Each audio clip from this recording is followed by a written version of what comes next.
I made a full loop, everybody. I survived the link, the high roller. But this is great, though. But thank you very much, and thank my commissioners, my colleagues, and the management in Clark County just for allowing us to serve and to be able to go out and do what we need to do to hopefully and prayerfully improve the quality of life for residents in District D. Always a pleasure. Thank you, my friend. Commissioner. Thank you. That wraps up this edition of In Your Neighborhood. Thanks to the Caesars Entertainment Corporation for hosting us here at the Link High Roller, and to Commissioner Lawrence Weekly for taking time to tell us about the area he calls home and represents as your elected official in District D. If you have any questions about this show or ideas for upcoming segments in your neighborhood, call me. I'm at 702-455-6357 or send me an email. I'm at rsw@clarkcountynv.gov. Thanks for tuning in to Clark County Television. On behalf of our production staff, I'm Randy Swallow. We'll see you again next time in your neighborhood.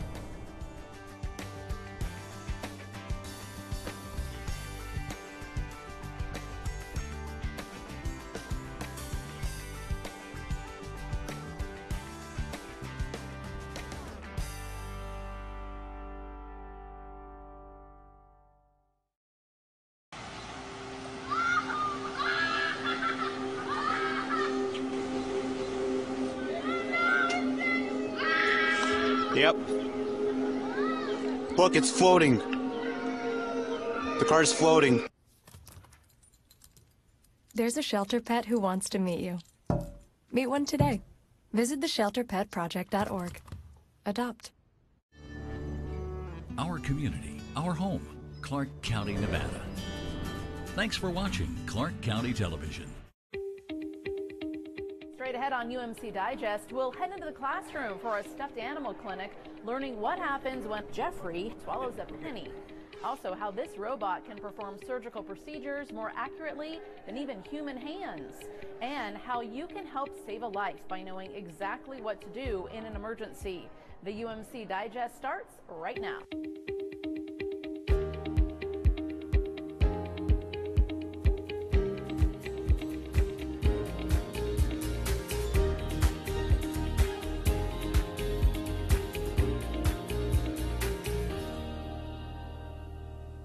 After the October 1st shootings, many people asked what they could do to help. The number one thing you can do is be educated onto how to literally stop the bleed should another mass casualty unfortunately occur, or even if you come upon someone who is bleeding to death in a car crash or other accidental trauma. UMC offers complimentary Stop the Bleed classes, education that is just as important as knowing how to do CPR. Take a look at a recent Stop the Bleed course taught by UMC for Red Rock Search and Rescue. If you come upon an accident scene or witness a life-threatening injury, would you know what to do to save someone's life? Stopping the bleeding immediately as it happens. So you're at the scene, you are a bystander, and now you are a rescuer. So you are going to literally stop watching someone bleeding and intervene in stopping the bleeding by applying direct pressure or possibly a tourniquet if you have that, of one of the bleeding control kits that we are advocating.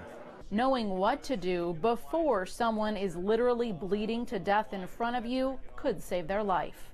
Calling 911 at that time as the blood's pouring out, it's not going to save their life. It's just not. There's not enough resources, not enough time. These guys are great and could be there in a few minutes, but it's not going to happen. A tourniquet placed appropriately will stop the bleed while emergency help arrives. And the whole concept of tourniquets and bleeding control is to apply the tourniquet above, more what we call proximal or closer to the heart from the bleeding source. So if the gunshot wound's in your thigh, you obviously want to apply it higher than that to prevent the blood that's coming out. That's hurting. What are you doing? It's supposed to hurt. Oh, okay. That means I'm cutting off the... Oh, okay. That means you're not going to die. It's killing me. I'm super glad about that. Okay. That means you're not going to die. All right. I haven't encountered a time when I would need to use this yet, but you know what? You never know. You never know when you might. Right. And the thing is, we train for all kinds of scenarios and eventualities, and so that we'll be prepared to help anyone that we might come across. How do you know you put the tourniquets on correctly? The bleeding stops. During the Stop the Bleed course, participants also learn how to pack a wound. So what will happen is for you to be able to have some basic concepts and basic knowledge that we'll take you through tonight and be able to just literally stop the bleeding. The number one cause of mortality and deaths in trauma that would be preventable is just hemorrhage, exsanguination. A lot of other things you can't control, and that's unfortunate, but bleeding is one that you can literally stop just by applying direct pressure or a tourniquet. Those couple of techniques done in just a few seconds could help save a life. I want every single soccer mom, everyday Joe, every high school kid, every person that works at a golf course, every person that works at a casino, any person at all is able to do this training. We can teach this to young kids. This is something that if you see bleeding happening, you can actually intervene and stop the bleed and save a life.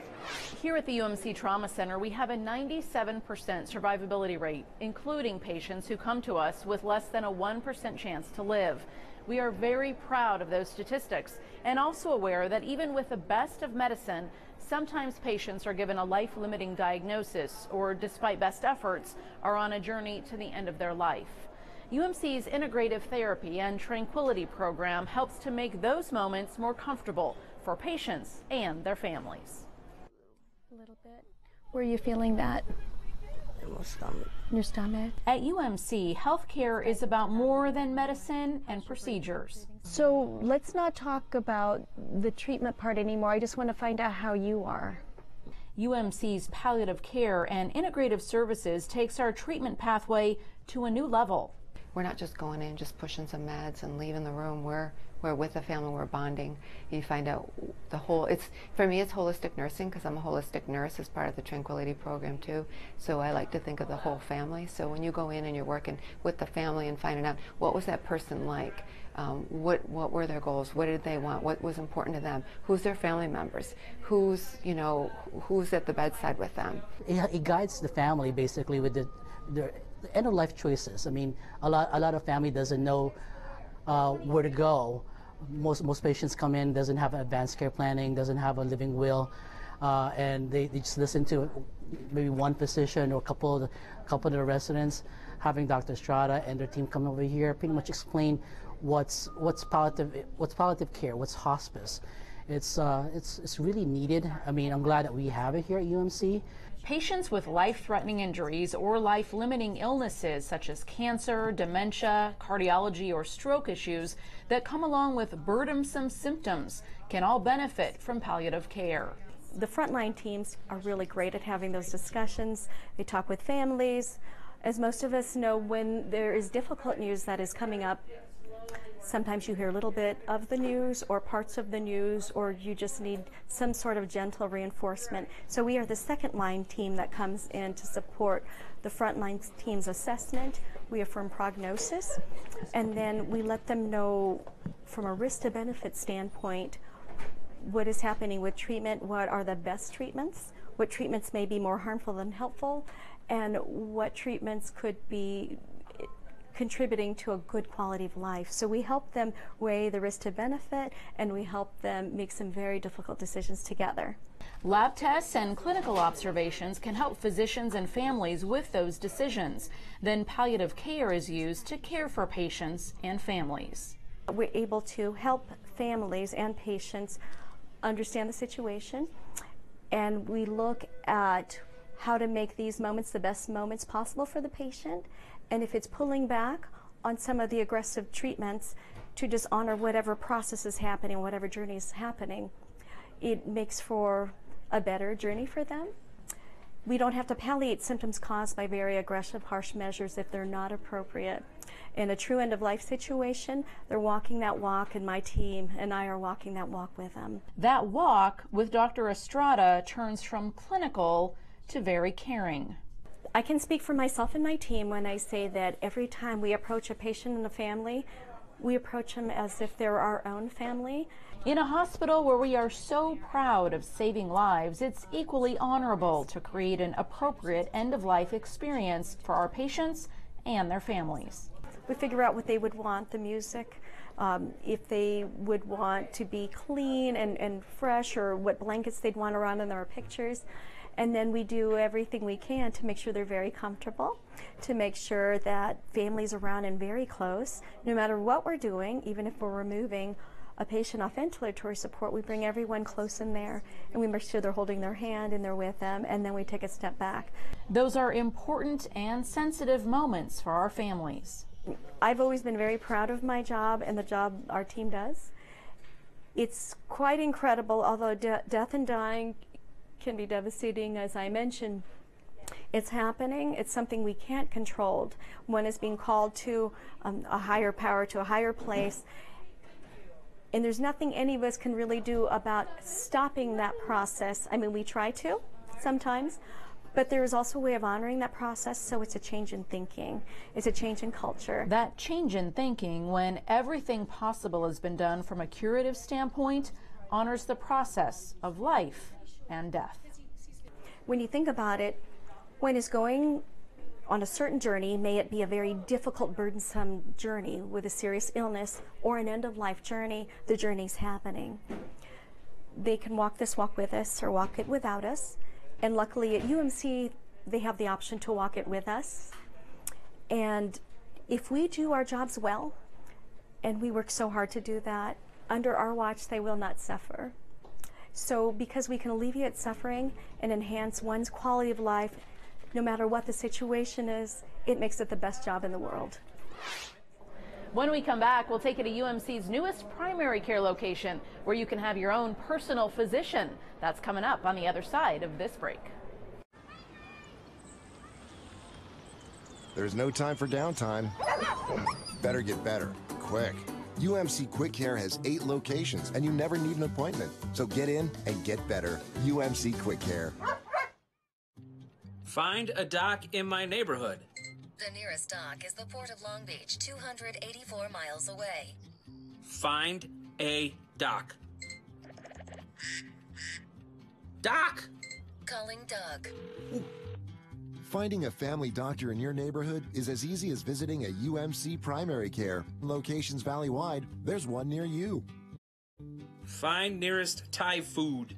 Typhoons occur in the North Pacific Ocean.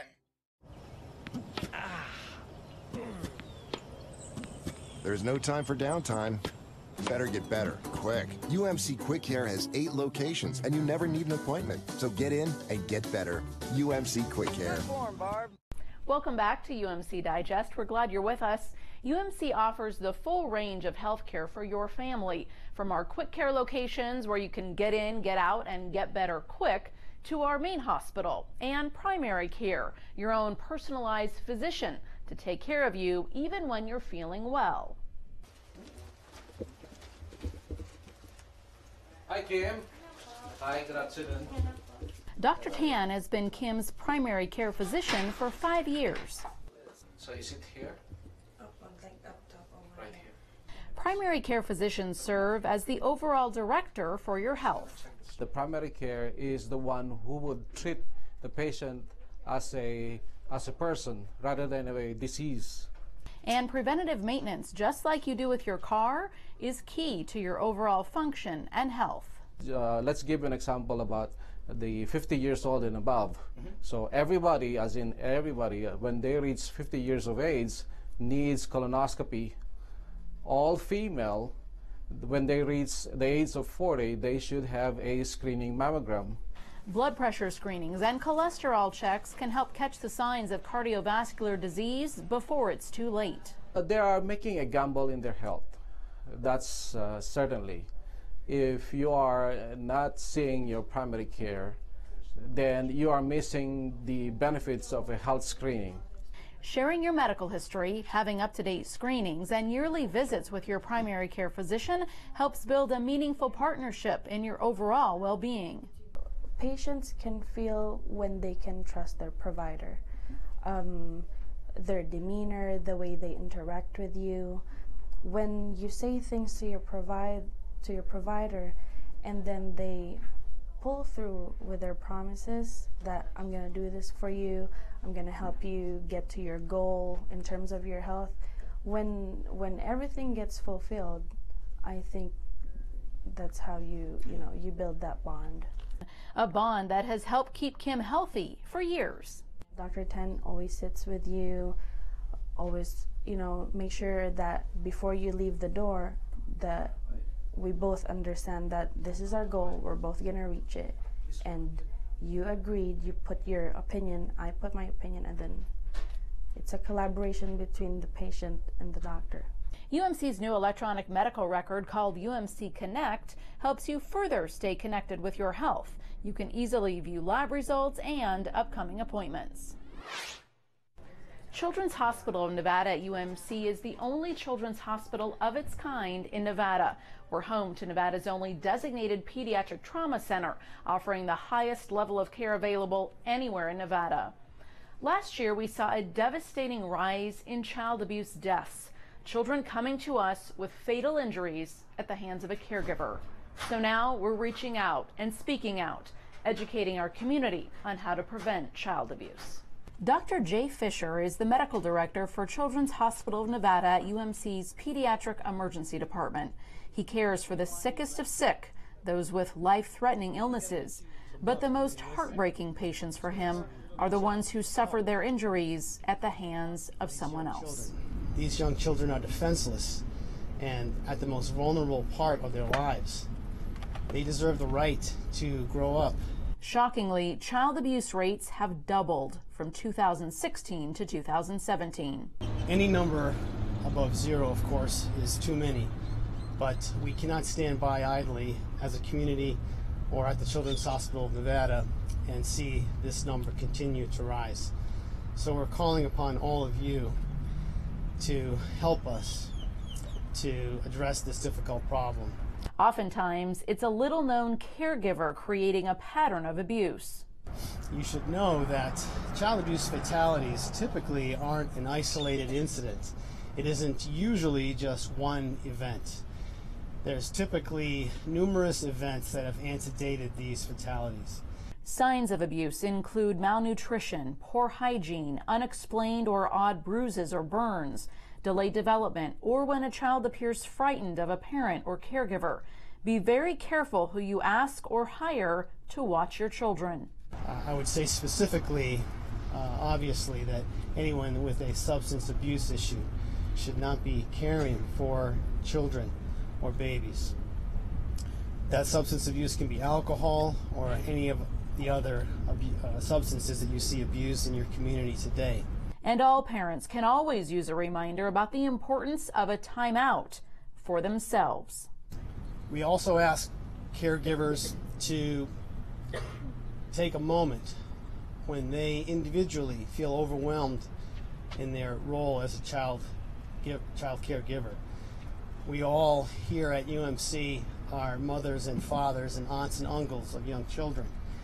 And we know that raising children is a 24/7, 365 enterprise.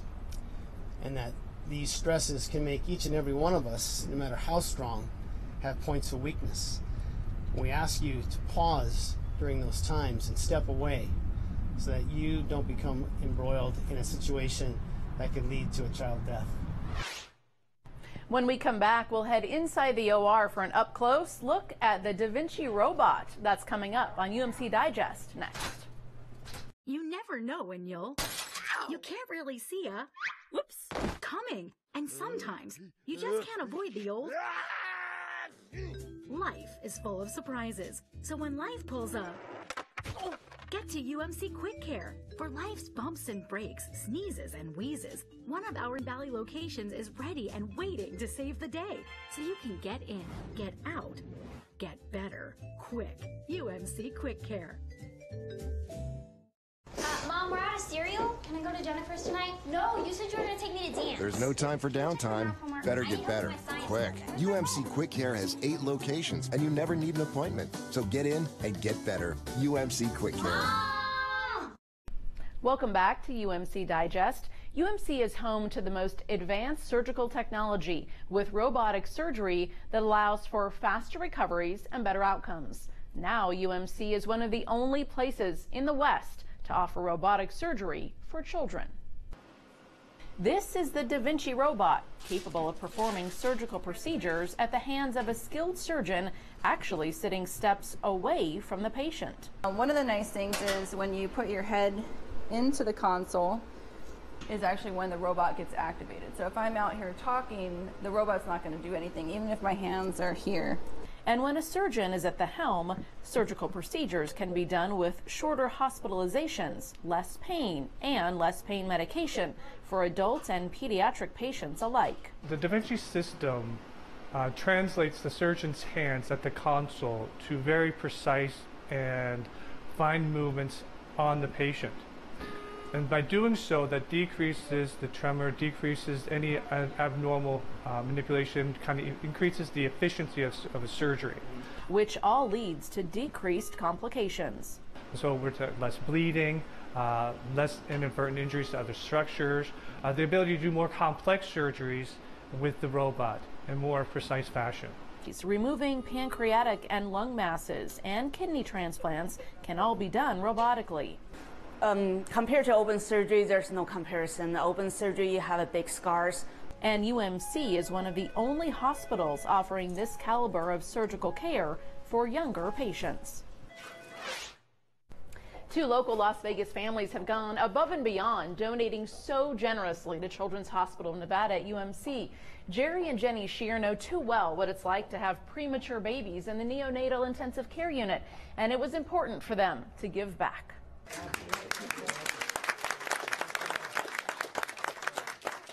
Over the past 2 years, Jerry and Jenny Shear have donated more than $500,000 to Children's Hospital of Nevada at UMC.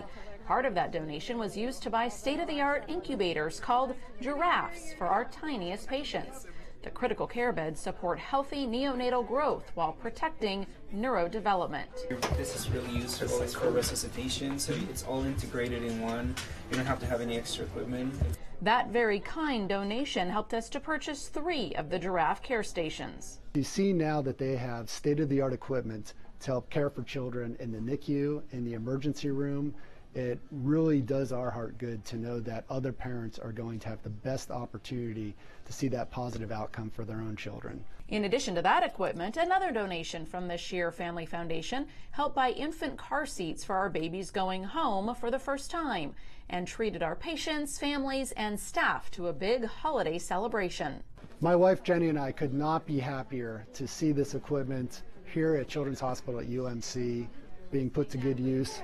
The team here is so amazing. The doctors, the nurses, the entire staff, the outcomes that they have with the children is just excellent. Since then, the Shears have donated several $100,000 more to providing more innovative equipment and recently donated the funds to create an important video message about child abuse prevention. I'm glad it's here, but thank you so much because we've been wanting new stuff for our hospital for so long.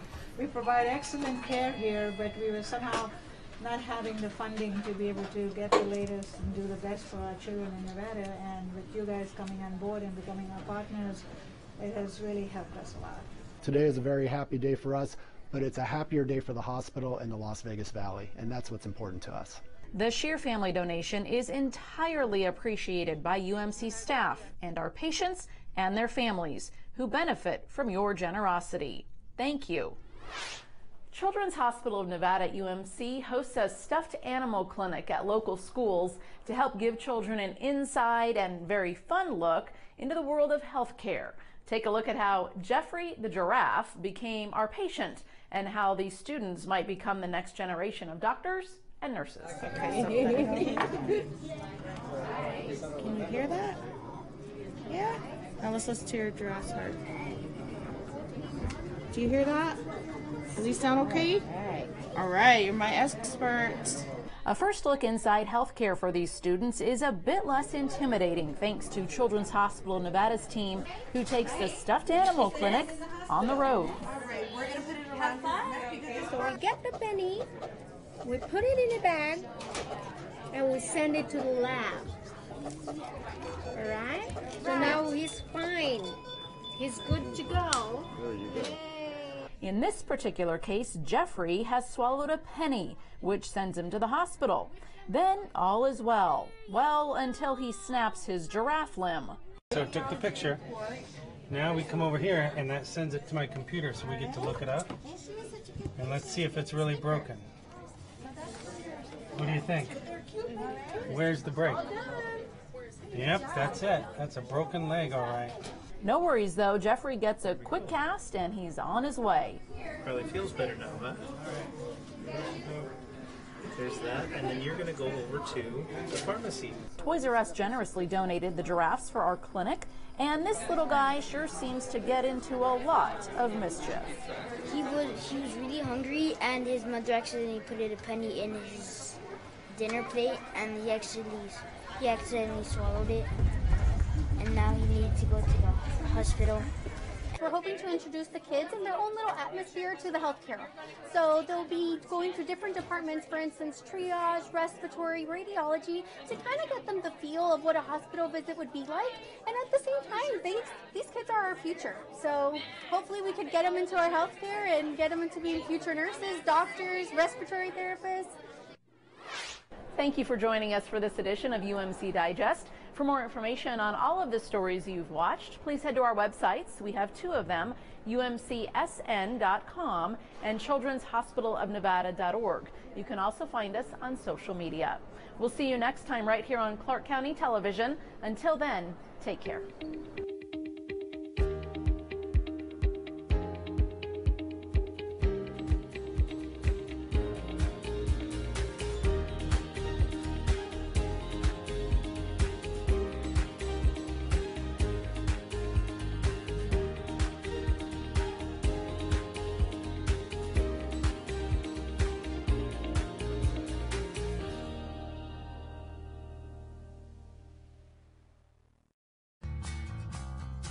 Welcome to Club Ride. Club Ride is a free employee benefits program that encourages and rewards the employees that would like to or currently carpooling, walking, biking, taking transit, or even motorcycling to and from work.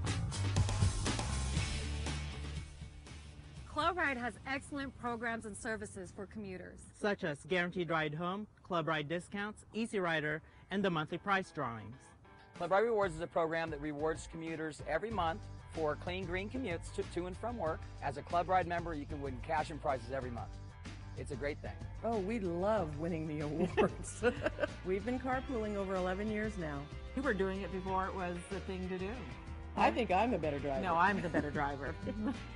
Carpooling was just kind of a natural thing. We could ride to work, we could talk to one another on our way, and saved us time and gas. But that extra prize makes it extra fun. I was carpooling before it was cool. And before we got the Rockstar parking for carpooling. Club Ride has this really cool website. You go in and you log your trips each week, and it calculates for you how much money you've saved, how much of an impact you've had on the environment in terms of less emissions and so on. So I know for a fact I've saved $300 each year carpooling. After 20 years of driving in Las Vegas traffic, I think I'd had enough and I was ready for a change. I currently commute by taking the new transit buses.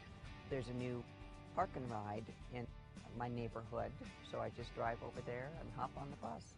I commute with this bad boy right here. My employer not only supports it, she lets me park my bicycle right in my closet at work. I love the Club Ride discount program because I get to use it at Jason's Deli, Cold Stone Creamery, and then I'm even able to use it at my bike shop, Bicycle World. I wish I would have learned about it earlier. One of the great benefits for employers is the outreach that we do. We set up a table, we give away free t-shirts, we talk to them, we educate them about the program, and then of course the incentives that are available to them. Once employers realize what we do for them, they love it. Club Ride is extremely successful at Bellagio. We've been a partner with Club Ride since 1999, and currently we have about 1,200 employees enrolled. We provide our employees with reserved parking, bike racks, motorcycle area, as well as pre-tax payroll deduction for the passes. I think the Club Ride program is very well thought out, very well engineered. Cox is really committed to being a Club Ride partner. We have swipe machines at every entrance where employees can log their commutes. We also have bicycle racks. We have the ability for employees to work compressed work weeks and flexible schedules. And we have pool vehicles that are available for those employees that commute who need a vehicle to use to visit a customer or to go to another office. Having a strong commute options program is really important to the city of Henderson. Currently, we have over 400 of our employees that are enrolled in the Club Ride program. We have lots of prize winners every month, and I really make a big deal about it. I hand deliver all the prizes. They're just really excited, especially if one of the other employees sees that they're getting this prize. That kind of motivates them, and they want to be part of that. I'm Joan with Cox Communications. I'm proud to be a carpooler, and I think you should be too. Less traffic and cleaner air, and that's a good thing. Less traffic, cleaner air. Carpooling is a good thing. I'm Joey over at Rio, and I love being a Club Ride member. I'm Bill with Cox Communications, and we're a proud partner with Club Ride. Commute options are a good thing. Partner with Club Ride today. To find out more, visit the Club Ride website. Or call 228-RIDE or go to your HR office and speak to your transportation coordinator. That's a wrap. That sounds good. That's a wrap. Or can I do like Janis Joplin? That's all, folks. Find a dock in my neighborhood. The nearest dock is the Port of Long Beach, 284 miles away. Find a dock. Doc! Calling Doug. Finding a family doctor in your neighborhood is as easy as visiting a UMC primary care. Locations valley-wide, there's one near you. Find nearest Thai food. Typhoons occur in the North Pacific Ocean. You never know when you can't really see coming. And sometimes you just can't avoid the old. Life is full of surprises. So when life pulls up, get to UMC Quick Care. For life's bumps and breaks, sneezes and wheezes, one of our Valley locations is ready and waiting to save the day. So you can get in, get out, get better, quick. UMC Quick Care. Hi, this is Penn of Penn and Teller, and you're watching Clark County Television, but I've been known to lie. Coming up next on Clark County Chronicles, the nation's newest freeway opens as Interstate 11 rolls around Boulder City. Commissioner Larry Brown is the unofficial Mr. Transportation, and we chat with the elected official from District C, and a new park in District F is already a hit for Southern Highlands community members. Those stories and more coming up next on Clark County Chronicles.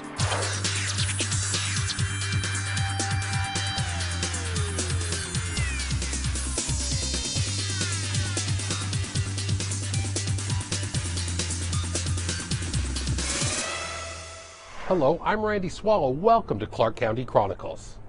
One of Nevada's most important transportation milestones took place in August with the opening of the country's newest interstate, Interstate 11. The first 15 miles of this freeway will bring Las Vegas and Phoenix a few miles closer together.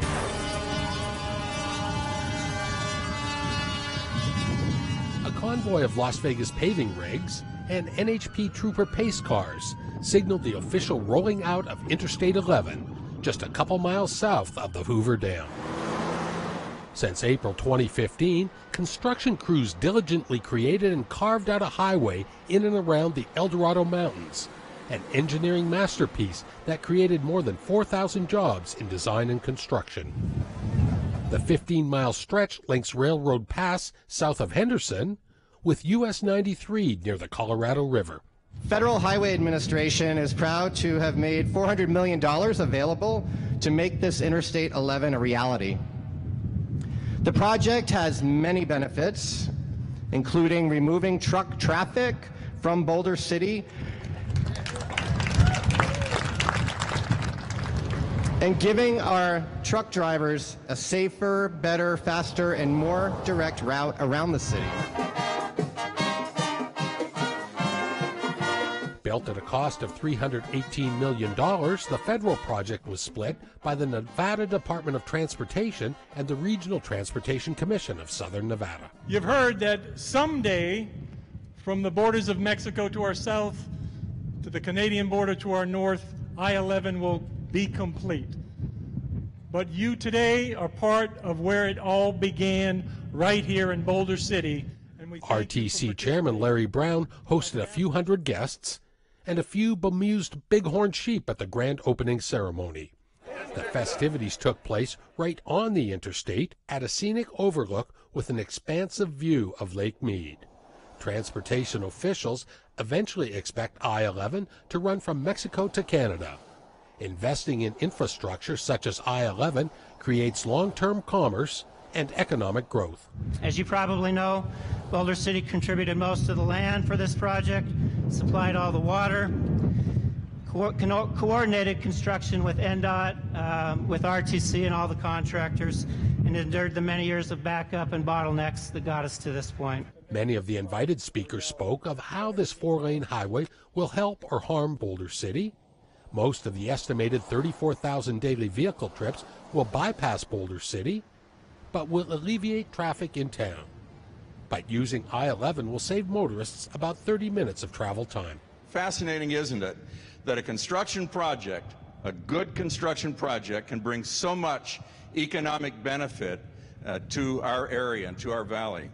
This is a celebration for Boulder City, but I got to say, it's a celebration for Henderson and all of the rest of those folks that lie on into the valley.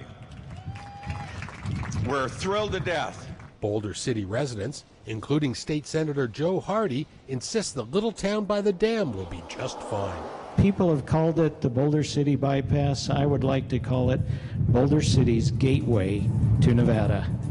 Welcome to Nevada.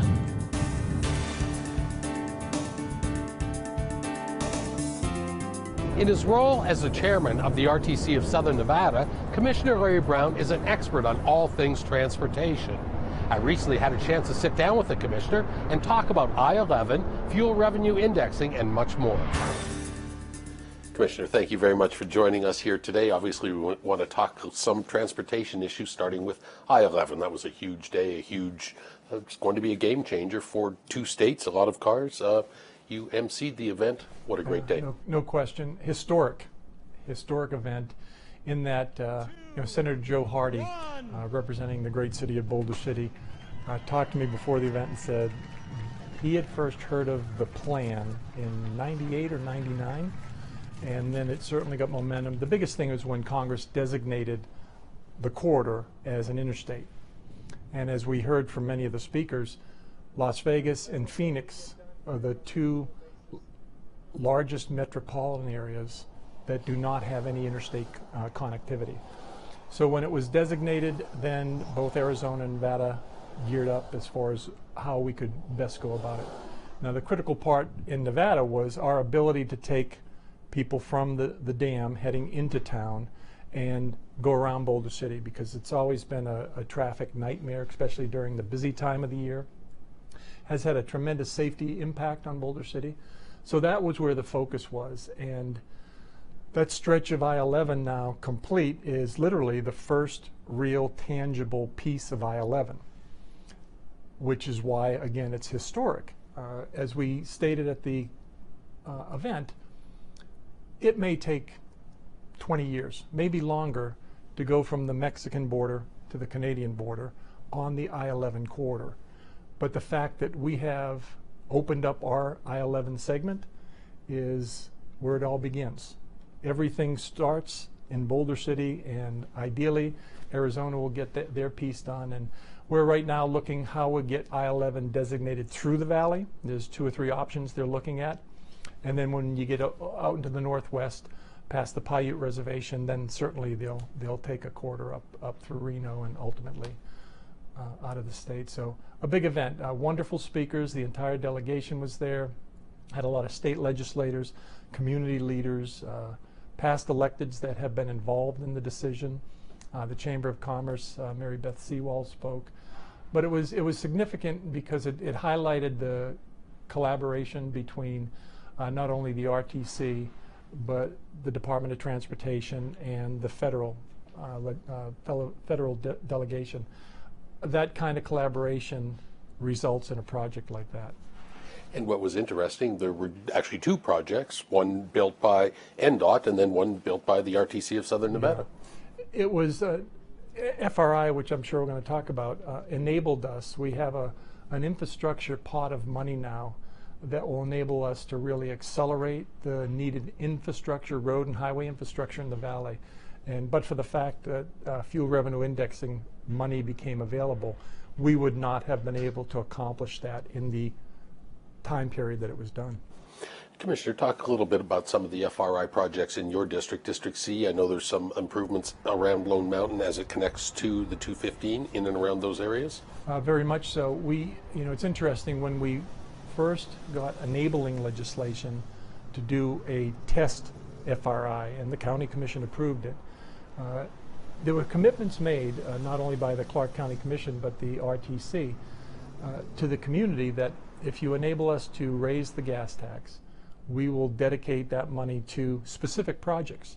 And the success of the FRI2, the ballot initiative that passed overwhelmingly, was because of the commitment we made and the projects that we completed. We recently broke ground on the Lone Mountain from the Beltway all the way east to the 95.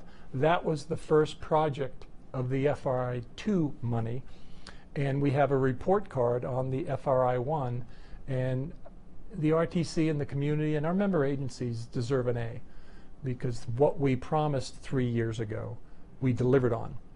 And now we enter the phase 2 project. But Lone Mountain, critically important. The Beltway from Alexander around to Wallapai is about 30 days away from being totally complete. New interchange at Lone Mountain on the Beltway, new interchange at Ann Road, an overpass at Centennial, which is going to do wonderful things for the Centennial High School, alleviate some of their traffic congestion.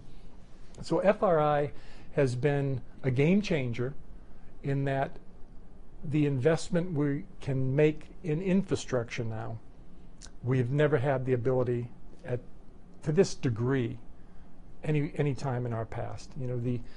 Commissioner Bruce Woodbury, the father of the RTC, had the question 10 passed, which enabled us to do a lot of things, especially the Beltway, accelerate the Beltway.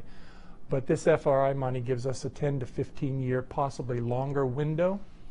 And the important thing that people need to understand is the investment in infrastructure is not only to make sure our roads and our highways are safer, more efficient, get people where they're going a lot quicker, but it's an investment in our economy, the ability to create jobs. Thousands of jobs have been created through FRI money, and the response has been wonderful. We've put a lot of companies back into work that coming out of the recession, they needed this kind of opportunity to get the doors open and get moving.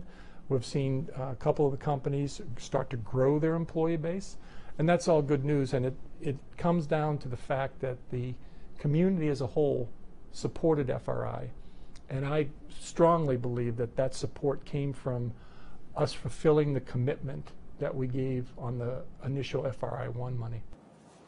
Commissioner, let's talk a little bit about Maryland Parkway. There's been many studies there. You've surveyed residents, business owners, community members.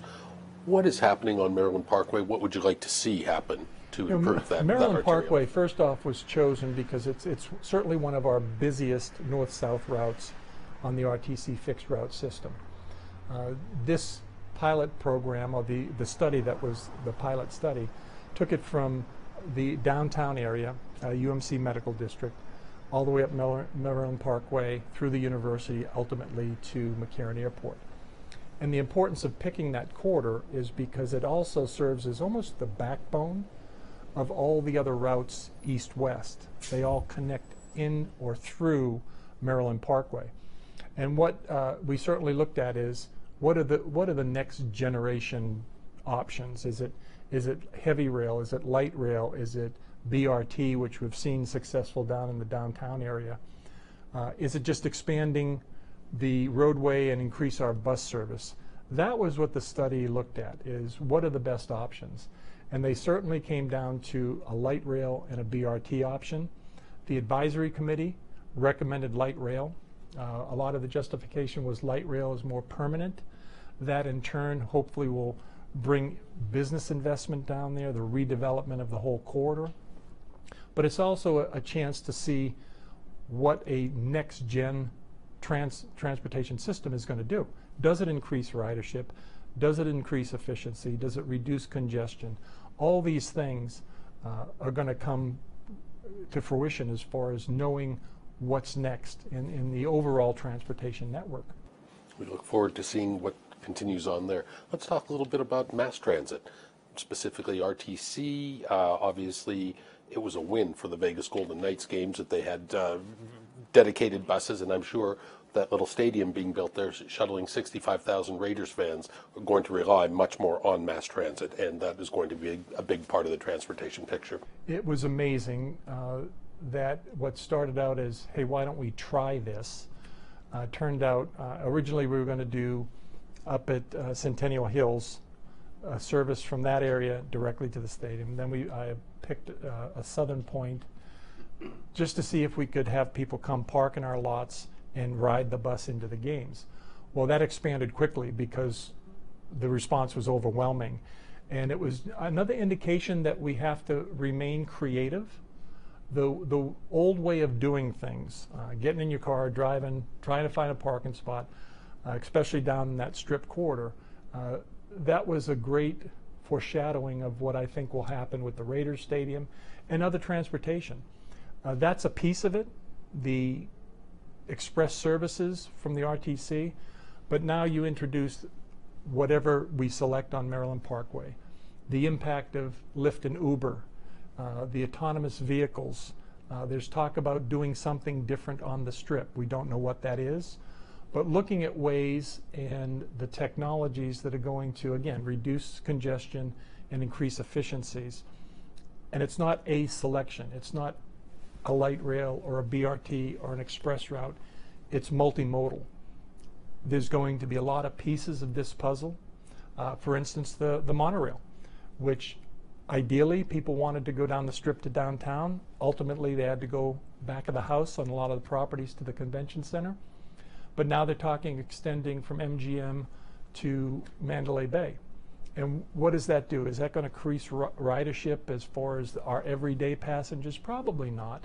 But what it does do is create a convention spur where you start at Mandalay, you go to MGM, the Sands is evaluating putting a stop there at their Sands Expo, Wynn's building a larger convention center down to our convention, the big convention center. That right there alone has tremendous value to make it a lot easier for our conventioneers when they come to town. They have a host of options now as far as where they stay, and they can get to any convention at just about any convention space. And that's another piece of the overall puzzle that we're putting together to meet the demand, the transportation demands over the next generation. Always great catching up with you and getting your view on transportation. Thank you, Commissioner. It's great. Thank you, Randy. We must take a short break, but when we come back, I'll tell you about a man who was dancing on the ceiling after being given his own day here on Las Vegas Boulevard. This is Clark County Chronicles. If you're up to your eyeballs in paper, inhibiting your vision and productivity, you may be suffering from... To ensure you're covered in the future. At the Vegas Strong Resiliency Center, you'll find care, compassion, and support among survivors like me. And me. And me. And me. Just go online to vegasstrongrc.org to file an application today. Help us here for you and those you love. Did you know there are over 1,000 miles of trails here in Southern Nevada? Without knowing where to find them or what to expect, it can be hard to enjoy one of the best reasons to live in Southern Nevada. The Neon to Nature program, found at neontonature.org, is an online map tool that helps you locate walking and hiking trails throughout the valley. You can search the map for detailed information about each trail, including location and length, surface type, level of difficulty, and trail photos. So get out, find a trail, and explore new places at neontonature.org.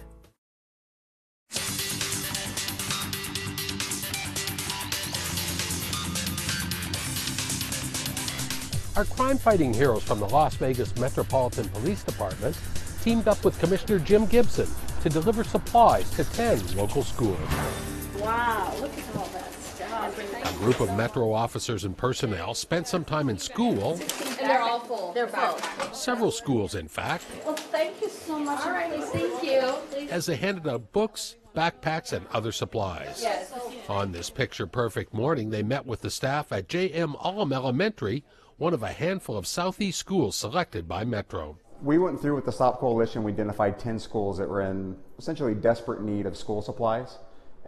We decided on those because they mainly had higher poverty rates within the areas based on apartment complexes, daily, weekly living conditions, things of that nature.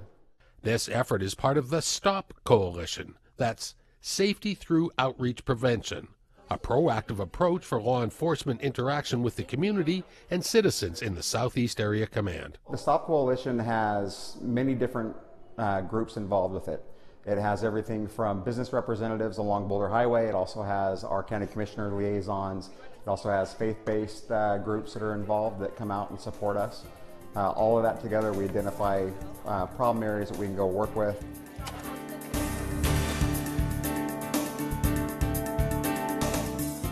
Our most famous sign was given a light bulb change recently to recognize the tragedy of childhood cancer. 1, 2, 3, go!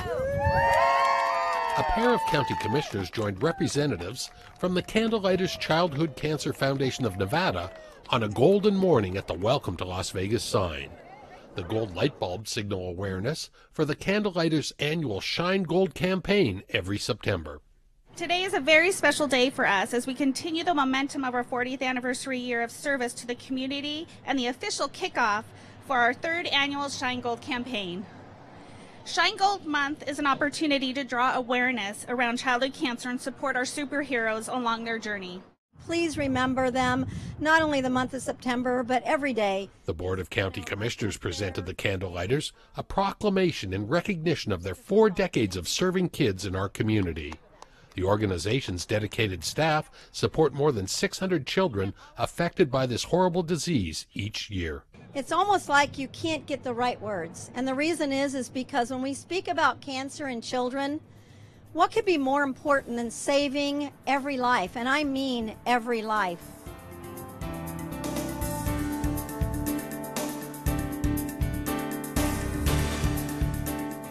More than just a place to play soccer, the new Olympia Sports Park gives the Southern Highlands community an impressive array of athletic amenities and trails.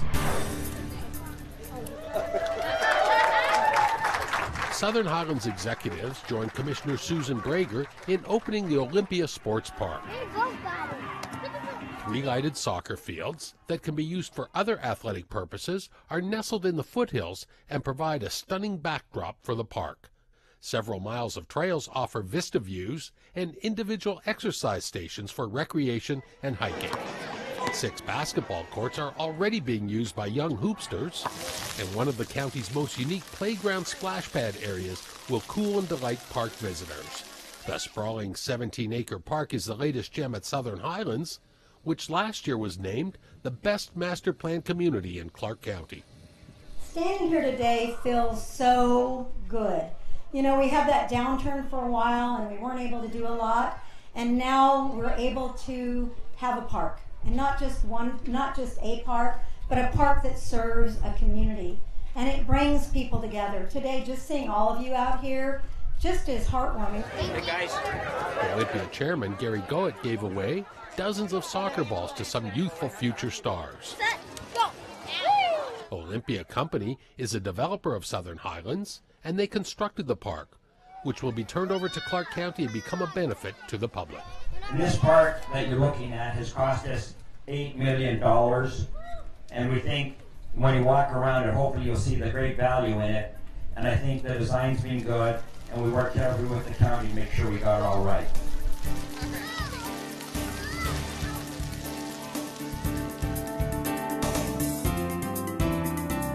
One of the most popular superstar entertainers on the Strip was given the key to Las Vegas Boulevard here at Zappos Cedar at Planet Hollywood.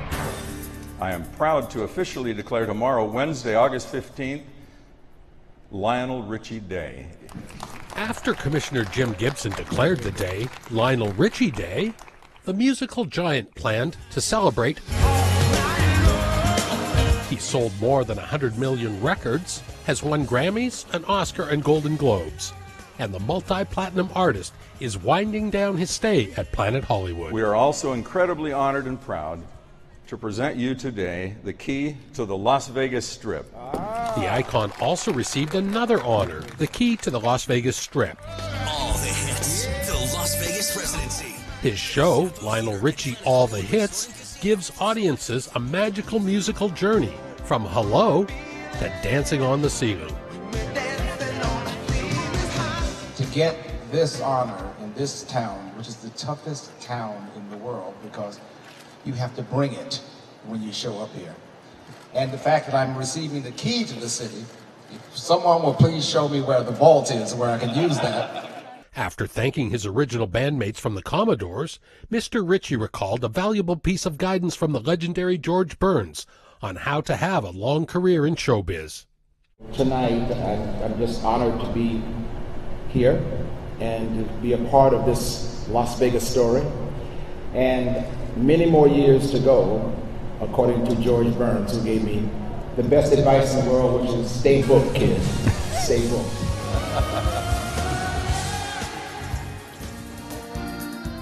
And that's our show. For anything you've seen on this program or anything relating to your Clark County government, visit our website at clarkcountynv.gov.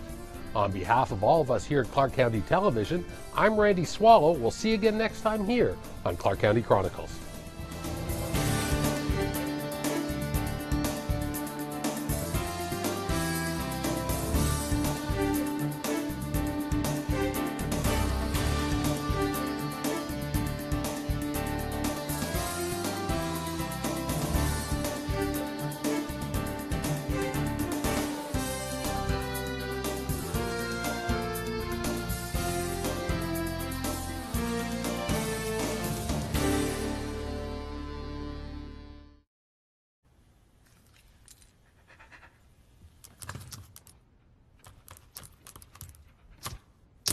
There's a shelter pet who wants to meet you. Meet one today. Visit theshelterpetproject.org. Adopt.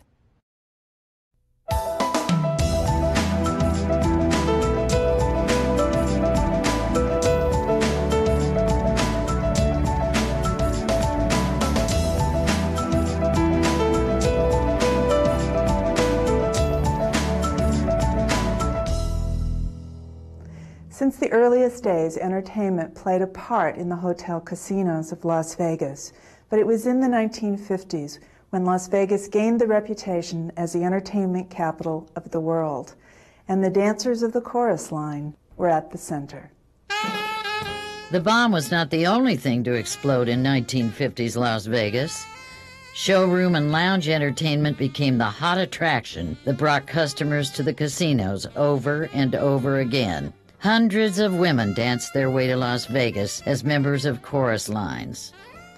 Las Vegas developed its own spatial style of shows, but it built on the nightclub productions in New York, Chicago, or Los Angeles. In fact, successful dance companies like the Morrow Landis Dancers or the June Taylor Dancers had a number of troupes in clubs around the country and added Las Vegas to their circuit. Eventually, casino showrooms developed their own identities. The Sands had the Copa Girls, based on Jack Entrada's Copacabana Club in New York, and the Sahara Hotel and Casino created the Saharam Dancers. Early strip properties like the El Rancho Vegas and the Hotel Last Frontier emphasized a Western style done with modern elegance and convenience.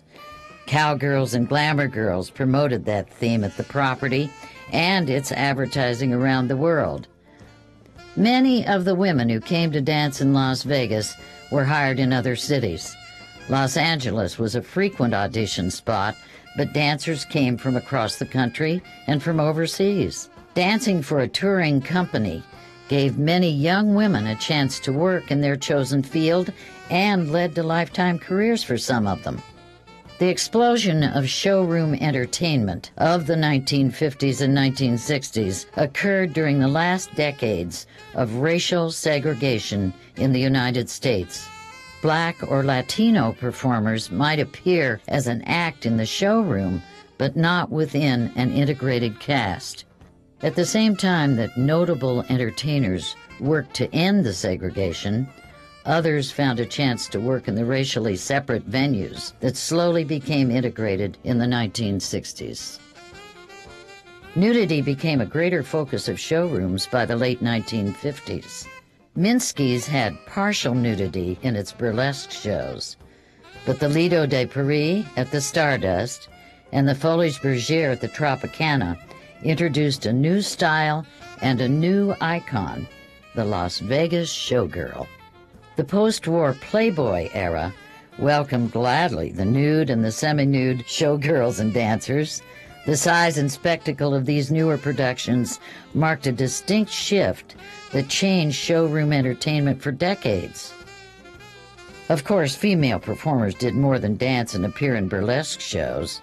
The era's greatest entertainers, such as Sophie Tucker, Lena Horne, and Debbie Reynolds, brought new forms of music from the artistic and urban metropolis to the casino lounges and the showrooms. Las Vegas' own creation, the Lounge Act, highlighted internationally known groups like the Mary Kay Trio, Keely Smith and Louis Prima, the McGuire Sisters, and the Kim Sisters. They may not have created their music in Las Vegas, but it was the place for everyone to come and see them perform.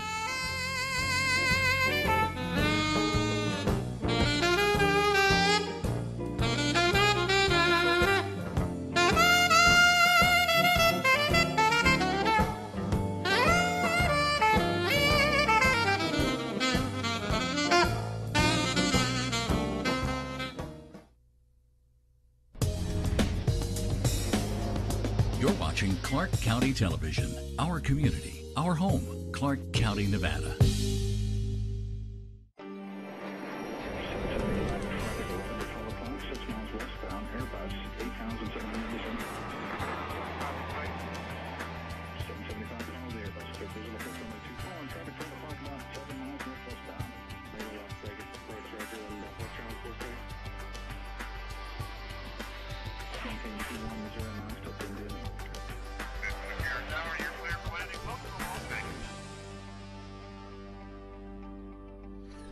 Hello and welcome to Flight Path. I'm Chris Jones, the Chief Marketing Officer at McCarran International Airport. Obviously, we provide an economic benefit to the state of almost $30 billion, and it is part of the experience. We know that people have to choose to come to Las Vegas, so we try to keep our fees as low as possible to the airlines so that that's not a deterrent for them to add more capacity here since the demand is so high. The largest source of non-airline revenue is terminal concession fees, which are generated from an agreed-upon percentage of gross sales from various sources, including food and beverage concessionaires, news and gift concessionaires, specialty retail outlets, advertising, and passenger service revenue. Other sources of income include ground transportation fees, parking fees, the rental car facility, and even slot machines. Those funds help offset the fees the Department of Aviation charges to the airlines. So our capital improvement plan is financed by gaming. It does not go into the rate base. What that does for us is it allows us to do our projects on a pay-as-you-go type of basis, and then the airlines aren't financing it. So it's a real win-win for both of us. In 2017, the total operating revenue at the airport increased by more than $10 million. That can be attributed to growth in passenger traffic, as the airport saw a record 48.5 million arriving and departing passengers for the year, as well as the addition of a greater variety of services for airport customers. We want our customer service to match the hospitality industry on the Strip. We want people to know that we care about them, that we want to help them, that we're here, we welcome them, we assist them. That's very, very important to us because we want them to always choose to come back to Las Vegas. Between the airport and its tenants, maintaining a major transportation hub takes more than 16,000 committed employees to keep operations running smoothly and efficiently. It's an effort that ultimately helps our community grow and prosper. McCarran will maintain its position as a global leader in aviation while providing each and every traveler an excellent customer experience. From affordable economy to the ultimate convenience of valet, McCarran offers a variety of parking options. During peak times, however, space is at a premium. Here are some tips for parking at the airport during the busy summer travel season. McCarran's Landside Operation Division began using electronic reader boards on the airport roadways this summer to let drivers know when parking facilities have reached capacity. Because of high demand, the Terminal 1 long-term garage is the one most likely to close during busy times. If that happens, drivers are redirected to the economy lot where they can catch a shuttle to the terminal. The Terminal 1 Economy shuttle operates about every 15 to 20 minutes. There's typically 3 buses in the loop. There's 3 shuttle stops in the Terminal 1 Economy lot, and then the bus would take you to the Terminal 1 Level 0 area to get into your flights at Terminal 1. Travelers also have the option of parking at Terminal 3 and taking the interterminal shuttle to Terminal 1. There's typically 1 to 2 buses on the loop depending on how busy it is, and that headway time is about every 10 to 15 minutes. And both of those buses stop at Level 0 at Terminal 1 and at Terminal 3. If you're on a long trip, you might forget where you parked or come home to find your vehicle won't start. As a courtesy to our parking customers, we offer some assistance free of charge. We have a free parking courtesy assistance that we provide tire inflations for vehicles.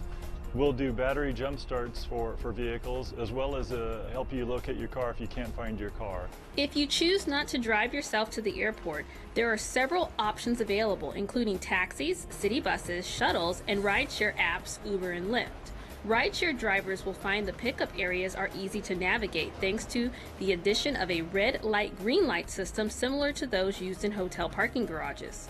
If you're just picking up friends and family, don't forget you can wait for them in our cell phone lot. We do have a cell phone lot. It's available for customers. It's about 115 space area set aside in the terminal. Ways you serve them is a top priority.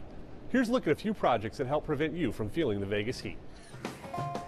Even when temperatures are soaring outside, you can count on McCarran to keep it comfortable inside, thanks to sophisticated and efficient air cooling systems. Recent projects have upgraded parts of Terminal 1's HVAC system to provide better climate control for passengers and employees. Traditional pneumatic thermostat systems have been replaced with digital direct controls, or DDCs. The digital controls allow the airport to virtually monitor cooling equipment, room temperatures, and airflow to maintain a comfortable indoor environment while keeping energy costs down. What digital control allows us to do is visualize all those things visually via computer system, so we can do temperature adjustments, do flow adjustments, do air change adjustments, all electronically versus sending a technician out there to do the adjustments on the fly. Additional energy-efficient HVAC equipment has been installed in the A and B security checkpoint. At the AV checkpoint, which is one of our busier checkpoints for passenger throughput, we're replacing all the old variable air volume boxes with the latest technology, which are much more efficient, as well as doing the direct digital control on that area too. Although we can't control Mother Nature, when the mercury goes up outside, we can keep the temperatures down inside. Passenger loading bridges, or jet bridges, are among the most frequently used areas at McCarran and are constantly exposed to outside temperature changes.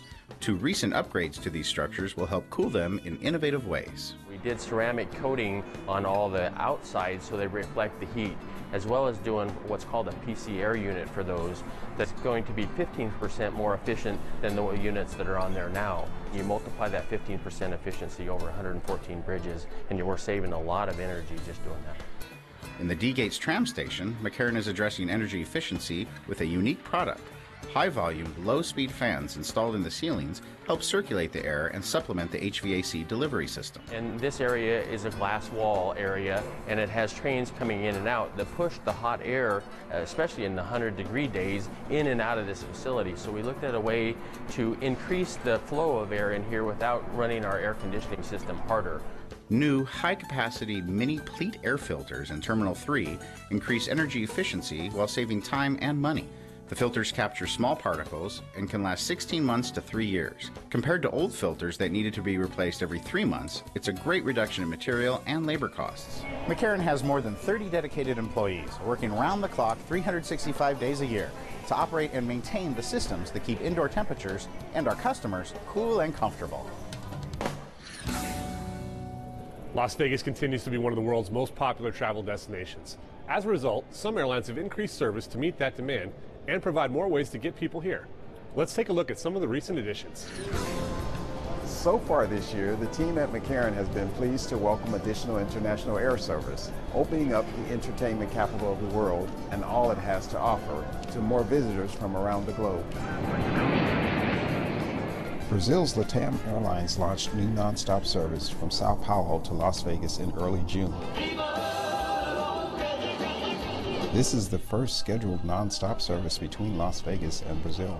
The National Travel and Tourism Office estimates nearly 3/4 of Brazilian visitors to the United States come here for leisure purposes, with shopping ranked by far as their most preferred U.S. activity, followed by sightseeing, visiting national parks, and fine dining.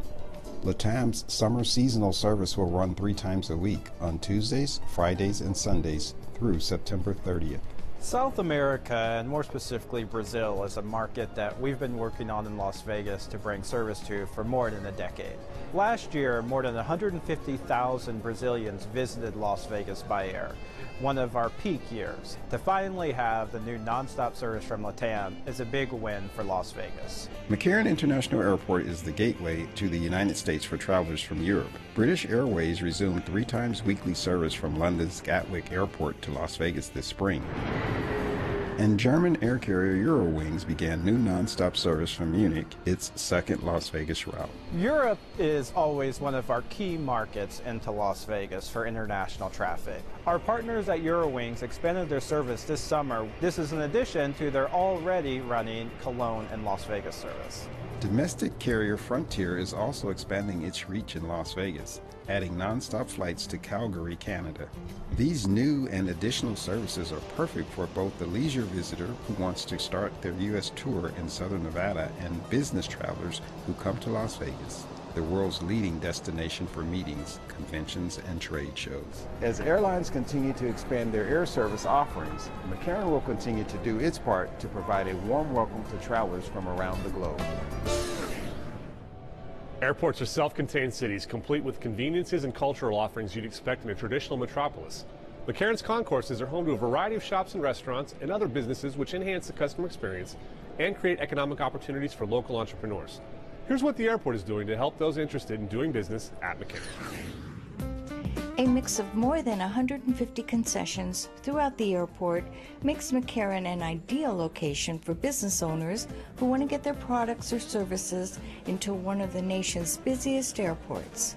To help spread the word about these airport business opportunities, Department of Aviation staff participate in job fairs, attend outreach activities in the local community, and host seminars at the airport. The outreach events allow us to get the word out to all the small business enterprises and minority business enterprises to let them know what's going on in the airport, how we can help them with their capability statements and upcoming RFPs that may take place at the airport.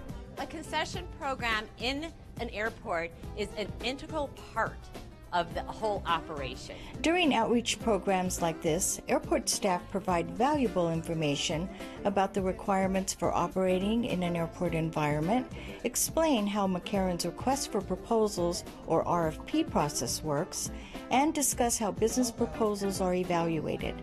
It's a great way to help business owners who have never been through the process. It's exciting to know different things and different people and go to events like this. And when this came up, I immediately signed up. So I'm excited about anything that can help me generate business or expand my business. How do we help businesses start and grow? In addition to giving small business owners important information about partnering with the airport, the seminar also featured guest speakers from the Marshall Retail Group, HMS Host, and the Hudson Group. I've already met so many amazing people here today and networked with people in the first hour that want to help get me into the airport. In addition, resource partners and government entities shared advice about how attendees could hone their skills to build a successful business. As a lender here in the state of Nevada, it is very important that as a financial institution, we be able to understand how our clients who's going to come to us for money has an opportunity to do business with companies like McCarran. The Department of Aviation also has a Disadvantaged Business Enterprise Program and an Airport Concession Disadvantaged Business Enterprise Program to ensure that minority and women-owned businesses can compete fairly for federally funded transportation-related projects. Here at McCarran is a great place to do business because there's a diverse population that comes through the airport on a constant basis. It's great to do this program because it gives business owners a chance to have their business grow within the community. We're hoping to come in here and be able to, again, build brand awareness and build exposure for the brand, and what better way to do that in an airport. The airport has a dedicated Doing Business website that has helpful information about concession, construction, and purchasing opportunities. The site also lists upcoming business outreach events, public notices, and meetings that current and future business owners will find informative. Log on to mccarran.com/business to learn more. In today's digital world, getting information is just a click away on a smartphone, tablet, or computer. McCarran uses social media to interact with and inform the public to improve customer service. Here's a look at how our social media team is at your service.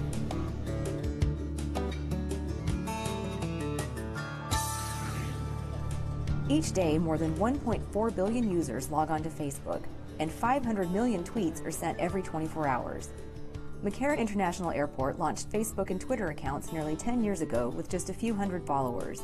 Today, there are nearly 25,000 followers. This is how we monitor our social media sites at McCarran.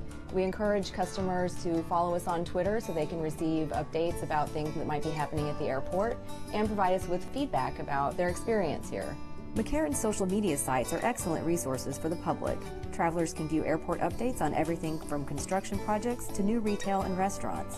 Twitter allows McCarran's communications team to quickly inform followers about issues that may affect travel, including weather, roadway closures, and parking capacity. On Facebook, posts about terminal improvements, new air service, and special events are especially popular. One of the cool things about Facebook is its live video feature, and that allows us to share events going on at the airport, like this, a recent new air service arrival and the festivities that surrounded it. With social media, customers can communicate with us before, during, and after their trip. And one of the most common questions we get asked on Twitter and on Facebook is how can they recover lost items? And that way we can refer them to our Lost and Found on our website. In addition to Facebook and Twitter, McCarran uses Instagram to share photos and interact with the public. The airport's Instagram following is comprised largely of aviation enthusiasts, so photos of unique aircraft and historic images from around McCarran are popular. We use YouTube to share videos with our customers and with the traveling public. It helps them to get useful information about what's happening here at McCarran and what we're doing in the community. The videos are a great way to share with customers and travelers different tips, and it gives them a visual and lets them actually see where things are in the airport. Social media has been a great tool for McCarran's passengers to get helpful information and give valuable feedback, which helps the airport improve our customers' experience. And that's why the social media team is at your service. To reach out to our growing number of Hispanic customers, each episode of Flight Path features a segment in Spanish with English subtitles. Here's Gabriela Muro to tell us more about McCarran's third annual Take Your Child to Work Day event. Este abril pasado, más de 130 niños, entre ellos nietos, sobrinos y sobrinas de empleados del aeropuerto, recibieron una vista detrás del escenario del aeropuerto. El evento, Lleve a su hijo al trabajo, comenzó con un desayuno con los adultos. Enseguida hubo juegos y libros de colorear con el tema de McCarran.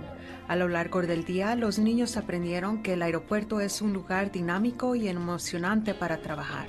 El objetivo es mostrarle a los niños que algún día podrían trabajar donde ellos desean, en una sala de juntas, en el gobierno local e incluso en una de las muchas carreras en un aeropuerto internacional. Aquí en el aeropuerto de McCarran, el día Lleve a su hijo al trabajo anima a los jóvenes a soñar en grande. Sí, es divertido. Yo quiero ver un avión también.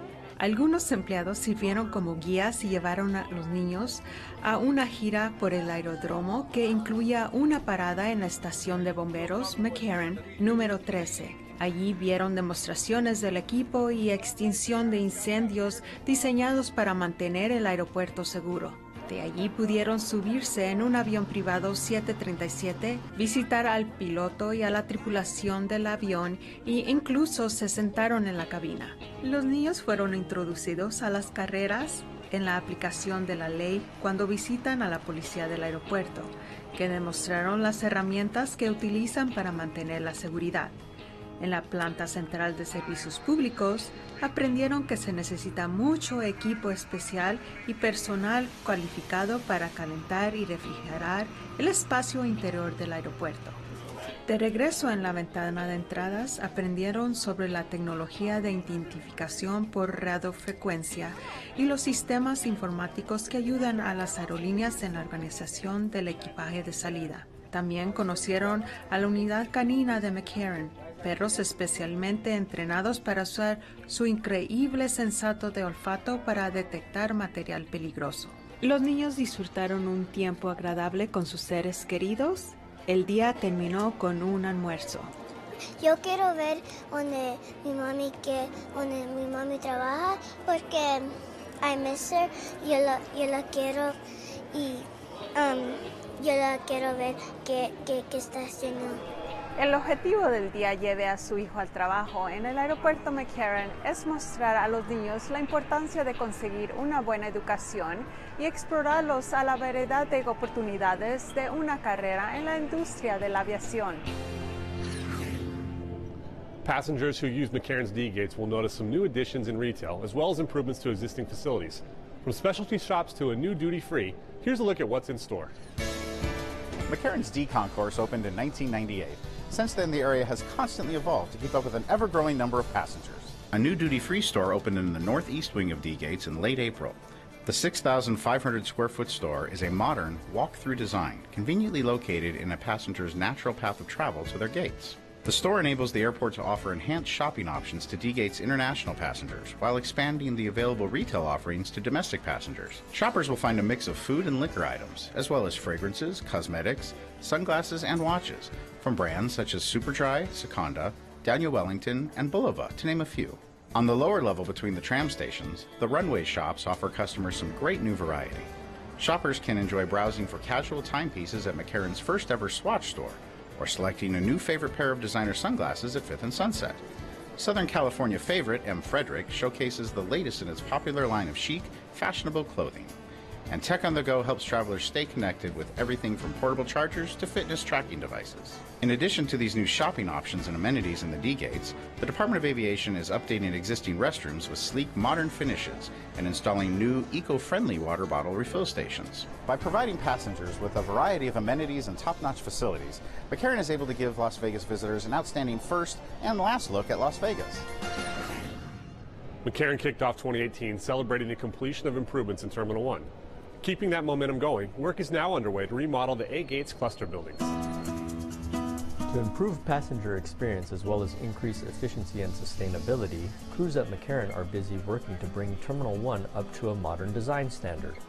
Renovations in ticketing and baggage claim were completed last year and include bright terrazzo flooring, sleek wall coverings, new digital signage, and updated restrooms. Next in line for an upgrade are two round buildings that extend off the original terminal and house McCarran's A-Gates. Built in the 1970s, the area was one of the earliest expansions at McCarran. The carpet was removed and work began in May to install new flooring in half the area. The floor design and material are the same glittering terrazzo seen in the B-Gates, ticketing, and baggage claim. The new look will be easier on the eyes and easier to clean. The walls and ceilings will get a fresh look and more power for additional outlets that will help passengers stay connected and charge their mobile devices. Restrooms are being remodeled as well. Renovations on the A-Gates will continue into the fall and will help McCarran serve Las Vegas visitors for decades to come. As people spend more time in airports, unique works of art can provide passengers a moment of quiet reflection or quick respite from the hustle and bustle of air travel. Here's a look at one of our more popular installations in the D-Gates. Echoes of Las Vegas is a monumental timeline of the people, places, and things that define what Las Vegas was, is, and always will be. An iconic, ever-changing destination surrounded by natural beauty and full of colorful characters and architecture. The 152-foot mural located in the northwest wing of the D-Gates was created by local artist Adolfo Gonzalez. The bold, vibrant piece takes the viewer along a journey through Las Vegas history. From his home studio, Gonzalez began the mural by painting on a long, small-scale canvas to arrange all the people, landmarks, and landscapes he wanted to incorporate. Using old photographs, postcards, and books for reference, Gonzalez had an abundance of imagery to inspire the piece. And I fell in love with the lights here, the big signs, all the beautifulness here, tones, the people here, and so forth.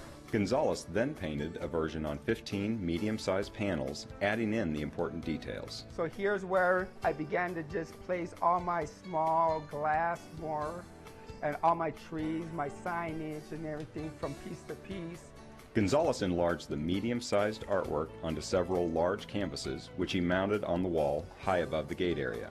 The completed collage blends iconic signs like those from the Stardust, Sands, and Circus Circus among buildings like the Landmark and Barbary Coast that once defined the Las Vegas skyline. It was beautiful signs, large, bright, a neon verbiage was there, and they moved so nicely. And bigger ones have more detail because with the brushes you could come back and just do more stuff. Celebrities who grace the stages on the Strip are also represented. There's a piano-lapelled Liberace and the Rat Pack. One section in the middle holds a special place in the artist's mind, his depiction of Elvis, the king of rock and roll and longtime Vegas headliner. And the king there, in the ghost form, just saying, hey, Viva Las Vegas. From end to end, the mural tells a story with one side showing vintage Vegas, then Fremont Street, and transitioning to the more modern Caesars Palace. There's even a nod to aviation, with a section that depicts McCarran's D-Gate satellite concourse, ramp control tower, and several planes. Peppered in the background are layers of landscapes from Red Rock to Sunrise Mountain that Gonzalez says helps ground the piece and educate viewers that there's more to Southern Nevada than just the Strip. The large-scale artwork took more than a year to complete. Gonzalez says he remembers pushing and pulling objects forward or backward in the composition to play with depth and color, but there was one memory that will stay with him all his life: his daughter helping him paint parts of the mural. And she goes back and says, Dad, you remember this when I was here and played me? That's a blessing. The memories you will pass down to your grandkids who will say, my grandpa did this, he's known for this piece at the airport. I just love it. And just as this artwork connected father and daughter, airports connect passengers and places. But they can be more than gateways to fabulous travel destinations. They're also places where travelers can reflect on the iconic people, places, and history that make up a community. Public art is just one way the airport can display the pride of this unique city. For more information on other art displays, log on to our website, McCarran.com, click Relax, and then Airport Art. Several employees with the Department of Aviation are working with local teens in the Summer Business Institute, an 8-week internship designed to help students gain insight into future career paths. Mentoring programs like this are just one way the department positions itself as a valuable community partner. All you have to do is go all the way down there and turn to your right. And that's going to be the security check for D-Gates. And you're going to take a tram to the D-Gates. Thank you. As the nation's 8th busiest airport, McCarran is an ideal place for student interns to learn hospitality and customer service skills and to explore a variety of careers in the aviation industry. And we're going to go to add access ID. This year's Summer Business Institute gives 5 teens the opportunity to experience business community. The overall goal of the program is to give young people a taste of working in a real-world environment. It really helps me out because I want to major in accounting and finance. So a lot of these data entries that I've been working on can really help me out with all the classes that I'm going to take at UNLV. We are going to give her the experiences and the knowledge from every single person, whether it's customer service opportunity or skill set, that she can take with her and use it down the line. And I like to see young minds think of the larger picture and be a contributor to their success. In addition to on-the-job training, the program also includes business mentoring, life skills instruction, financial management education, and civil engagement projects. While at McCarran, these interns are also learning the importance of giving our passengers a positive and memorable experience. And customer service, you can go to like different path that you want to go because customer service is going to be in every single job that you want. For the interns working at McCarran, the objective is to broaden their horizons and give them experience interacting with the traveling public, skills they can use today, tomorrow, and the rest of their careers. Now you're ready to pack your bags and fly the skies, so have a great trip. Remember to check us out on Facebook and follow us on Twitter, and use all the resources of our website, McCarran.com. Thanks for joining us. We'll see you next time on Flight Path.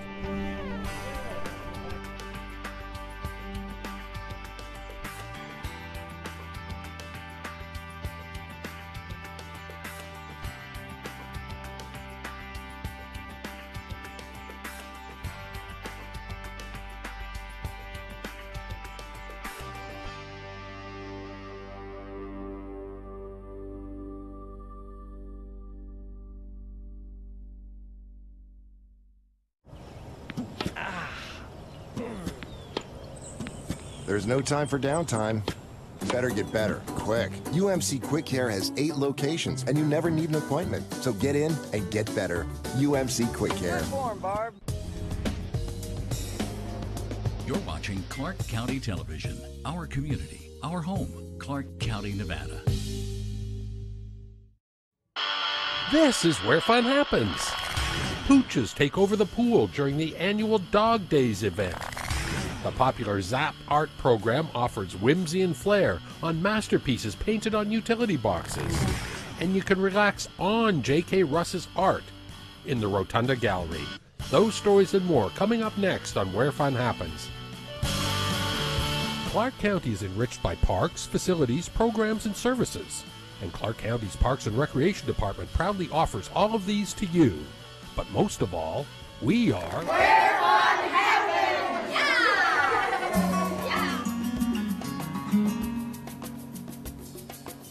The name of the show is Desert Flower Power Landscape, and I named it that because I've been working with kind of images of cactus and flowers in the desert environment, and having, you know, people kind of in the mix, sometimes with creature kind of heads, and these ones they've all got like cactus flowers or sometimes cactus heads.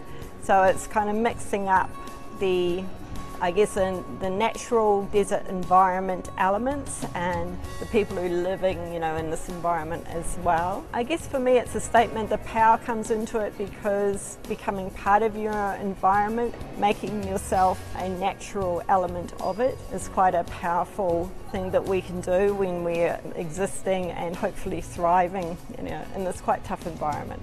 So I wanted to really make, I guess, an art installation that was very welcoming and, you know, created an enjoyable environment for people as well.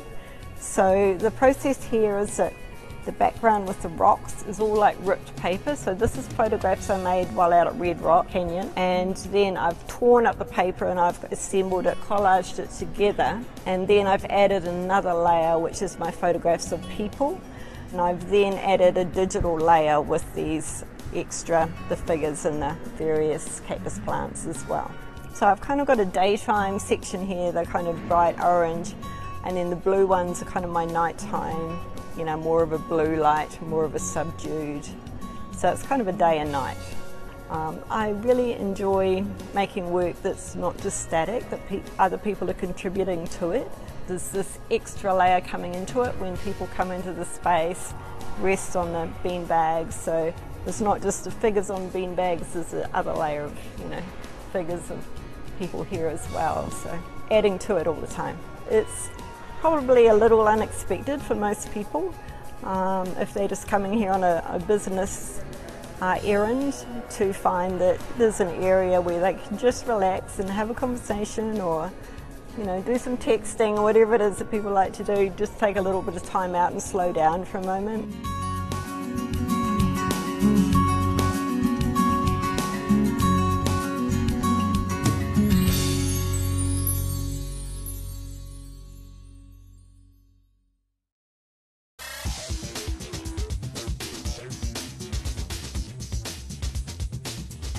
Hi, I'm Aurora Buffington, exercise physiologist here at the Hollywood Recreation Center.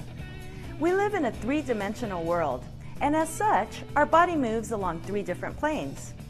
Ensuring that our workouts include movements from all 3 planes will help reduce the risk of injury whenever we perform activities of daily living. The 3 planes of motion include the sagittal, frontal, and transverse planes.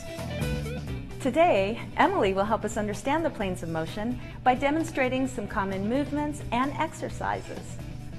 If we were to cut Emily in half, creating a left and a right side, that would be demonstrating the sagittal plane.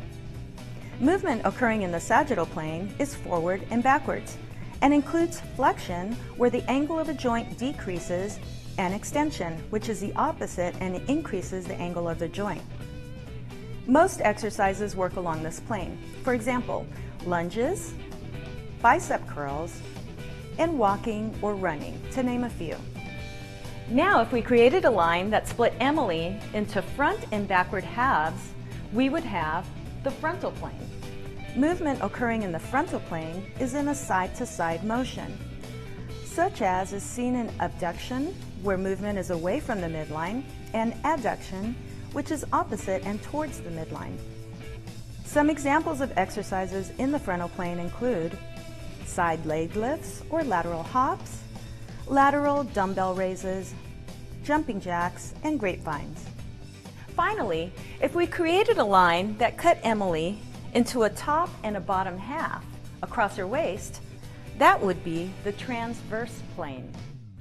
Movement taking place in the transverse plane is rotational, and this is probably the most challenging plane of motion to perform exercises in because it is often neglected.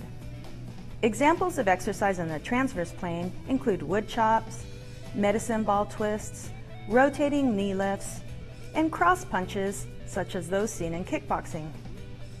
You can challenge yourself further by combining movement from different planes into one exercise, such as rotating lunges or slow motion bicycles. You'll always want to start with slower motions to help you learn proper form. An excellent exercise that incorporates all three planes of motion is through yoga classes, which are offered at many Clark County Parks and Recreation Centers. At Clark County Parks and Recreation facilities, you'll find equipment and classes taught by instructors that can help you meet your goals and incorporate all three planes of motion. Well, that's all for now. I'm Aurora Buffington, encouraging you to move more and use all three planes of motion by visiting a Clark County Parks and Recreation Center near you, where fitness happens.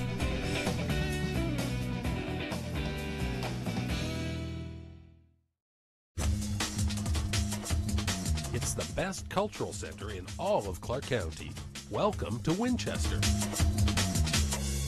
Hi, I'm Colleen Duffy from Winchester Cultural Center, and I'm here to tell you about some upcoming events for August and September. Join us on August 25th at 7 p.m. for Fiesta Mexicana, an evening of Mexican folkloric dance. Come and join us on Sunday, September 16th at 2 p.m. for Strings Attached. This concert features Luca Ciarla and Rebecca Sabine, together performing a very interesting and whimsical concert featuring toy instruments and meditative relaxation music. Come and join us on Friday, September 28th at 7 p.m. for a concert by La Dama, with rhythm and percussion driving their original compositions sung in Spanish, Portuguese, and English. They combine disparate traditional roots of music with pop music. And I wanted to thank you once again for your interest in Winchester Cultural Center. We're wrapping up an exciting summer and we're coming up on some new changes for the fall. We hope you'll come and see us for our upcoming August and September concerts, and check out our new expansion project while you're here. We have a new dance room, a theater room, a fitness room, and a music room. So we're going to be adding a lot more courses for children and adults and seniors. Come check us out. Thank you. Hello and welcome to Winchester Cultural Center. My name is Jay Nagel and I'm the Senior Program Assistant here at the center. We have a lot coming up, starting with our Senior Speaks. Now we're talking to the 50+ years young. Our first on Tuesday, August 23rd, Helping Hands of Vegas Valley. They'll be coming and telling you what they can do to help the seniors of our community. Our workshops, storytelling, Tuesday, August 21st, and Ides of March Kitchen Band will be on Tuesday, August 21st. Also, every Wednesday we have our card playing as well as our Wii bowling, so stop on by for that. Registration for our September and October events will be on Wednesday, August 29th at 10 a.m. Bingo will be Tuesday, August 7th as well as August 28th. Don't forget, we're headed on our trips down to Madame Tussauds on Thursday, August 16th. Then to 3 Square on Thursday, August 30th. You make me feel so young. And once again, get out those tap shoes and dust off that sheet music, because Winchester Cultural Center is ready to have their talent show. American Not So Idol #2 Auditions for 50 Years Plus will be on Wednesday, August 22nd. Please call the center to get your time that you can come audition. Again, come on down. We're having a lot of fun here at Winchester. Hey guys, this is Adam from Winchester, and I want to talk to you about some of the stuff we have coming up in September. So the first thing is our vocal lessons. We should be starting that in September, somewhere around September 1st or so. Well, it's going to be $74 for the 5 lessons. It's 30 minutes long, and we should be doing it around Tuesday from 3 to 7 p.m. Come on down, practice your singing, and have a good time. Second thing that we're doing, I want to make sure that we hype up our Poet Laureate who's going to be coming. Poet Laureate of the United States, Tracy Smith, will be here September 29th from 12:30 to 2:30. It is a free event, but you have to register for it. Come down to Winchester and make contemporary to jazz, to ballet, to hip hop. We have all kinds of dance here. Come down and have a good time. v.gov.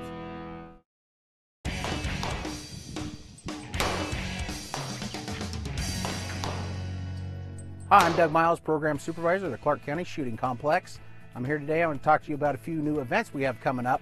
We have a Boy Scout Merit Badge that we're going to be holding once a month, and you can sign up on the Boy Scout website and come out. We'll get them their Trap and Skeet Merit Badge. We also have at Archery the Girl Scouts, and they're going to do a archery program for the Merit Badge for the Girl Scouts. We also have our Learn to Shoot program still going on, and we have one for archery, for shotgun, and for rifle pistol, where we learn to shoot a handgun. So if you've never done any of those things before, that's a good time to come out and learn how to do that. We've also added this year our Sporting Clays program to our Learn to Shoot. That's a $49 program, and you come up and you can learn how to shoot sporting clays. Some of the league activity we have going on here at the Shooting Complex, we have our Friday morning Trap and Skeet League, and that's a handicap league, so if you've never shot before, it doesn't matter how good a shooter you are, you can still do really well in that program. And we've got our Fall Trap League starting September 12th. That's Wednesday night. Starts at 6:30. They do sign-ups down there in the clubhouse and get you all the contact information for that. Wednesday night, we're going to have our Archery League starting also in the next few weeks. So you can sign up. That's something the county puts on, so that's something you can sign up here at the Shotgun Center to do. I'd also like to remind everybody that we're still in summer hours. So Wednesday and Thursday, we're open at 7 a.m. to 10 p.m. And Friday, Saturday, and Sunday, we're 7 a.m. to 5 p.m. So come on out and enjoy some shooting. Hi everybody, I'm Martin Olson with the Nevada Department of Wildlife here at the Clark County Shooting Complex with an update of what's going to be going on for this month. One exciting activity we've got happening is what we call a waterfowl seminar. And this is for the upcoming waterfowl season and folks who would like to get out and enjoy some of the Southern Nevada waterfowl hunting opportunities. So what we do in this class is we show students how to pattern their shotgun, ID certain waterfowl, and go over some rules, regulations. We'll have some law enforcement individuals here, we'll have some biologists, and all around a good education class for not only the beginning waterfowl hunter, but also the experienced one. And some of our ID techniques is very beneficial for both, whether you're new or an experienced hunter in this field. Also going on out here at our Clark County Shooting Complex Education Center, of course, are hunter education courses. Both of these courses, the waterfowl seminar and the hunter education courses, you need to sign up online at register-ed.com. And one reason for that is we want to make sure we've got a seat for you when you come out here. And this waterfowl seminar and hunter education classes are filling up very quickly this time of year. And as most of you know, also the dove season opens September 1st. So a lot of folks are getting their hunter ed under their belt, getting those hunting license and heading out to hunt some dove here in Southern Nevada. So I hope to see you out here at some of the hunter ed classes and also some of the waterfowl workshop opportunities that we've got going on. Until next time, I'm Martin Olson. Have a great day.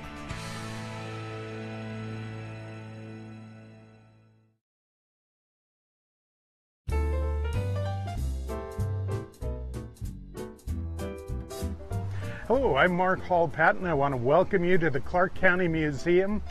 You know, I've talked to you in the past about how we change exhibits constantly while you're coming out here, so you always see something new. But sometimes I think you may not know what goes into changing an exhibit. Now, a couple of my staff are working in the chapel today to change some of the costumes on the mannequins there. And we'll go inside and take a look at it. But I want to say a couple of words before we go inside. One of the things you have to do when you're going to change an exhibit is you have to decide what you're going, what time period it's going to be, what we're going to be interpreting at that point. Because the Candlelight Wedding Chapel ran for a number of years in its site down on Las Vegas Boulevard, we can pick different decades for the outfits that we have on display. Right now, we're looking at the 1980s.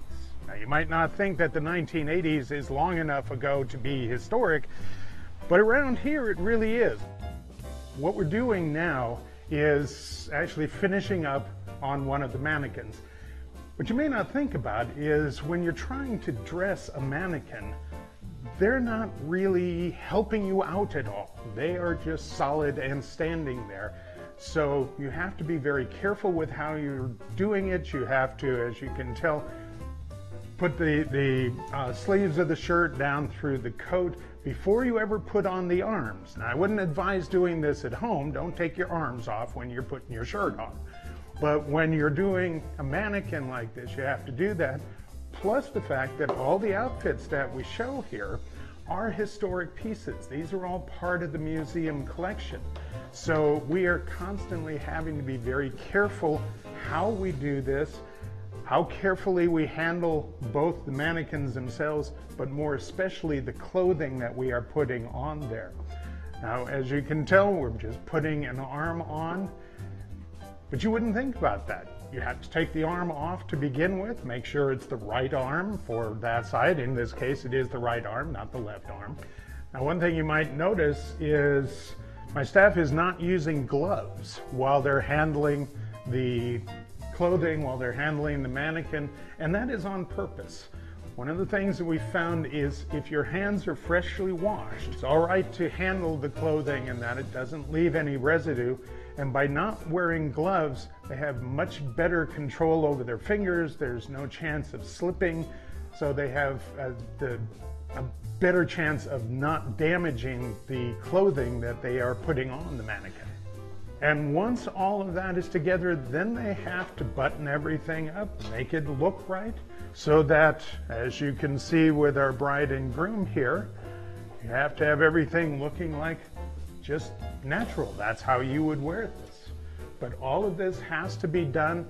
It does take time. Sometimes when you're out here, because we are open 7 days a week, you will be able to see this happening right before your eyes if you happen to go into one of the houses or the chapel here or one of the areas where some of the staff are working, because we work at the same time that you get to come through the museum.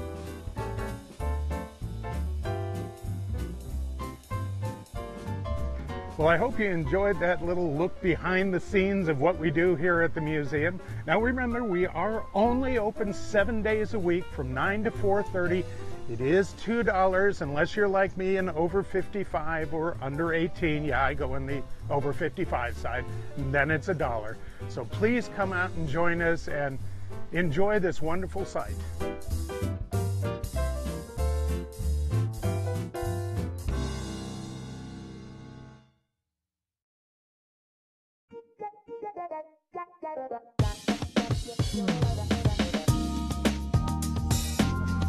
Hi, my name is Travis Smith. I'm a recreation specialist here at the Desert Breeze Aquatic Facility. As you can see behind me, we have a lot of people here enjoying the pool. You know, it's summertime, it's a good time to come out to the pool. But come September 1st, there will be a different sight here in the pool because the dogs will have a turn to come out for a swim for our annual event, Dog Days of Summer, here at the Desert Breeze Aquatic Facility. Again, that's September 1st from 8 a.m. to 11 a.m. We're going to start off at 8 with the dogs under 50 pounds, and then at 9:45 the dogs over 50 pounds will have their turn.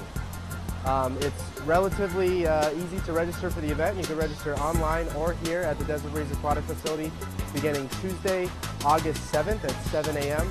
It's $5 for pre-registration, otherwise it's $10 at the door. So come out, bring your dogs, let's have a good time. We're also going to have lots of different vendors here at the facility to offer some treats. They have raffles, they have different things that they're selling, lots of cool stuff for your dogs. So come out, check it out. We will also have some animal hospitals here. So if you want any free advice, you know, any giveaways or anything from them, it's a good chance to come out, learn about what's there for your dogs and how different companies in the valley can help your dogs out. Unfortunately for Dog Days of Summer, we do shut down the pool for all humans, so only dogs are allowed in the pool. So remember, don't come planning to get in with your dog, but make sure your dog's ready to have a good time. Remember, this is a busy event, and it does fill up pretty quick, so try to register as soon as you can and make sure you get that spot.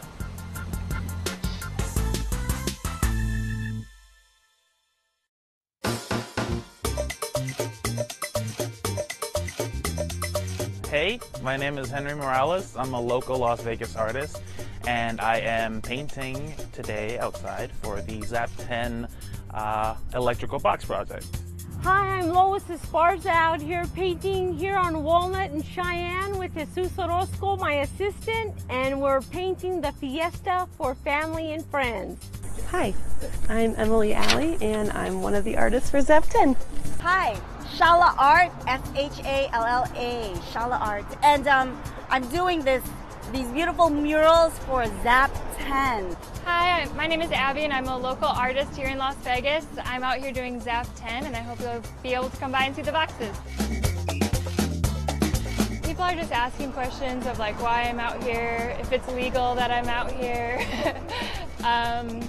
Just asking what I'm going to be painting, and yeah, people are just generally curious when they pass by. Most have been very positive. They come out here, you know, we don't get too many pedestrians here, but when we have, they like the colors, they like the idea of the county painting utility boxes. It's actually kind of awesome because there's been especially a lot of kids that have walked by that are like going to the park or just kind of walking up and down the street asking me. I have had some kids ask me to like take their picture with me because they were like really excited to know the artist. So that was really cool. And a lot of people just asking me what I'm doing out here. We get a lot of people that drive by that live in the neighborhood and they just thank us for the box itself.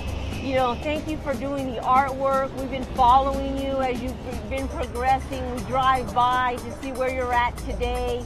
I mean, just a lot of people honking their horns and shout outs and thumbs up.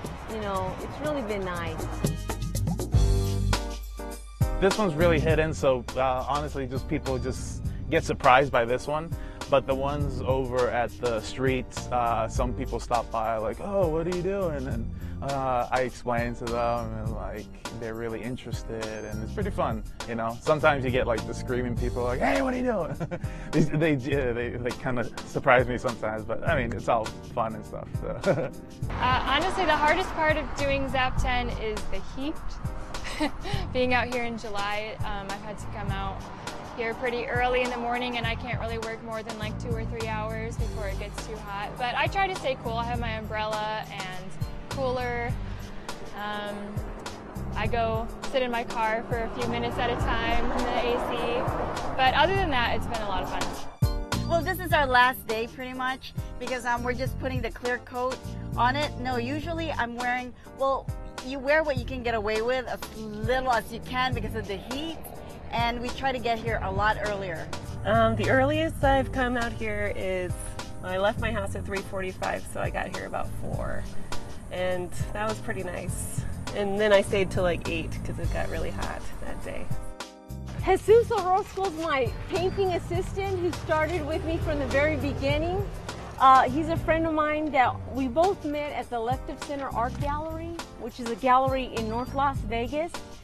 And he's just such an easygoing guy to work with, and we work really well together. The heat. The heat. That's probably it. But honestly, it's, you know, if it's something you love to do, it's not even a challenge, you know. It's just part of the work. Not even the work, just part of it. It's just part of the fun. I really like being in this location because there's a little park right here. So I imagine when it gets a little cooler in the fall and the spring, it'll be nice to like come by and see kids playing. So I really feel like I got a spot that's really like in the heart of the community here.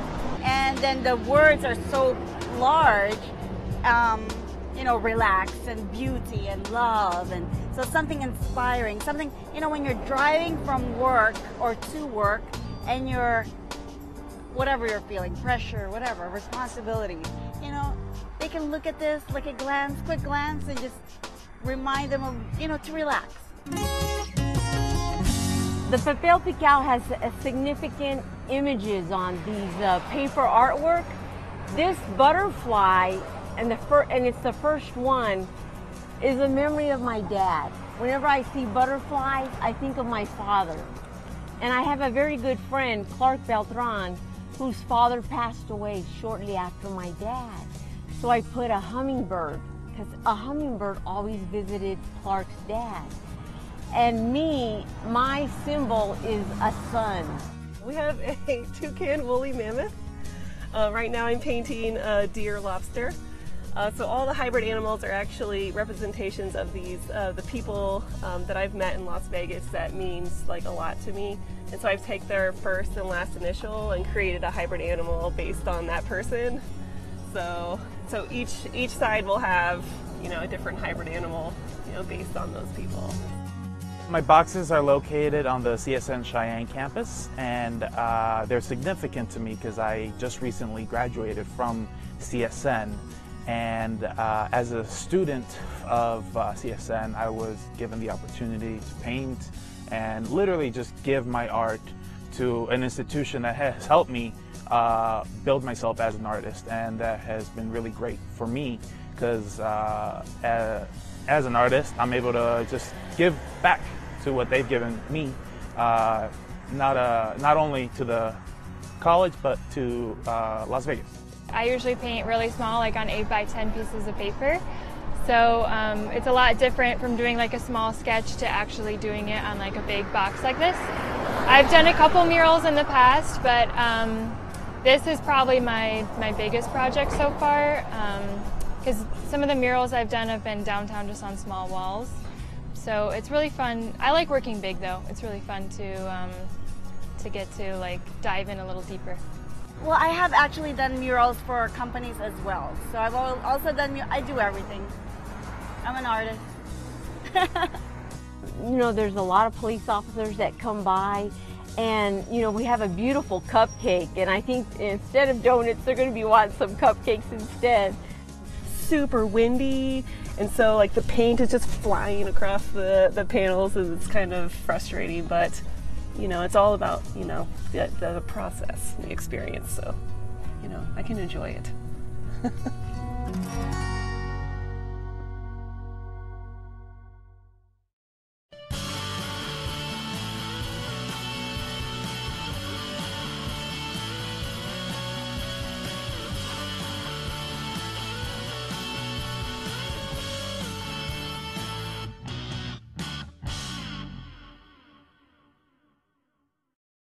Hello, I'm Judge Frank Sullivan, and I'm here to make you an offer that you can't refuse. Do you have 10 or 20 hours a month to change the life of a child? To work directly with a foster child? Get to know them and speak on their behalf in court?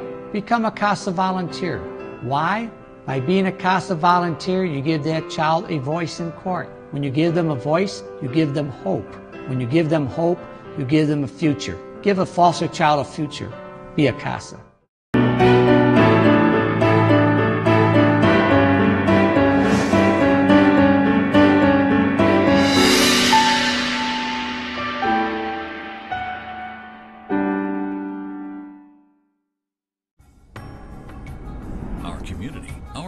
Clark County, Nevada.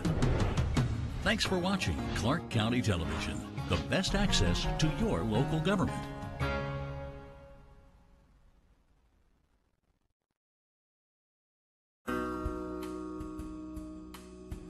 Nevada State Route 169 is located in the northeastern part of Clark County. State Route 169 begins at exit 93 off Interstate 15 continues south through the Mowapa Valley and includes the farming communities of Overton and Logandale. It ends at North Shore Road in the Lake Mead National Recreation Area. Let's take a look at some of the people and places and sights along this rural slice of District B.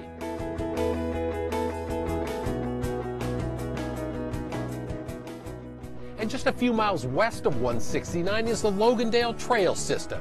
45,000 acres of stunning southern Nevada scenery. And of course, the place has trails, more than 200 miles of them, for nearly every type of recreational usage. They love it. I mean, it is a little slice of heaven that you don't even know about until you literally come over that road, you know, and it's like, wow, it's here. Elise McAllister and Bonnie Levitt are massive supporters of the Logandale Trail System.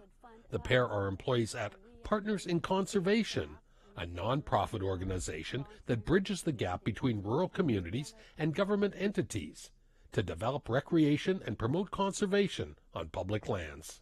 You have all manner of OHV use that uses it, and then you have hiking, photography, picnicking, camping. We've had a couple of marathons here. The Logandale Trail System offers stunning views and scenic vistas, with majestic red rocks and sweeping sand dunes rising from the desert floor. Home to hundreds of species of native plants and animals, exploration opportunities are plentiful for human guests. On busy weekends, there's 40, 50, 60 different campsites here, and people literally, you know, find a flat spot and pull over. Situated adjacent to the more well-known state park at Valley of Fire, this place was once a secret area of seclusion and leisure for Mowapa Valley residents until a couple decades ago when off-roaders discovered the trails and convinced the Bureau of Land Management to designate the Logandale Trail System as public lands. That's the wonderful thing with public land, is that it really is public for everybody. And so since they started working with the BLM back then, and all these structures and stuff here are kind of from that time period, and then the reputation's grown, and internet and everything's just really highlighted it.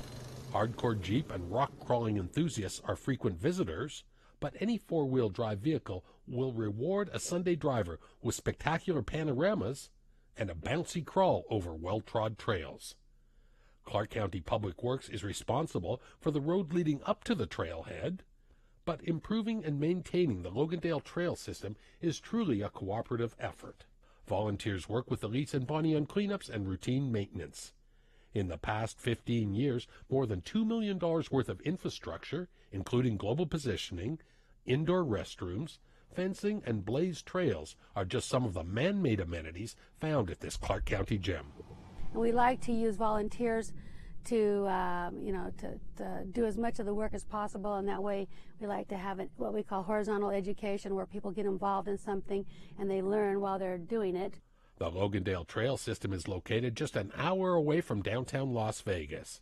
Visit LogandaleTrails.com or their Facebook page for a main loop trail map, photos, and much more information on this pristine piece of Silver State paradise.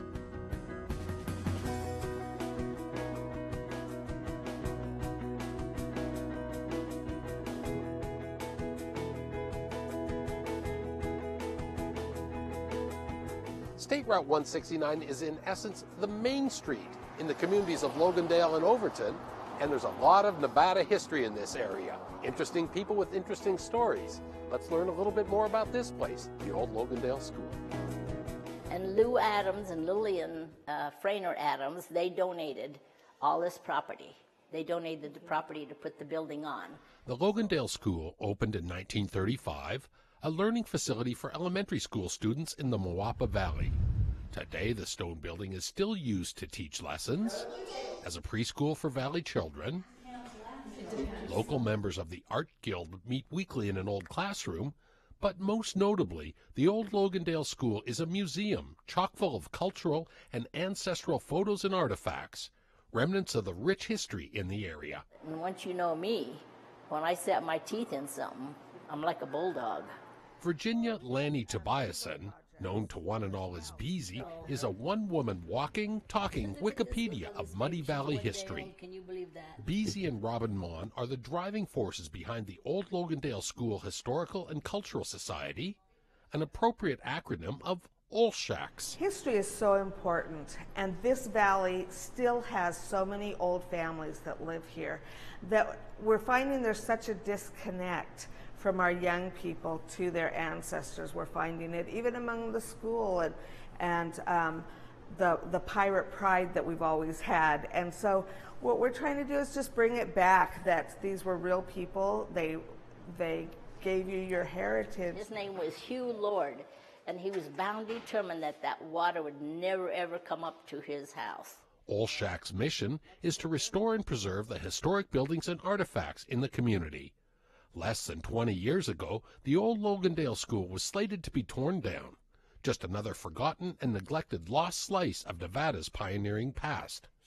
So that's when Beasy got busy to save the building. It was in probably 1998, they were going to demolish the building. Clark County School District said that, you know, there was asbestos in it, and they were just going to doze it and get rid of it. The school was literally falling apart. And then I've always collected all this stuff, and I decided, you know what, I'm going to fight for this building because we need a museum for this community. And so it took me 12 years. Beasy's love of the valley and heeding her mother's urging, Beasy spent years researching, writing, and compiling stories.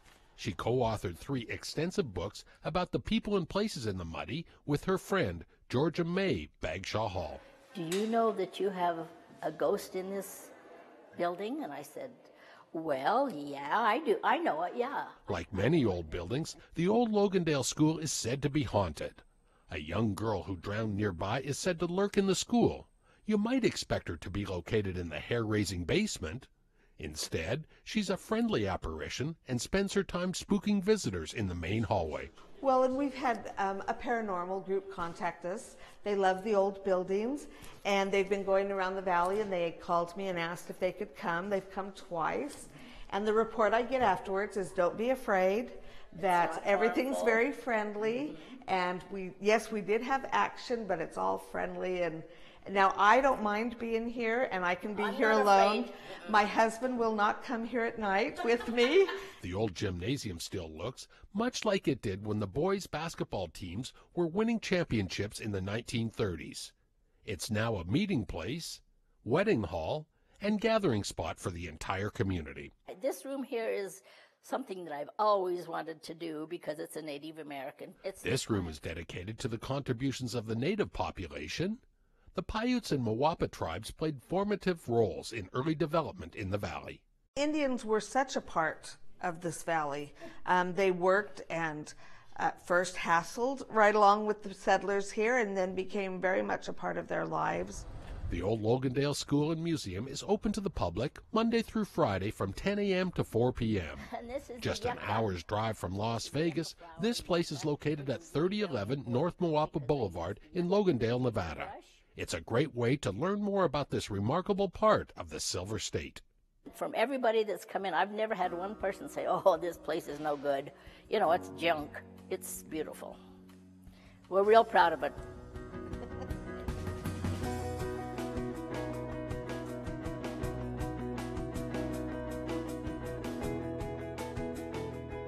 Many of the buildings here along 169 have gone through many names. Back in 1938, when this gymnasium was built, it served the students of Mawapa Valley High School, and it was known as the New Gym. Now it sits on the campus of MacLyon Middle School, and of course, people around here call it the old Overton Gym. The gym has always been the Overton Gym. It's even on the out front of the building. It says Overton Gym.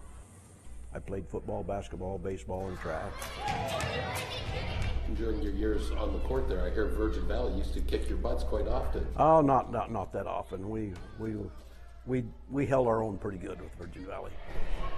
Ben Robison, class of 1961, remains a proud Mawapa Valley Pirate and still reflects fondly on his athletic and scholastic accomplishments that took place in this historic gymnasium decades ago.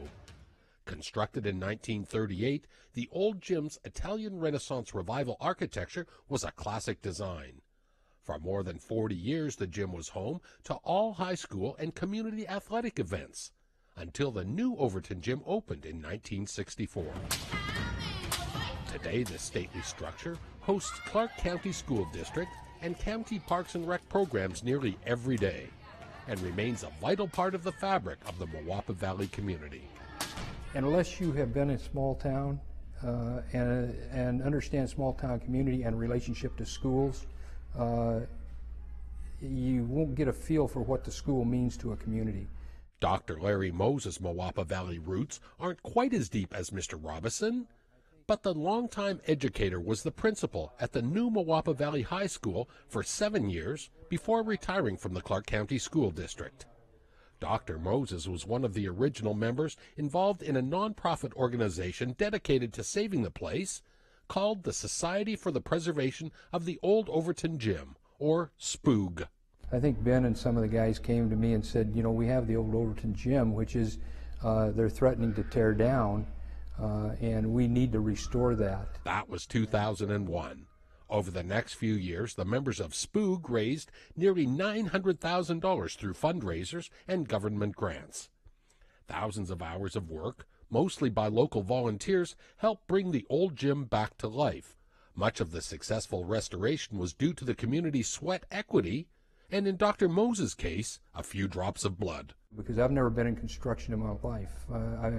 Now, the writing of the grants was easy for me, and the presentation of the grant was easy for me because that's something I did. I wrote and I did those kind of things. But I actually picked up hammers and began to knock walls down, and I learned that you don't leave your hammer on top of the ladder when you move the ladder because it falls off and hits you in the head, and I did that 3 times before I learned that lesson. All the time I was growing up, a lot of my classes were up here in this room right here. The second floor weight room is stocked with donated health and fitness equipment and is available for public use for a small fee. This was part of the squad room for the football team. And when you came up here, you always wanted to. And Ben remembers the stench like it was yesterday. The Pirate football team's old squad room is now a mere dance room, with locals offering lessons to younger dancers. Today's Gary Batchelor Gymnasium at Mowapa Valley High School is a palace compared to the old gym. The blue and gold colors and swashbuckling logos are sources of pirate pride for current students and for the community. But for old-timers like Mr. Robison, the modern additions to the old gym don't erase the old memories, even the painful ones. It ended right over there. It ended right over there? Yeah, I got hit playing basketball, broke 2 ribs and ruptured my spleen. That ended it. I had a small scholarship to go play at Dixie College. And I still went to Dixie College, but I didn't play basketball. That ended my basketball career. The old Overton Gym is located at 353 West Thomas Street in Overton. For more information on this place, visit www.oldogym.com.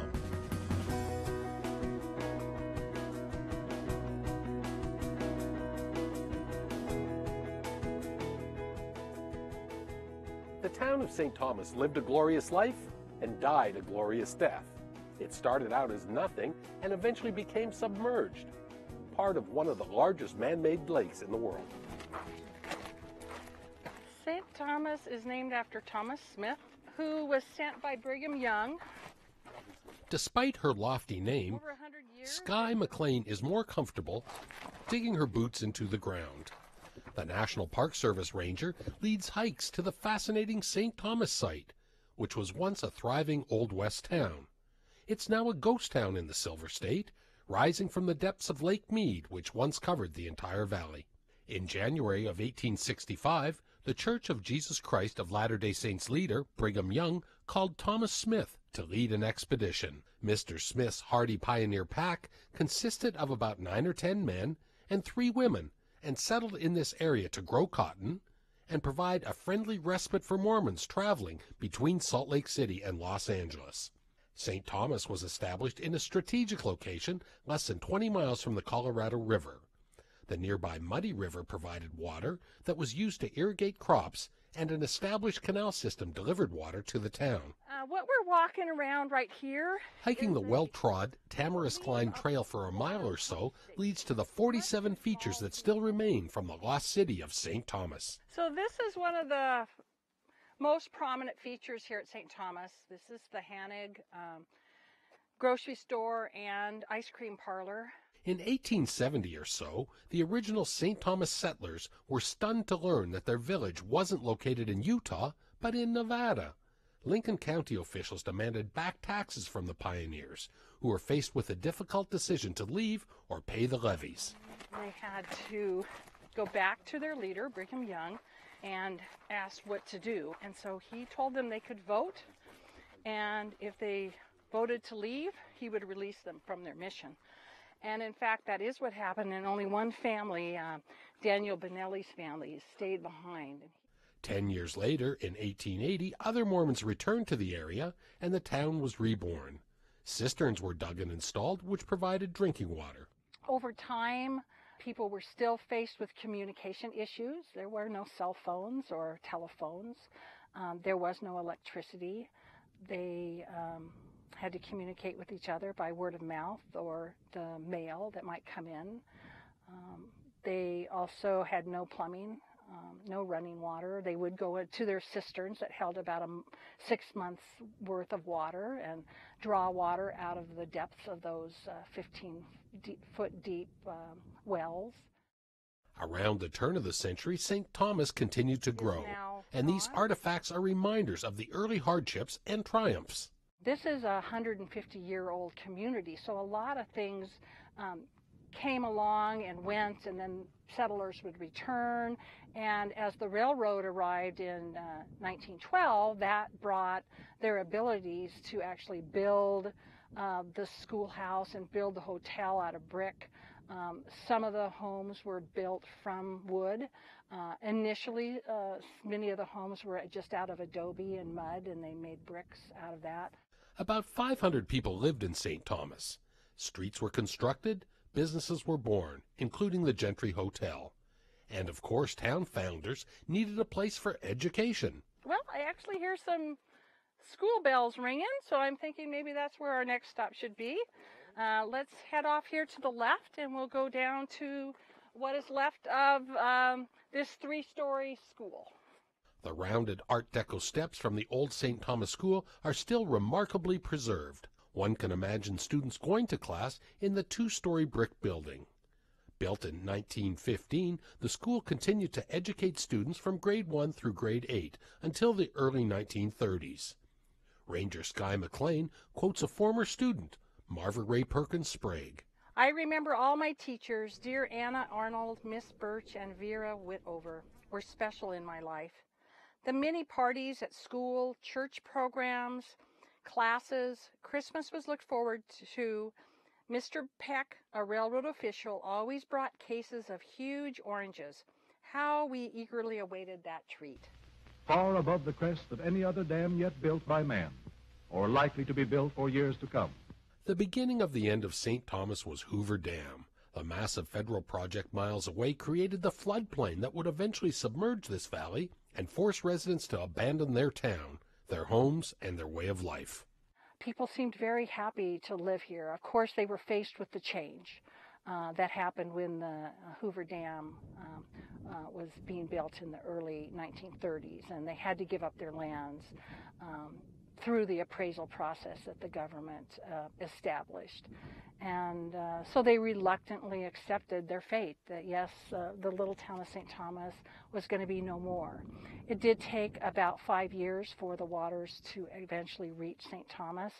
And so during that period, I'm sure there were a lot of discussions amongst the neighbors, but eventually many of them tore down their homes and removed them and rebuilt them elsewhere, whether that was into Overton or they just sold it off as salvage. St. Thomas has risen above Lake Mead 3 times, in 1952, 1965, and emerged permanently from its watery grave in 2002. In fact, Lake Mead still covers the region a few miles south of the town site. St. Thomas is located inside the park boundaries of the Lake Mead National Recreation Area and is a popular spot for hikers and lovers of Silver State lore. Visit nps.gov for more information.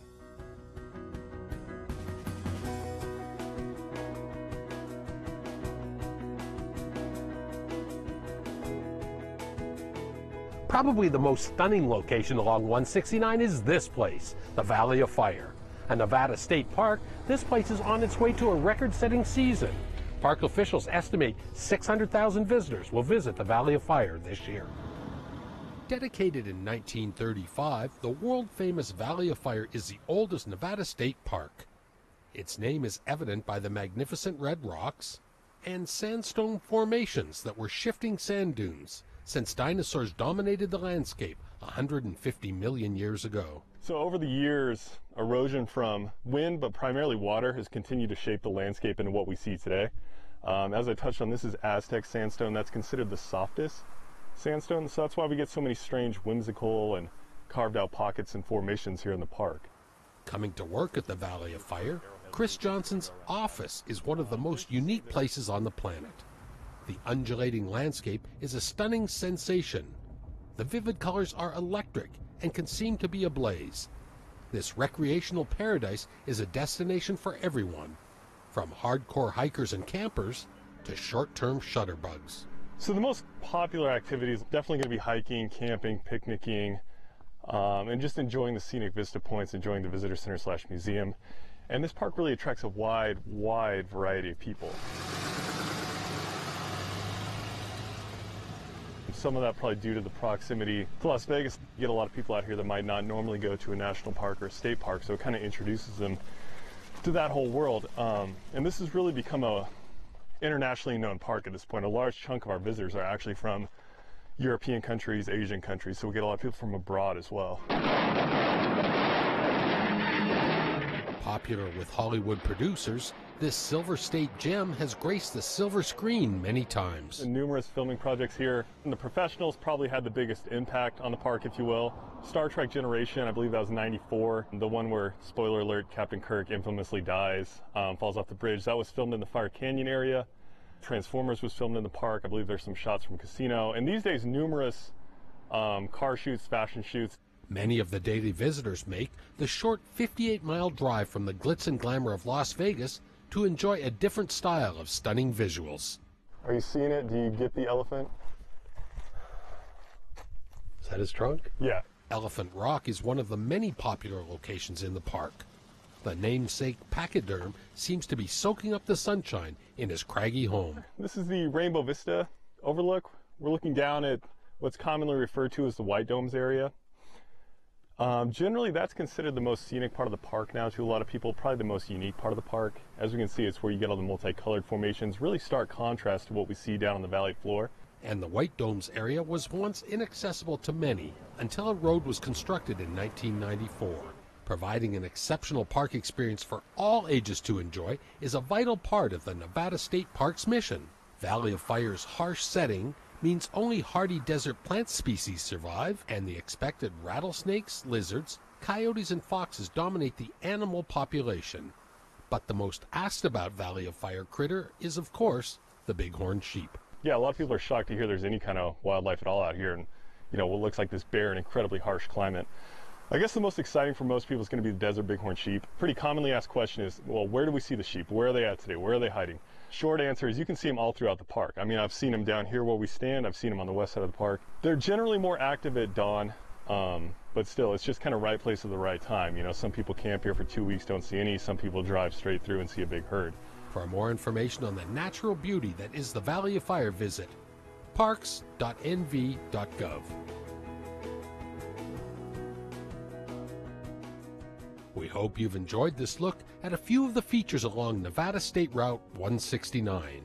We encourage you to take the short drive from the Vegas Valley, have a hike, enjoy some gorgeous scenery, and learn a little bit more about the history of Nevada and our Mojave Desert and Clark County.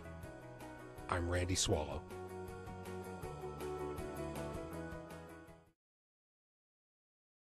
Drowning is the leading cause of death in young children in southern Nevada. Remember these safety steps. Patrol. Always have an adult actively watching children in the water. Protect. Provide defensive barriers between your child and the pool. Prepare. Create a water safety plan for your family. Enroll children in swimming classes and equip your pool with safety equipment. Be ready to call 911 in an emergency. Keep it fun and safe all year long. Visit GetHealthyClarkCounty.org.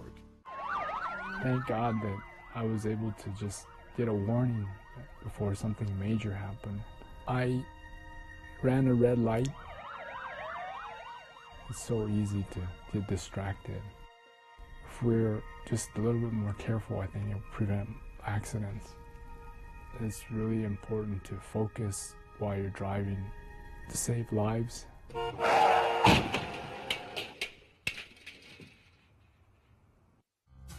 Welcome to Club Ride.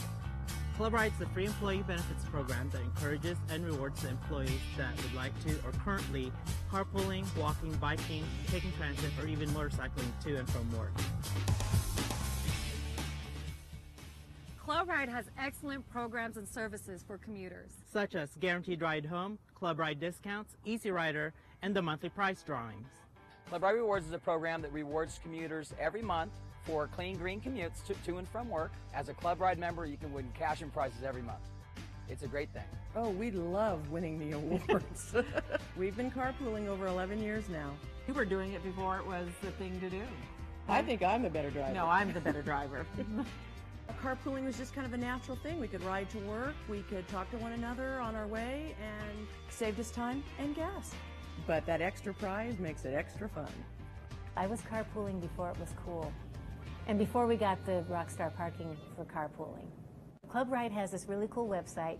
You go in and you log your trips each week, and it calculates for you how much money you've saved, how much of an impact you've had on the environment in terms of less emissions and so on. So I know for a fact I've saved $300 each year carpooling. After 20 years of driving in Las Vegas traffic, I think I'd had enough and I was ready for a change. I currently commute by taking the new transit buses. There's a new park and ride in my neighborhood, so I just drive over there and hop on the bus. I commute with this bad boy right here. My employer not only supports it, she lets me park my bicycle right in my closet at work. I love the Club Ride discount program because I get to use it at Jason's Deli, Cold Stone Creamery, and then I'm even able to use it at my bike shop, Bicycle World. I wish I would have learned about it earlier. One of the great benefits for employers is the outreach that we do. We set up a table, we give away free t-shirts, we talk to them, we educate them about the program, and then of course the incentives that are available to them. Once employers realize what we do for them, they love it. Club Ride is extremely successful at Bellagio. We've been a partner with Club Ride since 1999, and currently we have about 1,200 employees enrolled. We provide our employees with reserved parking, bike racks, motorcycle area, as well as pre-tax payroll deduction for the passes. I think the Club Ride program is very well thought out, very well engineered. Cox is really committed to being a Club Ride partner. We have swipe machines at every entrance where employees can log their commutes. We also have bicycle racks. We have the ability for employees to work compressed work weeks and flexible schedules. And we have pool vehicles that are available for those employees that commute who need a vehicle to use to visit a customer or to go to another office. Having a strong commute options program is really important to the city of Henderson. Currently, we have over 400 of our employees that are enrolled in the Club Ride program. We have lots of prize winners every month, and I really make a big deal about it. I hand deliver all the prizes. They're just really excited, especially if one of the other employees sees that they're getting this prize. That kind of motivates them and they want to be part of that. I'm Joan with Cox Communications. I'm proud to be a carpooler, and I think you should be too. Less traffic and cleaner air, and that's a good thing. Less traffic, cleaner air. Carpooling is a good thing. I'm Joey over at the Rio, and I love being a Club Ride member. I'm Bill with Cox Communications, and we're a proud partner with Club Ride. Commute options are a good thing. Partner with Club Ride today. To find out more, visit the Club Ride website. Or call 228-RIDE or go to your HR office and speak to your transportation coordinator. That's a wrap. That sounds good. That's a wrap. Or can I do like Janis Joplin? That's all, folks.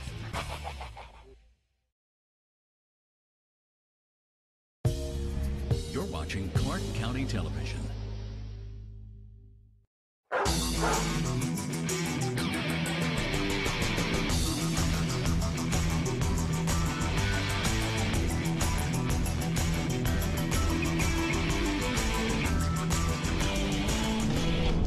Hello, I'm Randy Swallow. Welcome to County Critters. Critters will showcase our animals and the people who give our canines, kitties, and other best friends the attention they so richly deserve. Our first story is about a star athlete named George. A thrill seeker, George is especially adept at skateboarding. We spent an early morning back in the cooler springtime with this incredible English bulldog.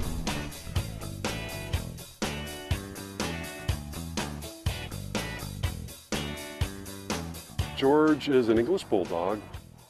Okay, buddy.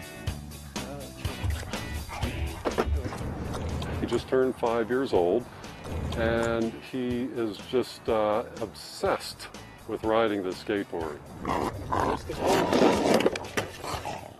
Most important thing for him is to have fun. Frank Sinatra was probably first called the chairman of the board, but George truly lives up to that moniker. There you go, George. You having fun, buddy? Yeah, you're having fun. The burly 5-year-old English bulldog's athletic talent is remarkable. Okay, you gonna sit? Good boy. Okay.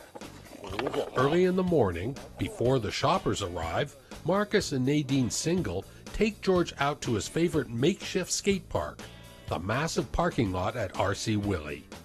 The four-legged bully is in complete command on 4 wheels, carving his rides on a custom skateboard created specifically for the Daredevil dog. Are you gonna buzz us, George? Yes, you are. Marcus and Nadine have 0 skateboard skill and presented Puppy George with one a few years ago. Since that time, the self-taught shredder continues to be on a roll. Neither my wife nor I ride a skateboard. And George just picked this up on his own. He is essentially self-taught. Gave him the board, he started playing around with it and just rolling with it, and every day we'd bring him out, he'd do more and more, and we just thought it was hysterical. He's getting his exercise, and we don't have to take him out for walks. He doesn't like to go for walks. Yeah, this is his idea of going for a walk. Despite the lack of a helmet and safety gear, George has never been injured. The smush-faced dog is fearless, and his thirst for adventure far exceeds his thirst for refreshment. I could put a bowl of water under his mouth right now, and he would grab his board and go flying away. He will not stop for a drink. We actually have to force him to stop, and sometimes wrestle the board away. The 58-pound hound is a true ham, showing off as part of George's personality. As a breed, bulldogs are blessed with dogged determination, a low center of gravity, and a generally goofy charisma. All great traits for gifted skaters. George will ride anywhere, but George loves this in particular because it's wide open. He uses most of the parking lot, and it's a huge parking lot. But he has some obstacles he can ride around. George loves turning. Who would have figured? We were always concerned that he might run into one of these little planters here, and nope, he just swerves right around it. So he loves it here. He learned as a puppy here, so it's kind of special for him. George is hardly a one-trick pony. His appetite for speed extends to the water and on the slopes. But the stocky dude's passion is most definitely on his skateboard. Some of the funny things that we've heard when people watch him, a teenager that they're looking at him, and they're watching him ride. They says, "Yeah, but can he do any tricks?" I didn't know what to say to that. Just like any youngster, quitting time is met with resistance. Marcus literally has to take the wide board away and force the skating phenom to slurp down cold water. I know, that's all. Let's go get a drink, buddy. Let's go get a drink. Let's go get a drink.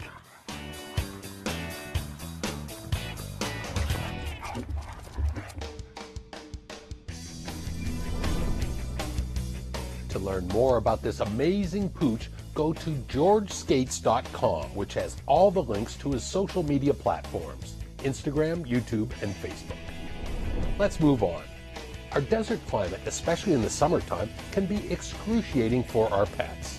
But some common sense, coupled with a few extra safeguards, will keep your cat, dog, and other pals cool and comfortable. The Animal Foundation's chief veterinarian, Dr. Ken Saransky, shows us how they keep their guests content and how you can too. Dr. Ken Saransky, thank you so much for joining us here today. And of course, it is one of the first days of summer and fairly hot. Now, us humans, hey, we grab some water, we get into the air conditioning, we get into the shade, but pets obviously don't have that luxury. Tell us how animals sweat differently and what to look out for. Yeah, so animals really deal with heat a lot differently than people do. Dogs, for instance, their main mechanism of dissipating heat is through panting. So humans we can release sweat all throughout our skin, but a dog really has to rely on panting. They can sweat a small amount through their paw pads, but that panting is really the primary way, so that'll be the first thing to look out for. If your dog is getting too hot, you'll start to notice excessive panting. Here at the Animal Foundation, obviously, that's you're caring for many, many animals. Tell us about this area where we are here right now and what's happening here. Yeah, so we're actually in the play yards, and this is where we have play groups for our animals because they do have to live inside indoor-outdoor enclosures. We try to get them out here with our enrichment staff, and they're kind of playing together. And because it is hot out, you know, it's June, so we are taking steps to protect our animals while they're out here. So you can notice here we have, you know, we're in a shady space, it's covered, and we have kiddie pools all around for them to kind of jump in and enjoy. It seems like it's kind of a tough trade-off, maybe not so much here for what the animals are going through here at the foundation, but at home, your regular dog, what is the trade-off as far as shade and exercise? You don't want your dog just to sit on the couch and do nothing, even during these hottest days of the summer, right? Yeah, as pet owners, we really have to, in June, July, and August, limit exercise to really probably the early morning hours and late at night. Those are the best times to exercise your dog. Definitely in the middle of the day, it's important for your dog to have a shady place to be, a lot of access to clean, fresh water that you're constantly changing out, and maybe even just keeping your pet inside if you're able to. Being indoors in a climate-controlled environment is really the best thing for our pets here in June, July, and August here in the Valley. Let's talk a little bit more about that then. What are the laws, or I think you just touched on pretty much the responsible requirements, but what does a person have to do if, say, they have to keep their dog in an outdoor area? Yeah, so you basically just have to provide your pet with, to be able to get out of the sun. So there really has to be a shady place for them, an enclosed area. Yeah, that's another really important thing to remember. I mean, sometimes we forget because we're always walking around with shoes, but you know, our dogs, they have their paw pads, they're not wearing any shoes, and some of the asphalt or sidewalk, especially that is not shaded by the sun, can get really, really hot. So usually what I tell pet owners is to kind of use the back of their hand to test that surface before they decide to go ahead and walk their dog on it, because that can actually burn the paw pads. Those surfaces like asphalt and sidewalk will get hotter than you know, grass would. Let's talk then again a little bit about different types of breeds. Obviously some smush-faced dogs, a boxer, a Boston Terrier, or a Persian cat, animals like that, their breathing is a little bit different than some of the longer-snouted animals. Is this a consideration depending on what type of breed you have also, Dr. Absolutely. Ken? So you really have to, there are certain groups of animals that can be more at risk. You already touched on one of them. Those would be kind of your flat-faced animals. So you kind of mentioned like pugs and boxers, Boston Terriers, things like that, Persian cats. You also, just like people, you know, we have older people and younger people. It's the same thing with animals. So our older pets and our very young pets are going to be more susceptible. Those pets that are overweight are going to have a harder time in the heat. So these are all factors to keep in mind. The length of their coat. Sometimes maybe the other dogs and cats will make fun of them with a short, funny haircut, but that's certainly something to consider also during these summer months, right, Doc? Yeah, you want to you know, consult with your groomer or your veterinarian to see what would be the best to do with your dog's particular hair coat. There are some dogs that you can, you know, with maybe the longer coats, that you can actually trim those coats. You don't want to do it too close to the skin, because if you get rid of all of that protection, it can actually get sunburn. But then there's dogs that have it's not a good idea to shave them entirely because they maybe have a double coat. And so with those dogs, you would pretty much take out, do a lot of brushing, and there's some special treatments that your groomer can do to get rid of that really thick undercoat. So your best bet is to consult your vet or even your groomer on a situation like that. Yeah, on what is best to do for your particular pet's hair coat. Okay, we've touched on a lot of these things, but now probably the most infuriating topic where we see pets in cars left unattended in these summer months. Talk a little bit first about the laws. What is the law, Doc?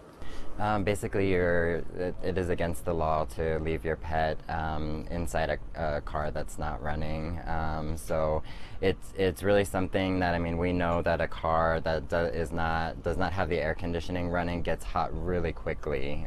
So that temperature will be much higher than the outside temperature, and that can happen extremely quickly. So that is a absolute thing definitely not to do at all. How can people get around that, or what should they do? It seems fairly obvious, but tell us. Yeah, I mean, really, you just have to plan to just completely avoid that. I mean, that is not an option at all. Just like you wouldn't leave your child inside a car, you should also not leave your pet inside a car that's not running. So whether if you have to run in, make sure you have somebody else with you so that you can keep the AC on, or leave your dog at home. There's a bunch of different options, but having your pet inside a hot car is not one of them. What would you do if you saw a pet struggling in a car outside here at the Animal Foundation, or just when you're out shopping at Target? What would you do, Doctor? Yeah, so we would first alert the authorities, because that is an emergency. So I think the most important thing would be to alert the authorities as soon as possible, so that someone can potentially come and break the window. But I know that wherever you are too, you could try to go into, if you're parked in front of a gym or something like that, you could try to go into the gym and have them kind of radio everybody that's in there to try to find the pet owner. Those are definitely some of the things you can do. Doctor, you talked earlier about the most obvious pet overheating symptom is panting. Talk about some of the other symptoms that might not be as obvious. Yeah, so panting, the excessive panting is really the first thing that you'll notice. And so excessive panting is something like the first thing you should watch out for. If your dog is panting more than normal, your mind should automatically thinking, my dog is too hot. Some of the next things that you'll start to see are your dog may have decreased energy level, and they also may have like a decreased overall responsiveness. So when you're calling them, they may not even look at you. They may kind of just be putting their head down, and then we can start to get into things that are a little bit more serious. So basically the heat affects all of the organs in the body. So you can see signs from any one of those organs basically as you really start to get into signs of heat stroke, which is life-threatening. So you can see signs of like vomiting, seizures, bloody diarrhea. Really all of the organs are affected. So it can really become a fatal condition, heat stroke. Obviously, when it gets to that stage, what do we need to do? Yeah, so you need to bring your pet immediately to a veterinarian if you're noticing any of those signs. So if you notice that your pet is excessively panting, what you should do is immediately get them to a shady space, provide lots of clean, fresh water. If you can, maybe put a fan. Which operates LEAD is the finest shelter in Clark County. Visit theanimalfoundation.com for special events, adoption information, and much more. Our next guest is Jennifer Osborne. Jennifer is the one-woman driving force behind Fire and Ice Horse Rescue. This unique nonprofit organization retrains and rehomes retired thoroughbred horses. We caught up with Jennifer as she was working with her friends out at Bonnie Springs.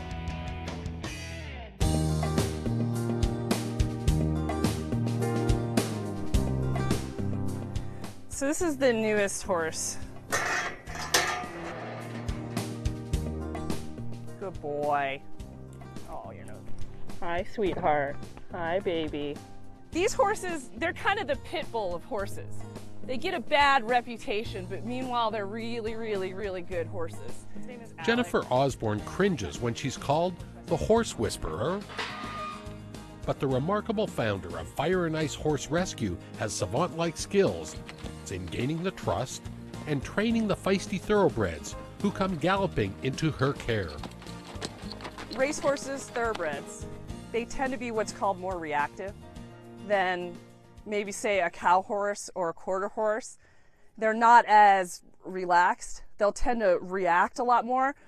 Through no fault of their own, if they react, they can hurt people.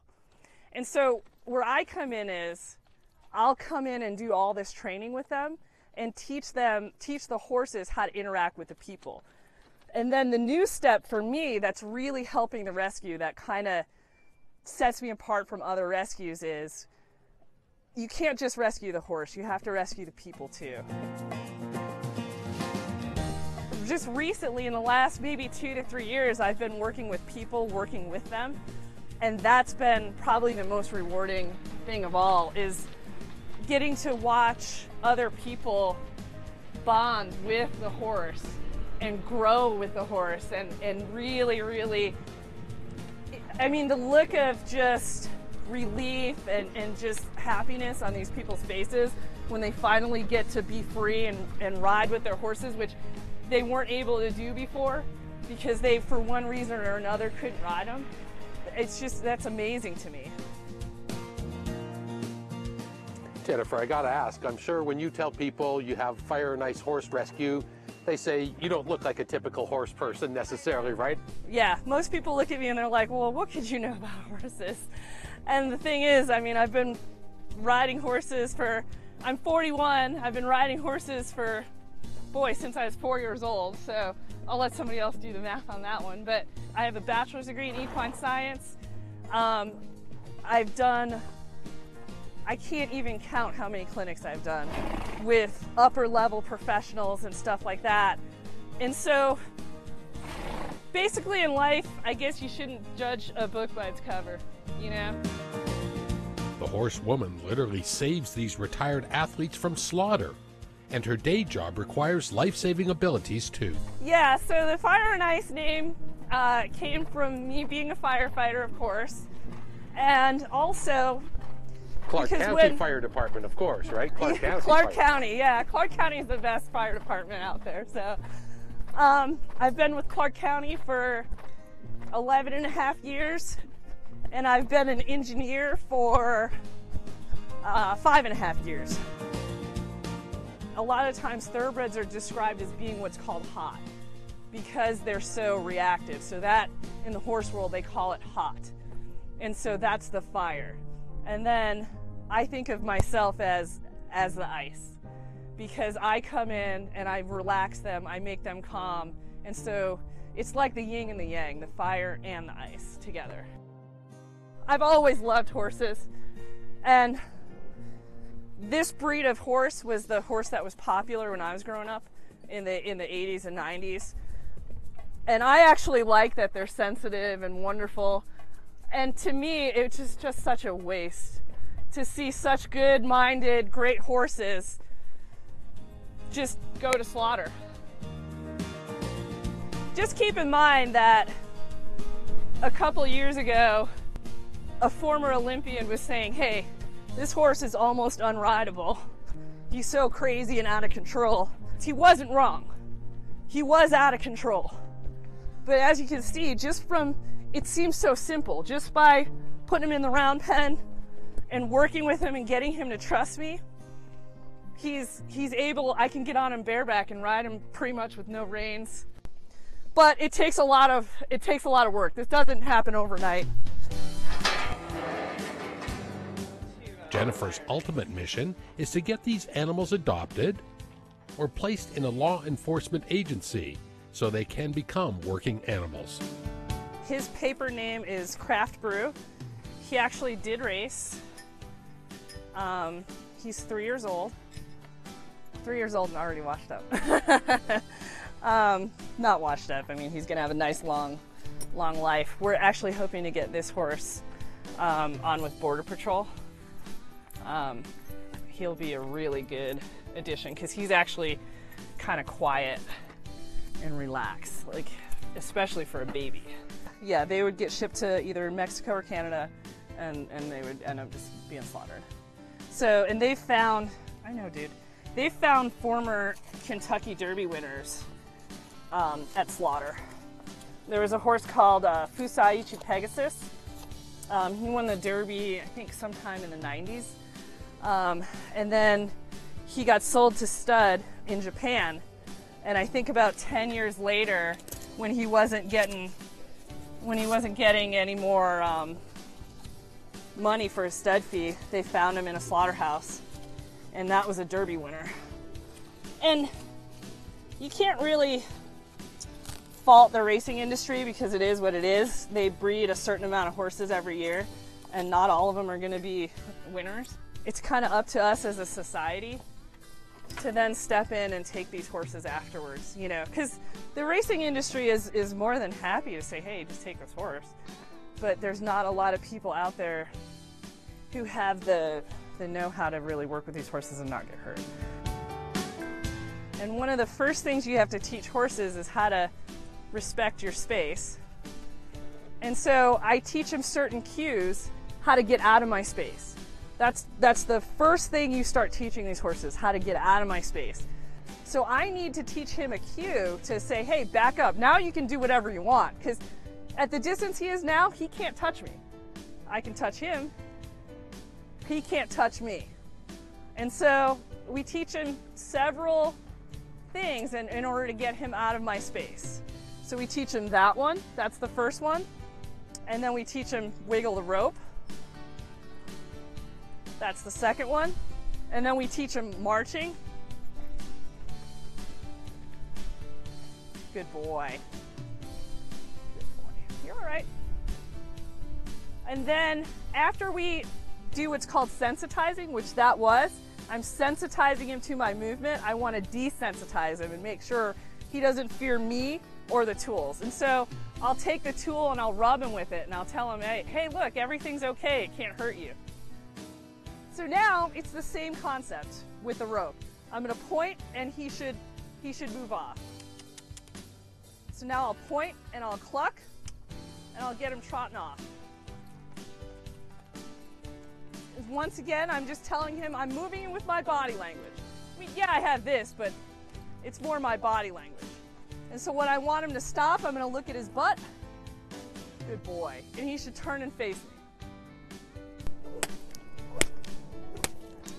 Horses are scared of things that move and make noise. So I'm going to desensitize him to this stick and string because it moves and makes a noise. It took us a while to get to this point. Then we're going to do a little bit of horse yoga. We do what's called flexing, which allows him just to get flexible and lower his head and relax a lot more. See how low his head's going? That's exactly what you want. You want them that relaxed to where they just lower their head down and just relax. Because the last thing a prey animal, which is a horse, wants to do is to lower their head and offer themselves up to a predator. Because if I was a lion, I'd want to grab on right there. So if you're a horse, you want to get that head up as high as possible. You don't want to lower that head all the way down. And so when they're willing to do that, or do that on their own, I know, I saw you, good job. So when they're willing to do that, that means that they really trust you. And now he's just showing off. Now he's saying, oh, I don't need you to pull on the rope. See, like he knows what I want. So that's the most important thing that you can learn on a horse is this, the one rein stop.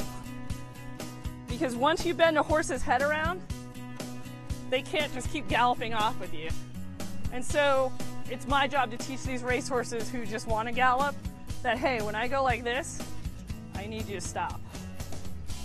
Good boy. And I always say they're the best horse. To me, there's no horse out there with a bigger heart and that will try for you more and will really be there for you. But you have to get them to the point where they understand what you're asking them to do. Once they understand, I'm telling you, there's no better horse.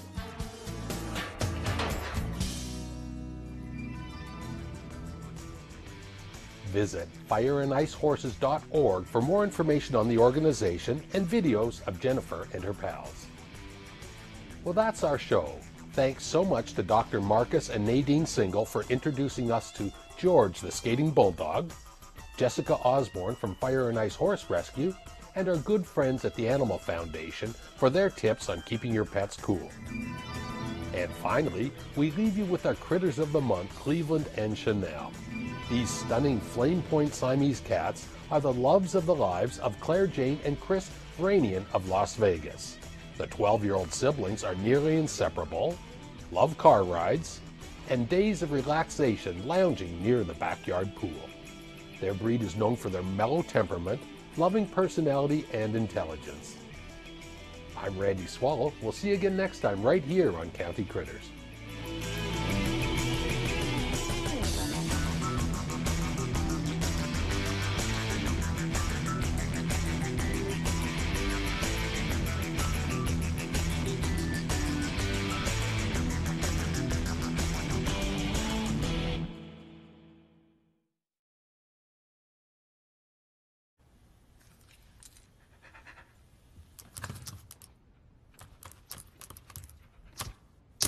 There's a shelter pet who wants to meet you. Meet one today. Visit theshelterpetproject.org. Adopt.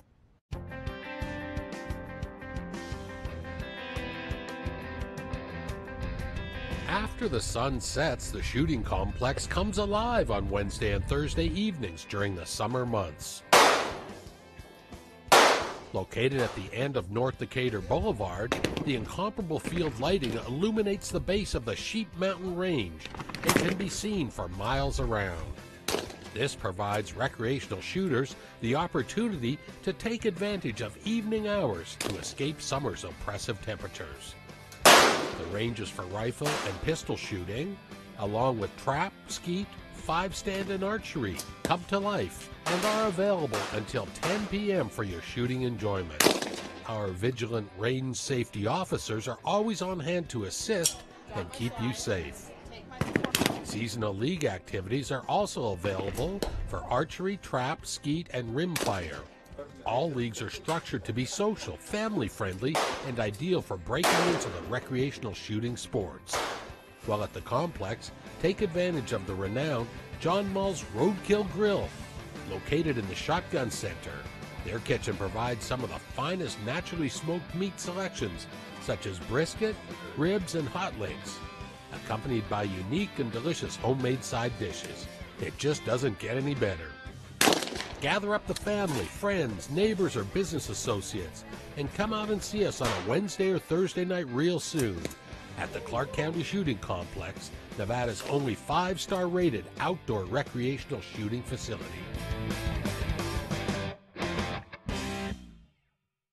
If you were at the Route 91 Festival during the shooting, you can get assistance to pay for expenses not covered by insurance. Even if you're not needing assistance today, it's important to file an application with the Victims of Crime program by October 1st of this year to ensure you're covered in the future. At the Vegas Strong Resiliency Center, you'll find care, compassion, and support among survivors like me. And me. And me. And me. Just go online to vegasstrongrc.org to file an application today. Help is here for you and those you love. Our community, our home, Clark County, Nevada. Thanks for watching Clark County Television, Southern Nevada's best access to local government and the community. Good morning, Ms. King. I would like to call today's meeting of the Board of County Commissioners for September 4th to order.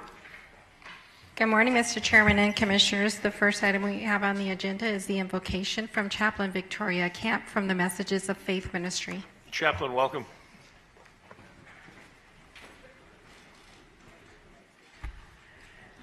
For those who wish to bow their head and join in prayer, I pray, Almighty God, I come before you this day and ask for blessings upon the Clark County Board of Commissioners and the citizens of this great state. And for all those here today, I pray for wisdom and humbled hearts for those in leadership, thoughts of others, and a betterment for all those they serve. Amen. Amen. I pledge allegiance to the flag of the United States of America and to the republic for which it stands, one nation under God, indivisible, with liberty and justice for all.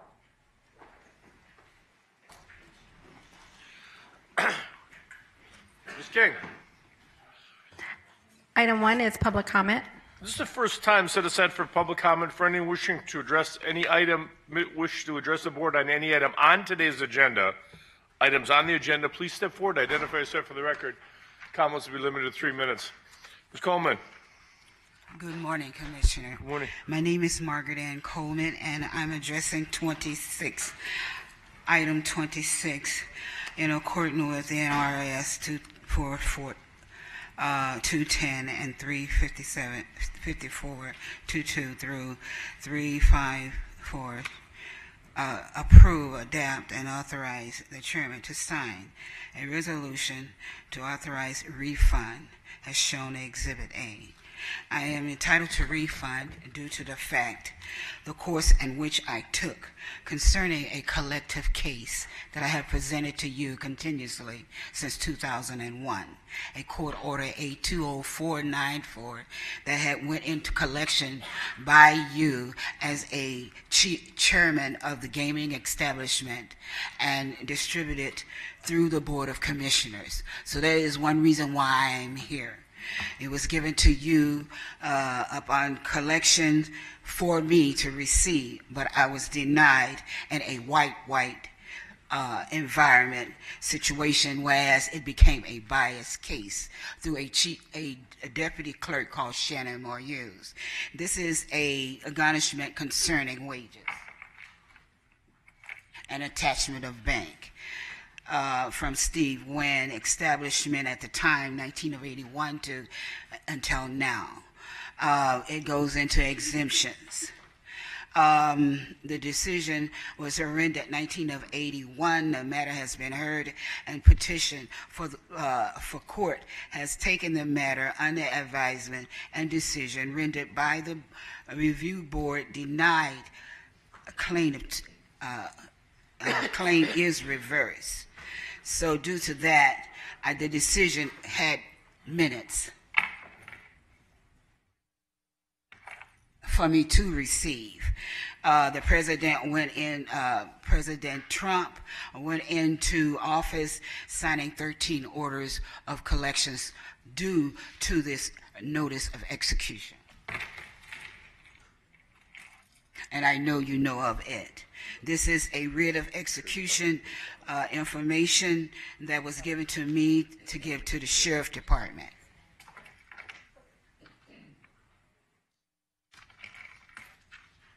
And this is a writ of garnishment.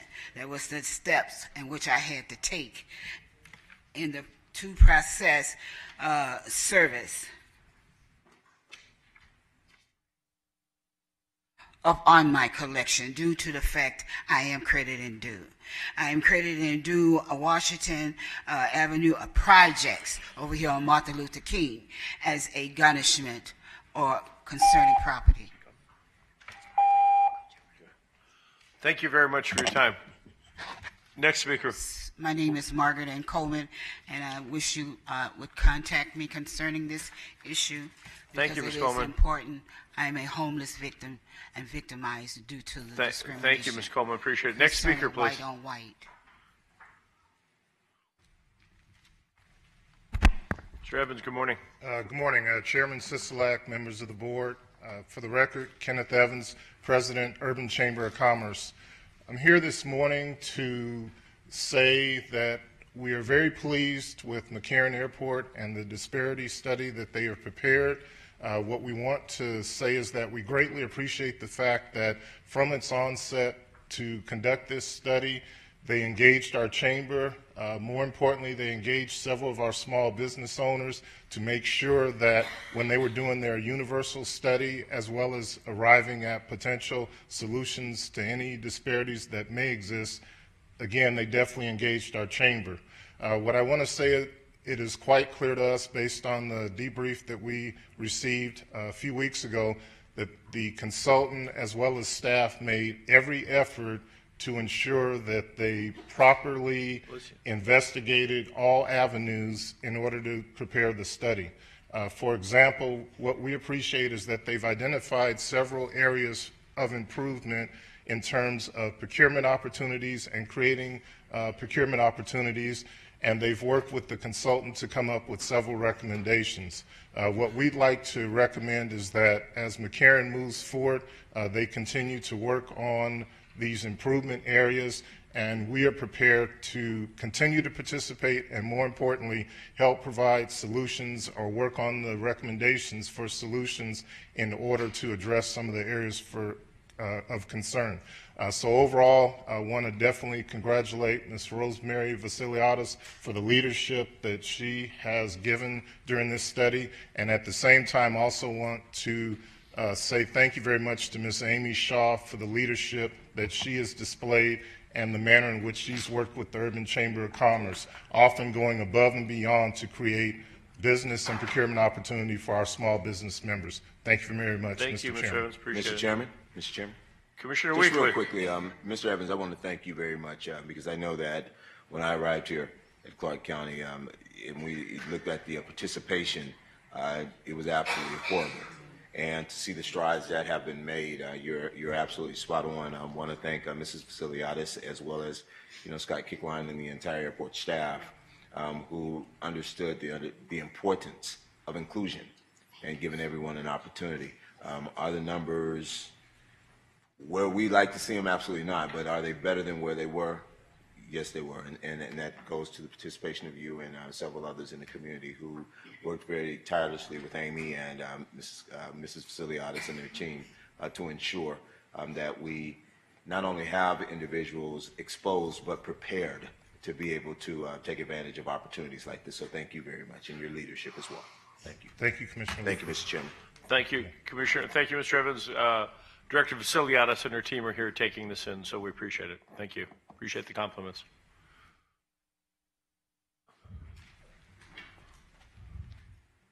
Good morning. Good morning. My name is Joe Coe. I am a Director of Diversity for Boyd Gaming. I also would like to echo the sentiments that Ken has stated regards to the McCarran Disparity Study. As a business partner in the community, in my role, I use the data also, although I'm in a dissimilar industry. The data is very important, and I would ask that this commission, this body, take a look at the data that has been provided and accept it accordingly. Thank you. Thank you very much. We appreciate it. McCarran continues to lead the pack when it comes to the Good morning. My name is Carlos Gomez. I'm the Business Director for Development for the Latin Chamber of Commerce. For the record, I want to applaud the effort the airport is doing, McCarran Airport is doing to bring minorities. I came from a long way, from the old school, with Dr. Overstreet, Frank Hawkins, Horacio Lopez, Otto Merida. To see the progress now, I like it. I like to see more contracts unbundled, more contracts for minorities. I want to see the money to extend local minority and really appreciate your efforts. I want to thank you to Beth Maita, David Clips, Scott Cleanen, Click Linen, and Rosemary Vasiliadis. But also I want to appreciate David Eclipse. He is served our country and he was deployed to, and he's coming back sound, safety, and healthy. Thank you so much. We appreciate the effort you do for our community. Thank you. Thank you very much. We appreciate it. Why don't we get the McCarran team to just stand up so we can recognize all the McCarran folks that are being so kindly acknowledged. Come on over here, folks.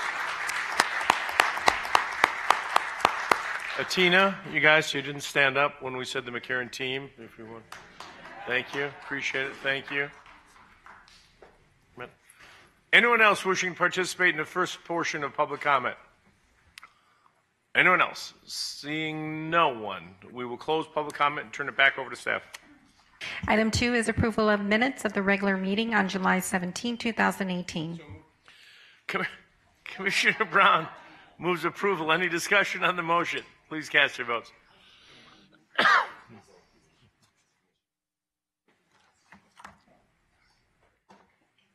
Motion passes.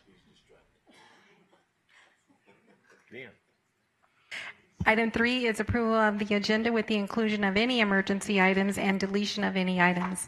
Mr. Chairman, I have one change to read into the record.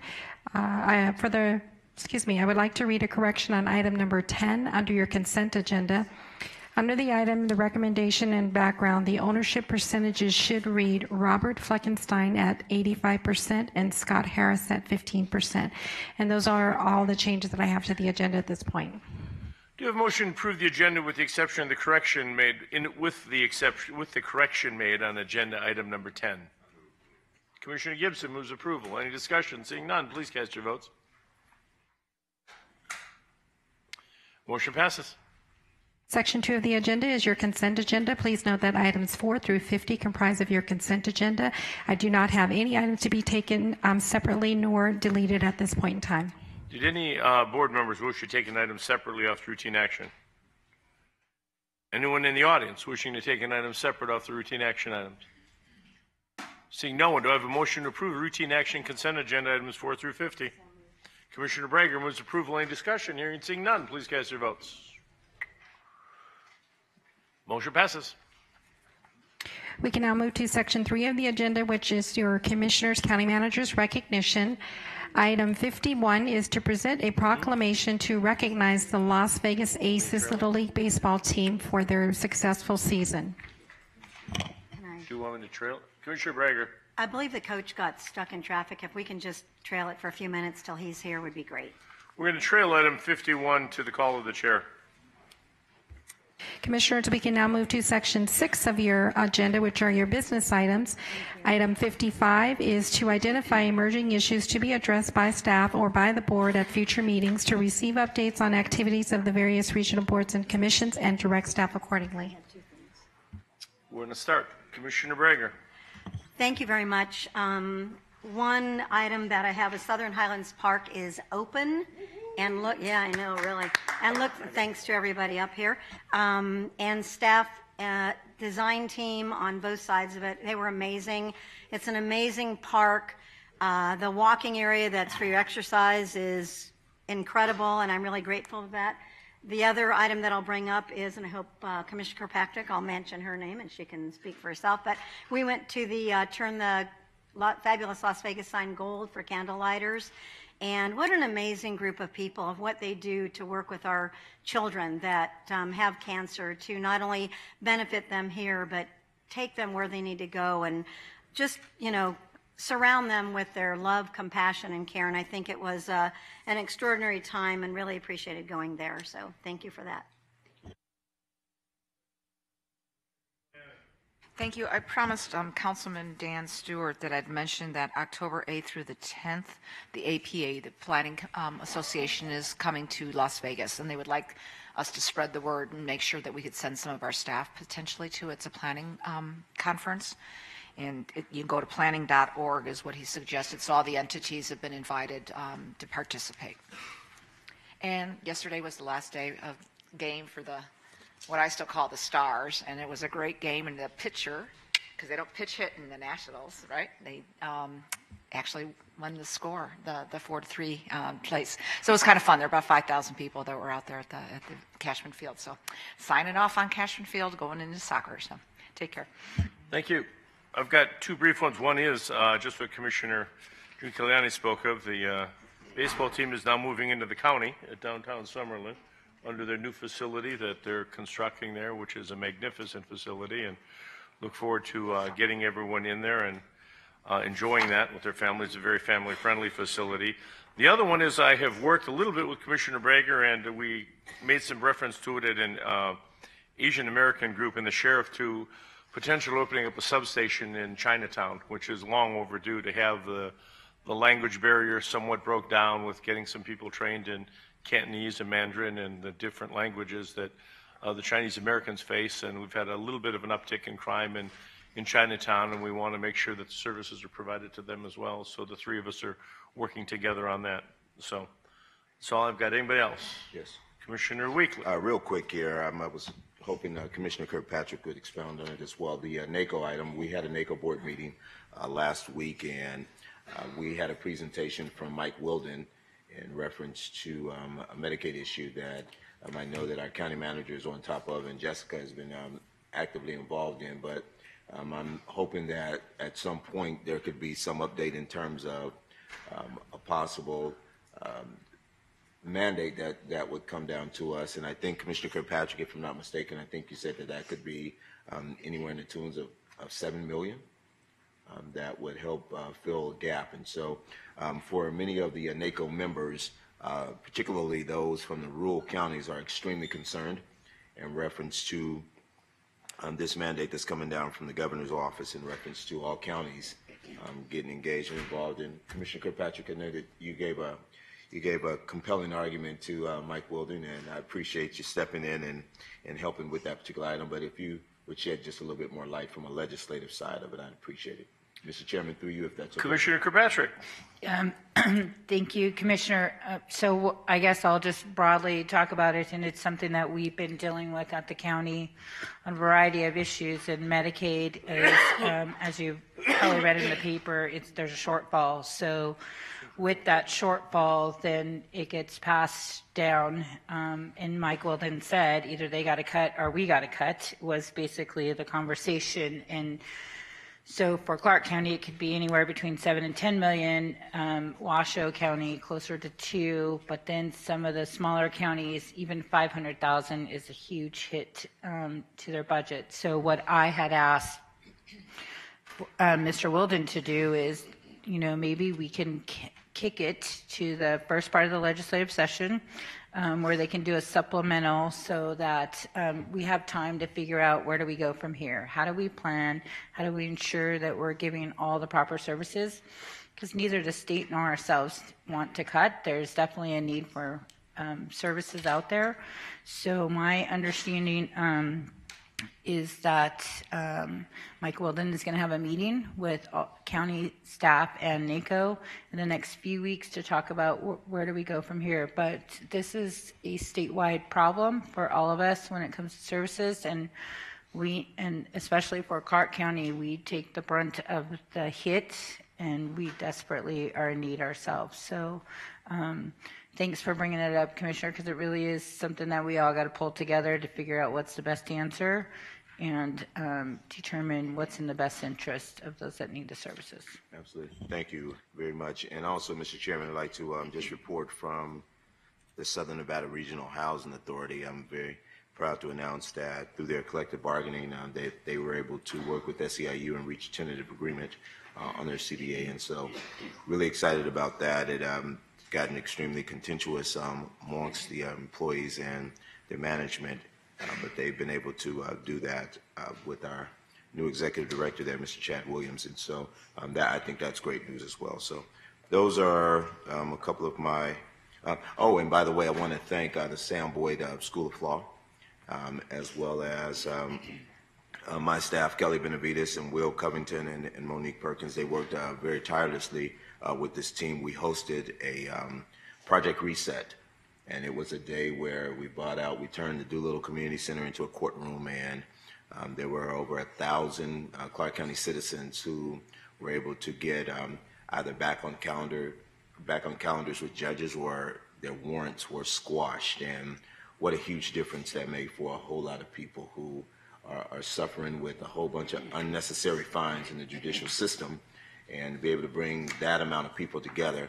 Just that day, 1,000 people were serviced, but there were probably about 3,000 to 5,000 people that came in attendance, and they've all committed to work with those citizens and help them. And just want to thank all those law school students out there for really working to put this annual Community Law Day project together. It meant a lot to Clark County. So really excited about that, Mr. Chairman. Thank you. Those are my emerging issues for the day. Thank you. Anyone else? Okay.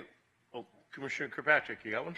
I will. I'm still trying to get back in the go here mode. But a couple of things. So one, I want to thank Parks, whether it be maintenance or park police. They have had a challenging summer with the heat. There has been no break for them, and they've maintained all of our parks. The police, stepped up its efforts on Saturday again.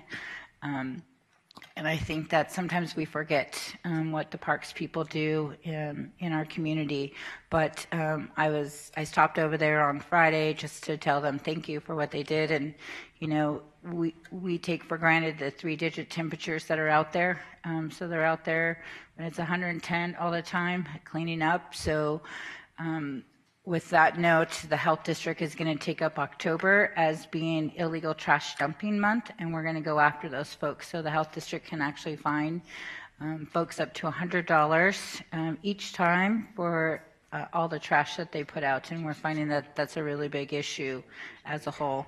So the health district will take that up in October. Also, I wanted to let everybody know we are building, in conjunction and working with the state, we're building, and Susan Breger, this is in your commission district, but we're going to be building a garden at the mental health. And, you know, this will be fantastic for the kids because it's autistic. Kids will have a component, the blind folks will have a component, and the mental health. Teaching them to work with their loved ones and to get services. So we'll be doing that in the next 3 weeks. So I'll give all of the board an update so that if you want to come volunteer, or even if it's serve donuts to those that are volunteering, that would be great. So thank you. Thank you. I think that, do you have some more, Commissioner G? Oh, the hand was up. The hand, I don't know if that hand is up as a question. Okay. That, I guess, wraps up the Commissioner's items. Can we go back to 51, please?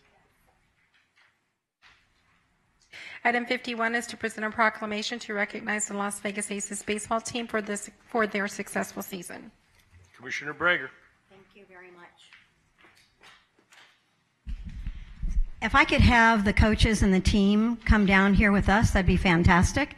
And while they're coming down, what I'd like to do is, I think I'll wait till they're down here to give their names and they can raise their hand and get some TV time here. But while they're walking down, I'd like to recognize the members of the Las Vegas Aces American Legion baseball team. When I first saw this on Thursday, I'm like, why am I doing the Aces? It's not in my district.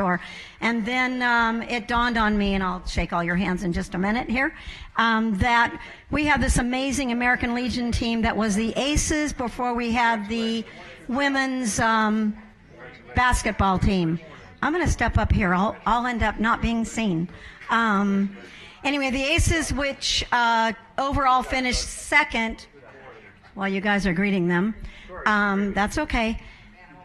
There actually were more than 3,500 teams. So to have this team stand with us here today is really incredible. And so one of the great things about our community is I think sometimes we focus so much on the Las Vegas Strip or downtown that our youth that stands behind me doesn't get recognized like they should. So today it's really an honor to know that they finished in, I wrote some notes here, second place American Legion National Championships, gold state winners, and these young men are from Desert Oasis and Rancho High School. Any other high school that we're not recognizing? I'm pretty sure it was Desert Oasis and Rancho High School. So that's very exciting. The coach, Paul Bobolts, no, I knew, I just practiced that and then I ended up destroying your name. Bobolts, right? Yeah. Wrong? And Coach Smith. And Coach Sperano. Coach, say that again? Langvat. Okay, they did not give me those names, and I knew that would happen. So we have 4 amazing coaches that work with these young men. And what I'd like to do, if you would raise your hand wherever you are, I think it's nice to be recognized. We're the only one today, so I'll take advantage of that. And if I mess up a name, I'm going to apologize. Shandon Van Kuren. Very good. Parker Schmidt. Dustin Mansell. He's what? Oh, he's off to college. Congratulations on that. Zach Cernowski? Okay, I told you. Reed Schaefer, Colby Smith, Josh Sharman, Jason Sharman. We have brothers here? Off to college too. Let's recognize that. We have some incredible young men and women that after they finish high school, we have a great percentage of students that go to college. Jordan DeMarcy, okay. I didn't write this, so I apologize. Where is that person? No, I'm kidding. No, it's great. It's very attractive. Izzy Gutierrez, College, I love all that. Tell me all those. That's super. Stephen Fahidi? Giotti, that's a G, okay. Nate, Jimmy, Jason, Jake, Aaron, and Darian. College? College. Gosh, that's amazing. So what I'd like to do right now is really thank each and every one of you and the coaches. I know it's an incredible commitment. Any family members that are out in the audience, if you'd stand right now, I think that'd be great to be recognized. We know how much of your time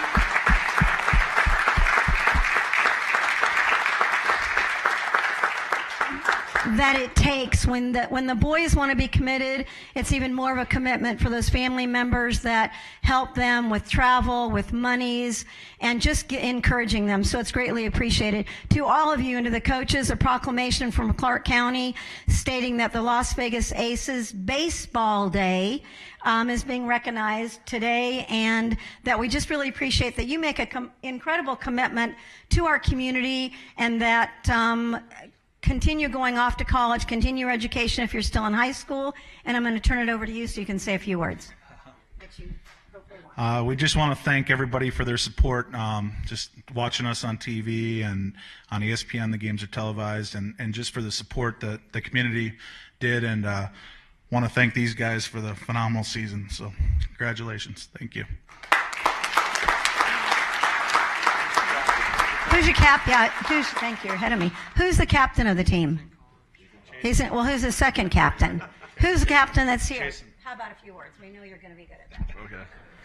All right. Just want to say thank you to everybody for this award. It means a lot to us because we worked really hard this summer. We had a lot of fun out there, so just want to say thanks again from all of us for, making today National Aces Day. So it's kind of cool. So thank you. Great job. Now I guess, do you have to go back to class? Okay. Thank you so much for being here today, to each and every one of you. Really appreciate it. Thank you for your hard work. Say go Desert Oasis and Rancho High School.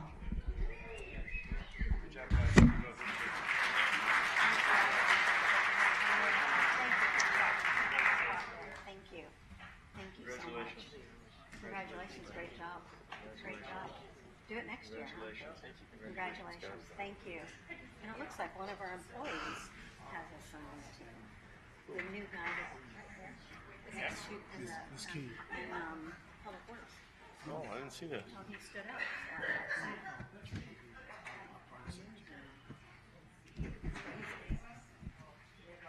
Okay, Commissioners, we can go back to the business section of your agenda. Item 56 is to approve and authorize the chairman to sign the employment agreement between Clark County and Rosemary Vasiliadis, or take other action deemed appropriate. Do we have a motion? We have a motion from Commissioner Brown. Is there any discussion on that motion? Seeing none, please cast your votes. Motion passes. Director Vasiliadis, did you want to say a few words?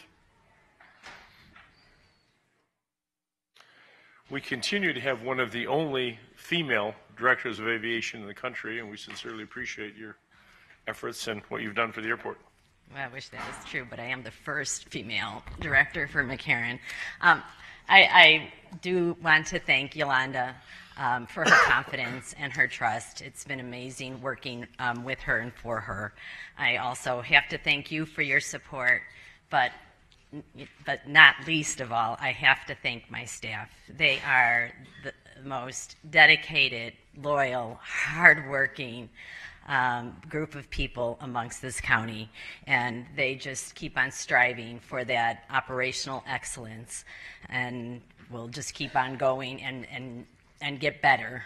When I was first appointed, many of you asked me to see how can I make the airport more open. And so we concentrated on three things. We concentrated on making the airport an asset to and for the community.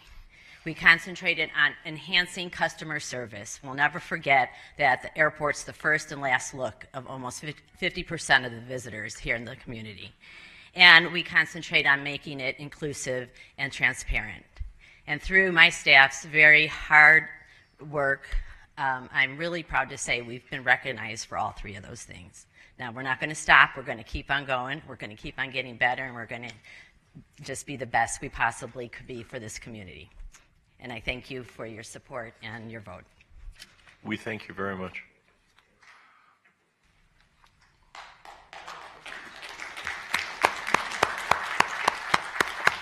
Well, 2 rounds of applause for her getting a contract. I don't know. Okay. Thank you very much. We appreciate you. Item 57 is to receive a report from the Regional Transportation Commission of Southern Nevada regarding the onboard future transit plan. Commissioners, we have a presentation for you as well. Okay. Good morning. Good morning, Mr. Chairman, members of the Commission. My name is David Swallow, Senior Director of Engineering and Technology with the RTC. Here today to provide you an update on some of the efforts we have underway in relation to our public transportation system and the future evolution of it.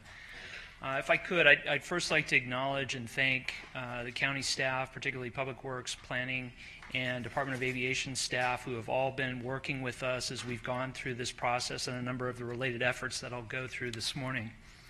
To start out, the onboard plan, this is the name for our future transit plan, really focused on 3 key areas. When we first started this effort, we went out with a broad community survey, got 15,000 responses, and we heard overwhelmingly that they wanted to see not only the opportunities for bus rapid transit, light rail, things that we consider high capacity transit, but they really wanted to see an expansion and enhancement of the overall bus system, what we call traditional transit service.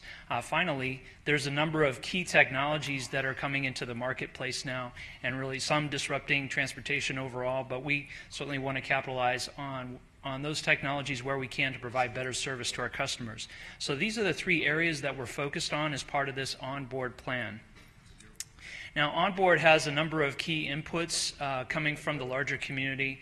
Of course, as we're here today presenting this to you, we presented to the other jurisdictions, the cities, as well as a number of community workshops and other engagements, really trying to elicit feedback from the public, because ultimately this plan is based on that community input. We focused on a number, like I said, 3 key areas: the emerging transit technologies, the traditional transit service or our bus service, and then high capacity transit corridors, those corridors that we think will evolve in the future from just needing bus service to something that could provide higher capacity service, such as bus rapid transit, modern streetcar, or light rail. Looking at these, I want to focus on a couple of the key corridors within this effort. As we went through to identify first, what are the corridors that we think are going to be needing this increased transit service? So we worked with Public Works and Planning staff from around the valley to identify potential corridors and then segment those to where we think transit service is most needed. Then screening those to try to pare down, because frankly we can't build everything everywhere at the same time. So we're looking at how do we prioritize those corridors and pare them down to something that is affordable. And so we've gone through this effort. Right here is where you see the initial set of corridors that were identified and the segments where they make the most sense as far as high capacity transit service. Those in the darkest green have the highest potential, lighter green, then the orange, and then finally the red. At the same time that we're looking at high capacity transit, we're also focusing on where do we expand the bus service. So even though a particular route may not warrant high capacity service, it's still in mind for bus service in the future. As we went through and screened those based on those segments, these are kind of the next set of corridors that we're focused in on, and working again with Public Works Planning staff as well as getting out to the community to get the input on these ideas. A couple corridors I want to highlight in particular that warrant a little bit more study are the Resort Corridor and Maryland Parkway. I'll walk you through the Resort Corridor first. We undertook, as part of the onboard effort, a separate feasibility study that is looking at high capacity transit links to provide better access to, from, and within the Resort Corridor. The critical links that we identified include getting between the airport and the Strip, movement along the Strip, and going from the Strip to downtown Las Vegas. Now, key inputs to this whole effort, first is the stakeholders along Las Vegas Boulevard as well as in downtown and at the airport. thanks to this cooperative effort, we've been able to get out to the public. We conducted an extensive survey earlier this year, and frankly, that was enabled with the cooperation of a number of the properties as well as LVCVA, downtown stakeholders. And we had over 1,700 surveys completed, giving us direct feedback.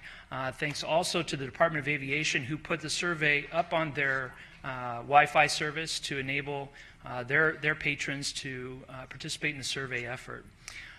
As we look at this input, we're also looking at emerging trends, as we've seen with the transportation network companies and the impact they've had on mobility to, from, and within the resort corridor, as well as new development patterns from the expansion of the convention center to the new stadium to hotels that'll be coming online in the coming years.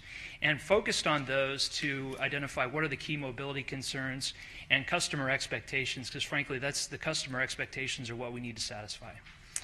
So going forward from the resort corridor feasibility study, another one I wanted to highlight was Maryland Parkway. This effort has actually been underway for a number of years now because Maryland Parkway is a key transportation corridor, in particular for our transit service.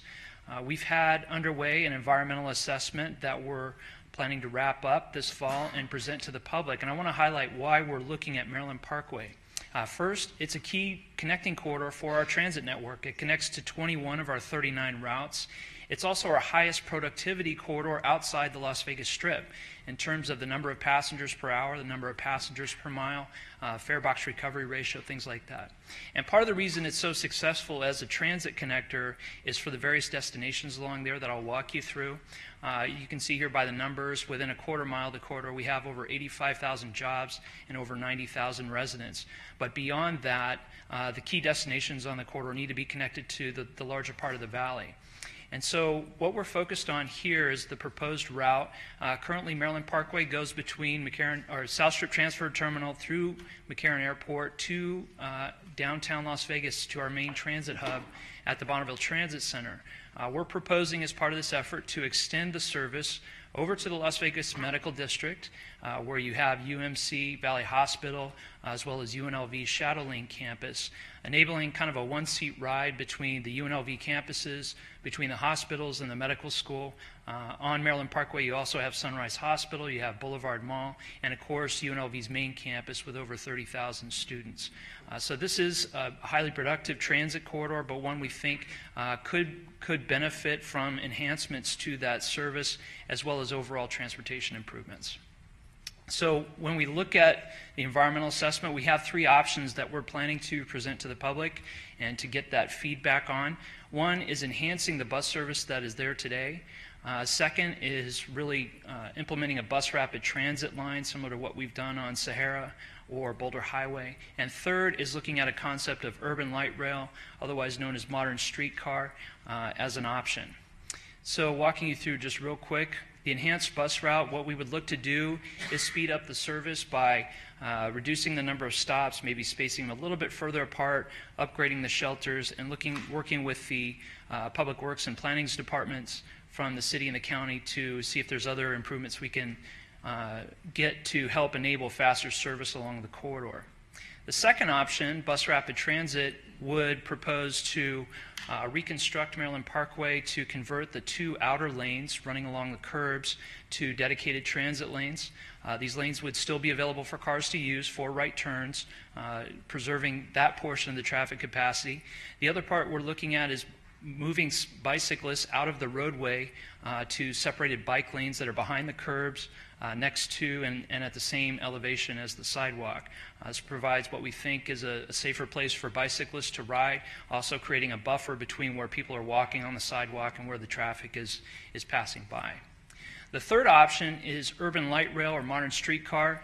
Similar to the bus rapid transit concept, we would propose to convert the curbside lanes to dedicated transit lanes. Again, these lanes would be available for cars to use as right turns, just as you would on Flamingo Road or Sahara Avenue, where we have similar facilities. And again, we would also move the bicyclists out of the roadway to separated bike lanes adjacent to and at the same elevation as the sidewalk. These three concepts have been socialized, of course, with the public works and planning staffs at Clark County as well as the City of Las Vegas. We work closely with the Department of Aviation as well as a number of key community stakeholders, and to really work through these options that are being presented, ultimately to take them to the public for their consideration and comment. We're proposing to go out to the public right now, scheduled to be in October, for a 30-day public comment period where we would look for this feedback on the three options that are being presented, and then to take this feedback to the RTC board in November for its consideration and direction. Ultimately, we need to pick one option to propose to the Federal Transit Administration as the locally preferred alternative, and so this is part of that process that we're going through.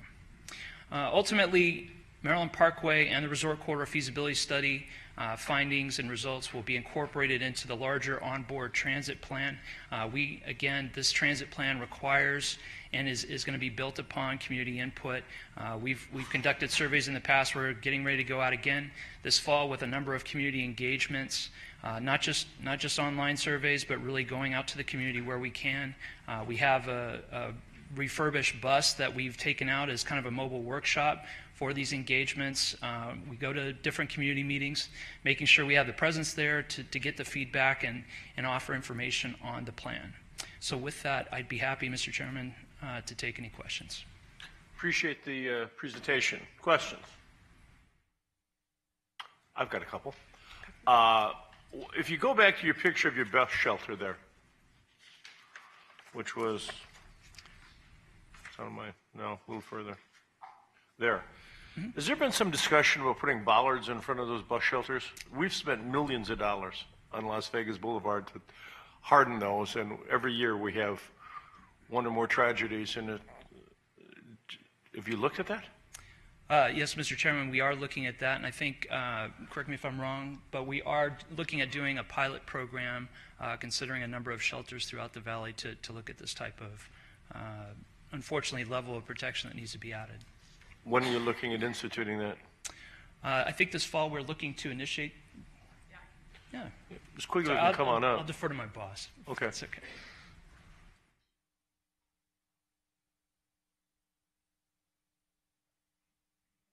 Members of the Commission, Tina Quigley, General Manager of the Regional Transportation Commission.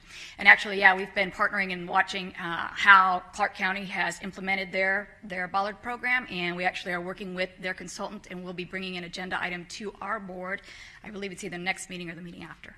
Okay. Then the next question relates to the high rail choices there. The what choices? The light rail? Okay. Okay, go back to that one. Yeah. What is the estimated cost to that one when you... Current estimated cost for this urban light rail concept is about $750 million. And how much of that are you anticipating federal funds for?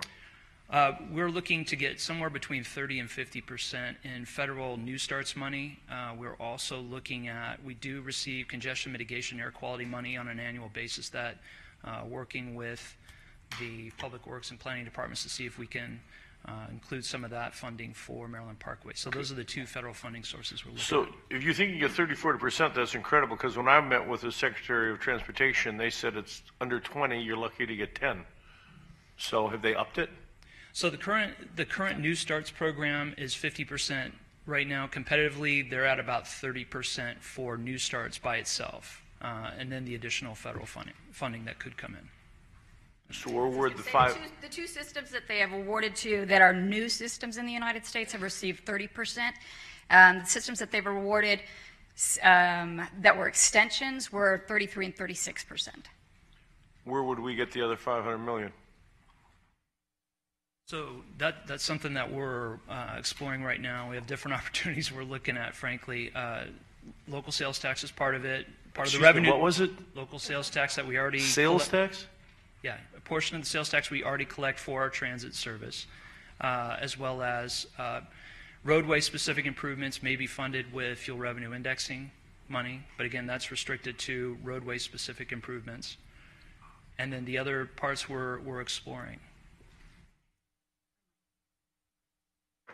And again, at this point, our presentation to you truly is a presentation. The funding and financing will continue to be in the works probably for the next year or so. Okay, I appreciate it. Thank you.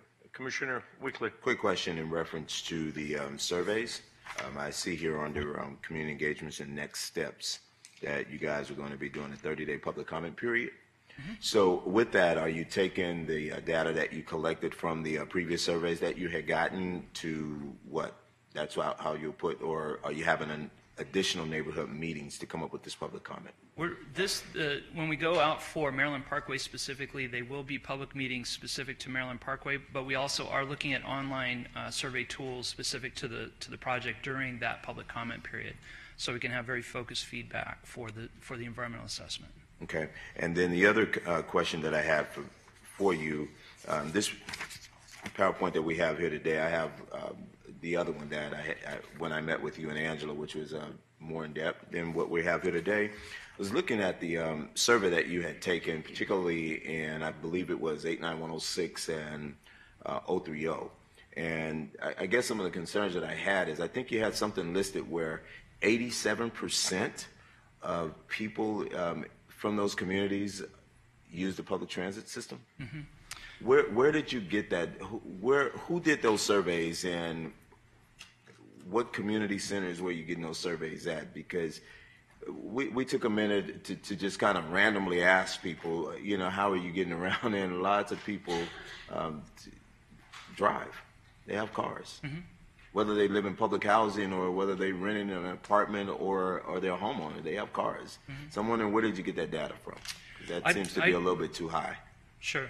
So really, a lot of the surveys came from our onboard Wi-Fi system that we have on throughout the transit fleet. So the surveys really are favor people who ride transit a lot more. And frankly, that's why we need to get out to the community with a lot more efforts throughout this next year that help inform the onboard plan.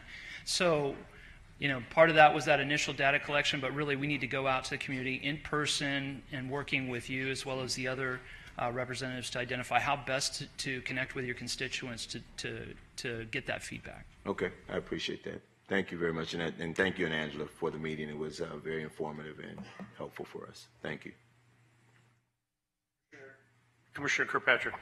Thank you. So I just want to clarify a couple of things. So really, we need to get to the people who currently don't use the transit system and ask them what would encourage them to use the transit system, right? Is that kind of one of the points that we want to have asked? Yes, yes. So what gets you out of your car to get you to your location is kind of a direction that we want to hear from those folks. Right? Yeah, what would make transit viable? Not for every trip, but for any trip, whether it's for going to and from work or other trips that you might want to make that don't require you to take a car, or it might be more convenient to use transit. And so with that, some of that for me is walkability, right? How do you make the walking paths better so that I can actually get out and do some of that? So not necessarily always transit, but getting out of your car to do some of that. And then the second point on the funding, to Commissioner Sisolak, before any decisions are made, it does have a process that it has to go through in all of that. So as I said in my meeting, my only concern is it's easy for people to like something sexy, right? But when it comes to paying for it, then it's not quite so sexy. No one wants it. No one wants to pay for it. So I just hope that we really have that conversation in tandem so that people, you know, I don't know too many of the residents that were actually here when we passed. I think it's was it question 10 way back when we did the transportation? I was like high school, getting out of high school. I think it was one of my first votes. So I'm just saying that, right, people don't even understand how we got to this point. So hopefully that they know we have the whole conversation with them. But I'm happy to help, happy to send it out, send it to our senior centers, different places that we can go. I think it would be great if you do it online, then we could put it in our newsletters, because I'd be curious what other folks think. And I can tell you, at least in some of the older parts, being able to walk to the actual bus stop is one of the biggest hindrances. I've got a follow-up. a couple follow-ups. TNCs have impacted your ridership significantly, correct? Correct. Were those revenue streams pledged? No, were those revenue streams pledged? And I actually can have Guy Hobbs come up and talk to you if you would like regarding the plan that, as we've developed so far. But again, there'll be conversations going on for the next year, not only locally, but also with the federal government related to how would this be funded if we decide as a community that this is what we want to move forward with. And again, remember, there are three different options. There's enhancing the transit system that we have today. There's the bus rapid transit system, which is very much like a light rail system, except that it has rubber tires, but operates in dedicated lane. And then at the other end, there is the light rail system, which is the one that we really have, it's very easy to get fixated on that.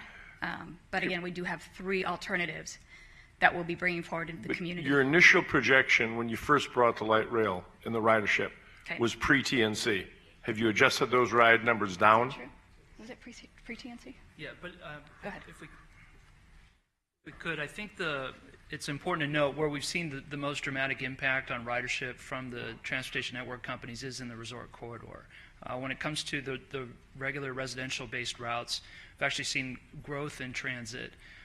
Modest, 1.8%? Yeah, just over 1% this year. But so those are still going strong. We've seen that the current ridership on Maryland Parkway is in line with what we had projected as part of the environmental assessment. Okay, but I apologize, I was mistaken. I thought that you'd claimed all along that the Strip was one of the things that was carrying the financing because it was so revenue rich. And with that going down, I don't think the others are going up to subsidize the difference, right?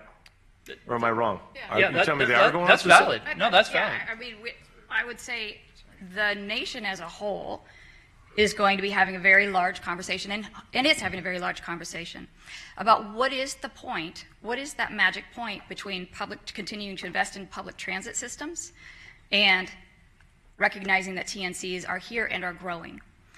And I think increasingly we'll start to realize that there are certain corridors that are very appropriate, those corridors that have connectivity and density, those corridors where you're building multi-purpose uses and walkability. Those are the corridors where you'll always need the high-capacity transit because we have a geometry problem. There's only so many.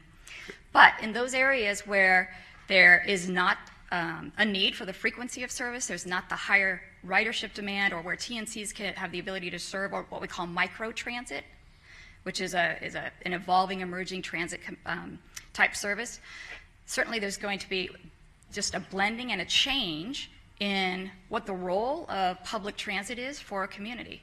It's a very, very tenuous and a very interesting point in the world of not just transit, but also transportation as a whole and urban design. But you know that. Okay, but to get back to what I was trying to ask, is I was always under the impression, and maybe Guy can help me out here, on the finance part, that the Strip corridor was helping finance. Sure, the Strip corridor. If I could finish. Go ahead. No, I'm sorry. If I could, that the Strip corridor was helping finance a lot of the residential routes. And now with the Strip corridor decreasing, is that not going to put pressure on financing or subsidizing these residential routes? Because I mean, we don't even have scooters yet. I mean, I've had people talking about the scooters that we've got in California. If you put that out here, I can't imagine how many of these kids are going to be jumping on scooters and not getting into TNCs or getting onto buses. So is that reflective in your projections, is what I'm asking? Is it currently reflected in the existing financial plan that we have? And I would Correct. have to turn that over to Mr. Hobbs, yeah. Mr. Chairman, members of the commission, a couple of comments. I do want to address the Mr. Hobbs, could you state your name for the record, please? Guy Hobbs, Thank you. Hobbs Long and Associates. Larry wanted to know, just so you know. It's nice to make your acquaintance, Commissioner.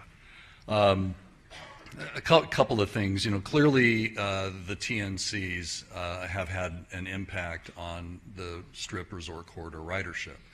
To the extent that the fare box revenues have cut down from attributable to the TNCs, obviously the amount of additional revenue largely coming from the sales tax that's been in place for some number of years, that which Mr. Swallow referred to earlier, there's a bit more pressure on that to subsidize the overall routes that they provide service to. I think one of the things, and we've seen this in other communities in the research that we've done, we've been waiting for the the TNC market to reach some form of equilibrium in a lot of the other markets. And I think we're getting to the point here where we better understand what that impact is on both public transit as well as the taxi cab industry, and what the impacts are on a lot of the destinations and drop-offs for the TNCs. What we're seeing in a lot of the other communities is them put a focus on the TNCs, recognizing that they're also contributing to some level of congestion in the urban corridors and looking at ways to mitigate that. So it's really more than one issue. You do have the fare box issue, but you also have the congestion issues that have been created in certain high demand areas by the TNCs, and a lot of communities are looking for ways to react to that. To the overall funding plan that Mr. Swallow spoke to, Commissioner Kirkpatrick made a point that I'd like to reemphasize, that in order to apply for federal funding, whatever that award may be, we understand what the eligibility criteria are, we understand what other applicants may have received, we understand the competitive environment. But in order to be able to apply for federal funding, you have to demonstrate that you have a conceptual funding plan in place. Now, that doesn't mean that that funding plan, to Chris's point earlier, is something that's approved at all. It's just something that in concept you're demonstrating to the federal government that there is a way that you can put together funding to pay for this. Otherwise, it wouldn't necessarily be worth the time applying for the federal aid. I think that's one of the critical steps in this, to find out whether or not you are going to receive an award that is 20%, 30%, 49%, whatever it may be.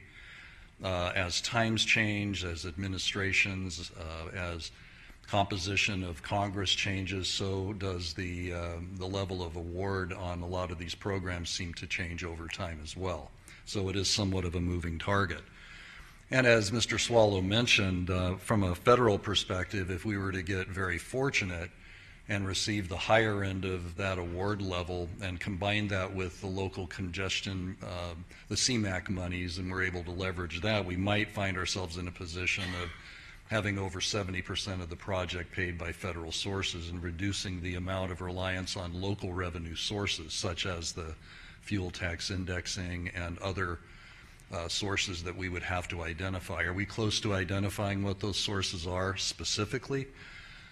There are some that we think are worthy of some discussion. I think the level to which they're worthy would largely be up to the RTC board, your body, and other bodies as well, as we continue to pursue them. But all that's been done so far is to develop a conceptual funding plan to demonstrate that there is a pathway to get there potentially.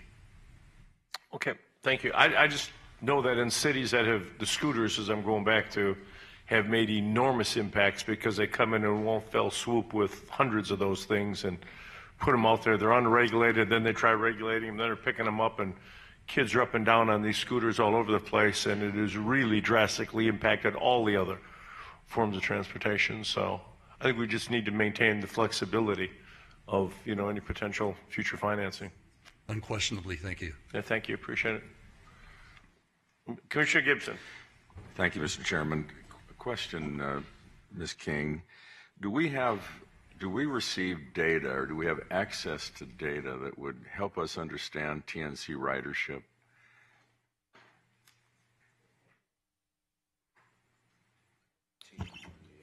My guess is definitely at the airport, but I'd have to, I don't know of any other place where we would have that data. Maybe through business license, maybe there's some sort of reporting required. I think there could be real value in understanding better the trips, where they start, what the destination is, particularly when we're talking about adverse impacts to ridership along the Las Vegas Strip corridor, particularly because I think some people would imagine that the TNCs took the place of cabs in most instances. So instead of people deciding not to ride a bus, they don't call a cab or go to a cab station. What they do is they get online and order up an Uber trip. And it seems to me that it would one of the things we really need to know if we're to be effective and to gather all the data in a meaningful way with more precision would be to see what we can do to get that information submitted to us. We really need to know more about the ridership, where it starts, where it ends. We don't need to know what their fees are, what the fare costs. What we really need to know is where people are going and how they're getting there. And we know that part because of the public transportation piece, but we don't know the other part, and we're concerned about its impact.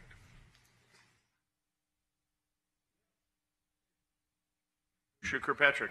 Thank you, Mr. Chairman. I just want to point out a couple things, though, as far as, and I can appreciate that, Commissioner Gibson, but the state, when the law was passed, did not allow for local government to intervene with any kind of information. And in fact, the TNCs were horrible in that entire discussion. The only place that we can monitor anything is at the airport, so maybe it's a conversation that maybe the legislature can help us get, because the TNCs were adamant that they didn't owe us any data.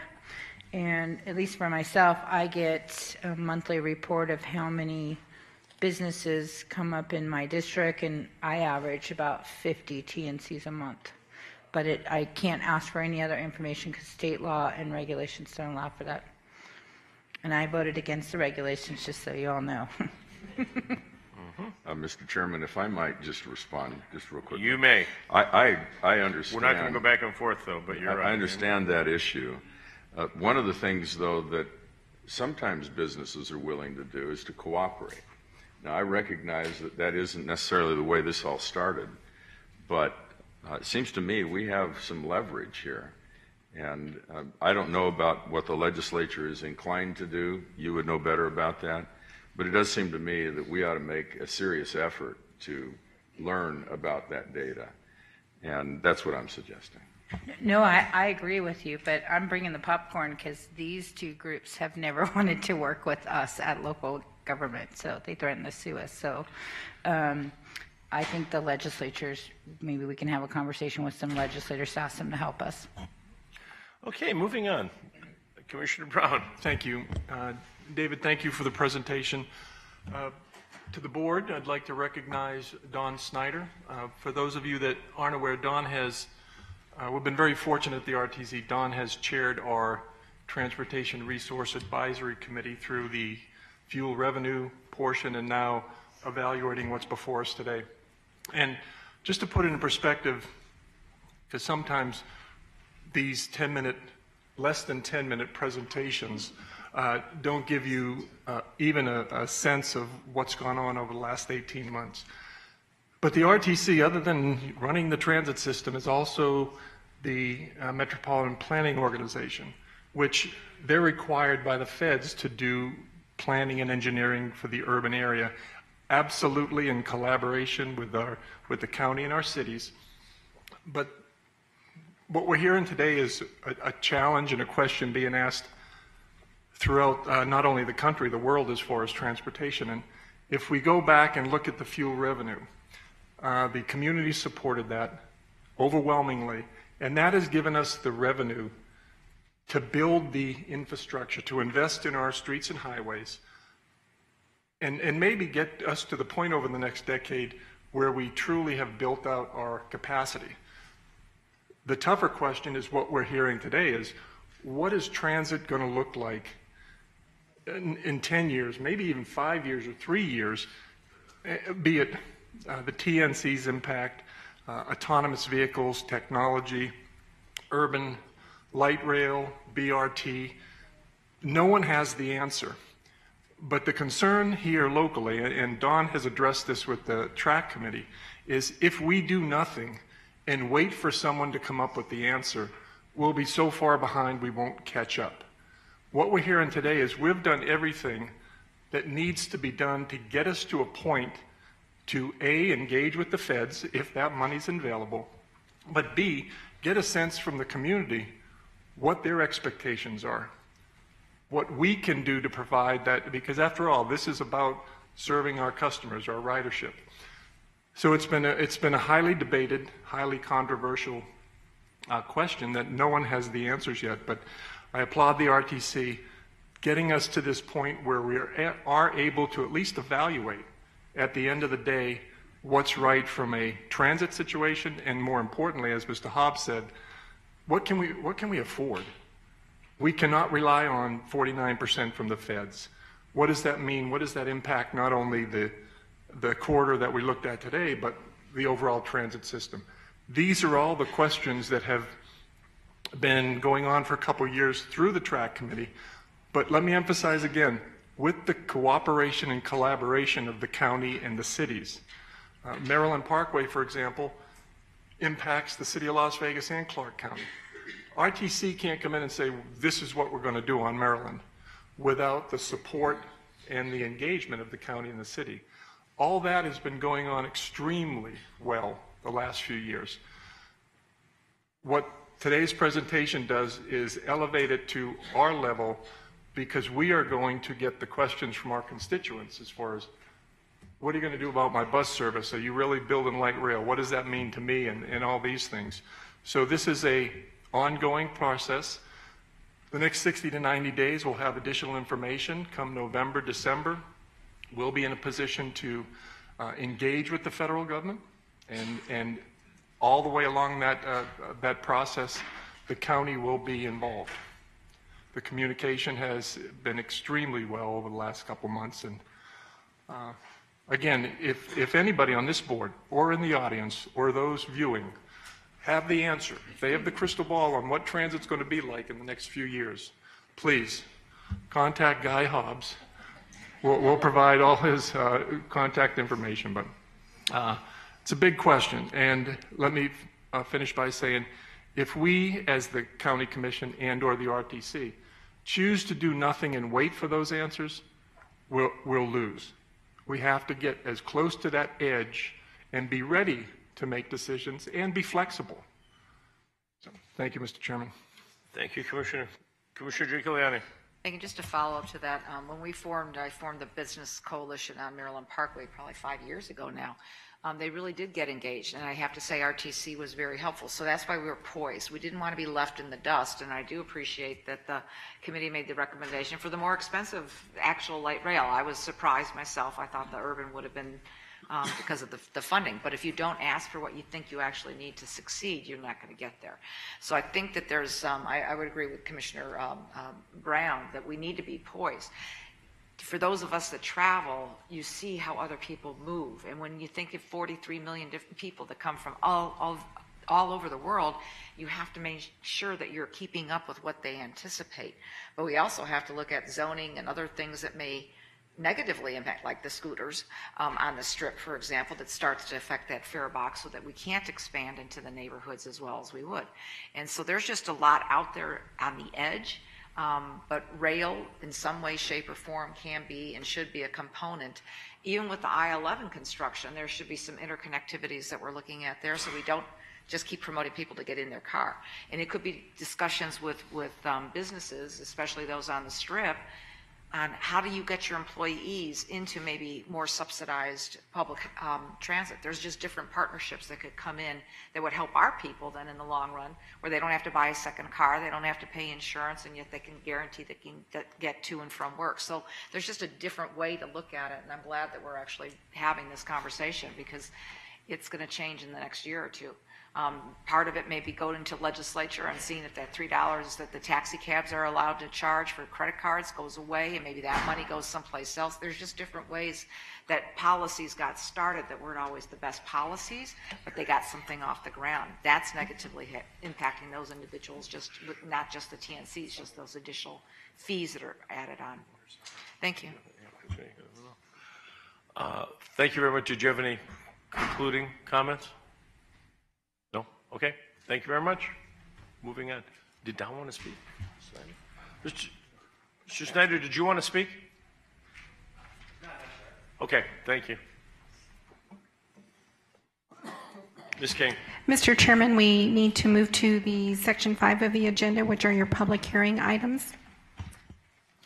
Item 52 is to conduct a public hearing to approve, adopt, and authorize the chair to sign an ordinance to amend Clark County Air Quality Regulations, Sections 13 and 14, to incorporate by reference updates to federal national emission standards for hazardous air pollutants and new source performance standards through July 1, 2018, that the United States Environmental Protection Agency has delegated to Clark County, and incorporate by reference new NSPS requirements adopted by the EPA after July 1, 2014, to renumber subsections as necessary, to provide for other matters related thereto, and authorize the director to request the EPA delegate to Clark County the authority to federally enforce the new NSPS and sign any documents necessary to initiate and complete the delegation process. Sensen, did you have a presentation before I have a public hearing? No, sir. Thank you. At this time, I'll open the public hearing on item number 52.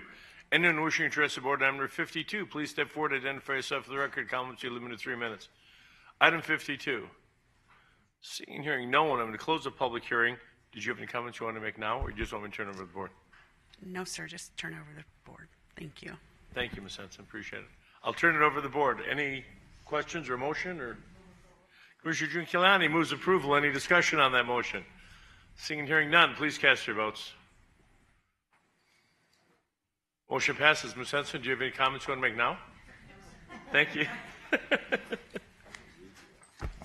Item 53 is sitting as the Liquor and Gaming Licensing Board conduct a public hearing, adopt and approve and authorize the chairman to sign an ordinance to amend the Clark County Code Title 8, Chapter 8.08 concerning the hearing officer process for appeals of licensing decisions and disciplinary matters, and provide for other matters properly relating thereto. Okay. Good morning, Mr. Chairman. Jacqueline Holloway, Director of Business License. We do not have a presentation today. Okay, with that being said, we'll open up for a public hearing. Anyone from the public wishing to address this particular item? Seeing none. Anyone from the board? Any questions or comments? Move approval. There's a motion on the floor. Commissioner Sisolak, please cast your votes. And posters. That motion carries.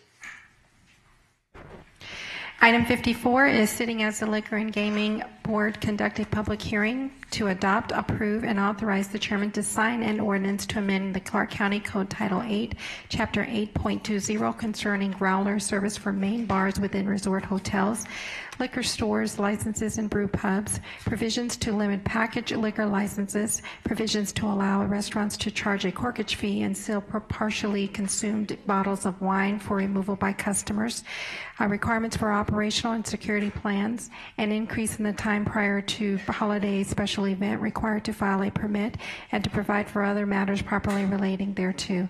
Mr. Chairman, I do have business license who will need to read a change into the record. Yes, ma'am. Yes, Jacqueline Holloway, Director of Business License. I'd like to read a change into the record as was introduced on August 21st, 2018 on page 3 as identified in italics in subsection 8.20.020.250 subsection B by deleting "and" after January 1, 2018 and adding "and" after main bars to clarify the intent of the amendment. So we have nothing else to add, Your Honor. Okay, you've heard the changes. This is open for a public hearing. Anyone from the public wishing to address the Board of County Commissioners, please come to the microphone. Good morning, Virginia Valentine from the Nevada Resort Association for the record. Chairman Weekly, we'd like to thank you and Director Holloway for bringing this ordinance back. It contains two components that we thought were particularly important to us. That was the ability to bring a bottle of wine, a special bottle of wine, into a restaurant, and also for brew pubs to be able to fill a growler so that someone might be able to take home a small amount of their seasonal brew or a special microbrew kind of a product. So we appreciate the ordinance, we support it, and I'd be happy to answer any questions. Thank you very much for working with us. We appreciate you and your partners for assisting us in this endeavor. Thank you. Anyone else wishing to be heard at this time? Seeing no one else, we'll close public comment and turn it over to the board. Anyone? I had a question. And there's a question. Chairman Sisolak. Thank you, Mr. Chairman. I just want to check with legal if that was a substantive change that Ms. Holloway brought in. It was not. It's just a grammatical clarification. Thank you. Anything else?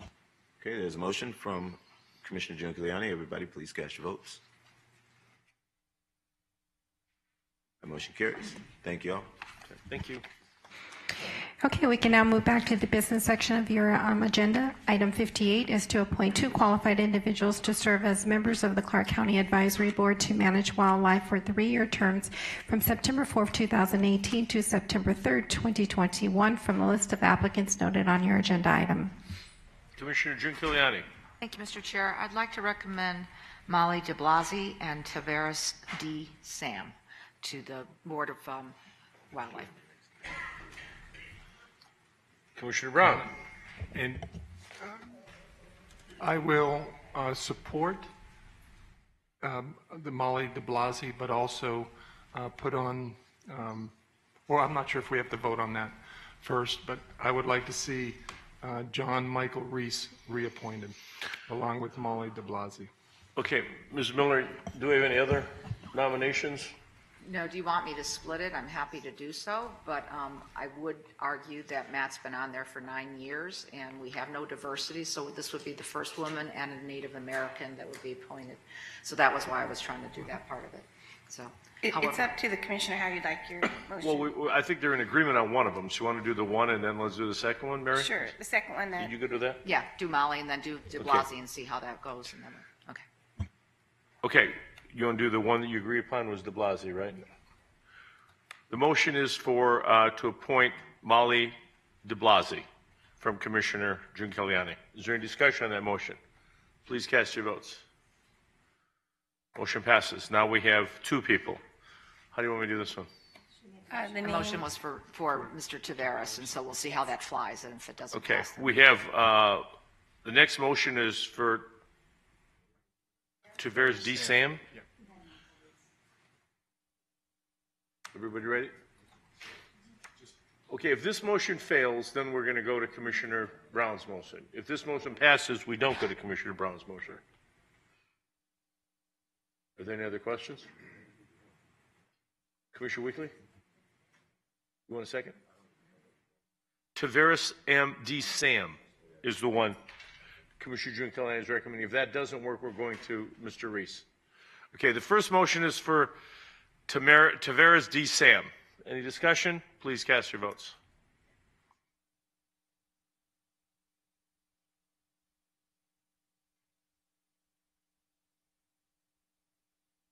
Motion passes. We don't have a third motion. Okay, Mr. Chair, the next item is item 59. Item 59 is to discuss the current status of licensed marijuana establishments and any future expansion of establishments and/or related businesses, and direct staff accordingly. Hi, Mr. Chairman. Yes. Thank you. Hi, Mr. Chairman and Commissioners. Jacqueline Holloway, Director of Business License. I have before you some information to provide you with an update status on where we are currently with marijuana. In front of you, just one moment here. Okay. You will note we received guidance from the Department of Taxation by actually giving notice of intent to accept applications for marijuana licensees. They are seeking applications from qualified existing medical marijuana certificate holders, which means current medical marijuana dispensaries, cultivation, and production facilities can now apply for retail stores. And that could mean standalone retail stores without being in conjunction with a medical marijuana establishment. You will see that the application period opens September 7th, 2018, and the application period closes September 20th, 2018. All applicants are required to be in compliance with their licenses, certificates, and fees, and there should be no citations for illegal activity or criminal conduct. A completed application must include a $5,000 application fee along with a license fee of $20,000 for a retail store. Is that refundable? The $20,000 is refundable if you're not selected. The $20,000. What if you're selected by the state and not granted an SUP? it's the onus is on that individual that's holding the certificate holder, the certificate, the conditional. So they would lose their $20,000 if they did not receive an SUP, more than likely. Okay. Okay. After that, Commissioners, we received another set of guidance from the Department of Taxation that's basically stating that the department will allocate certain licenses for retail marijuana stores as described by NRS 453D. The allocation was carved out by county, and for unincorporated Clark County, our allocation stands at 10. And I'll roll that up. Yes, it's moving up now.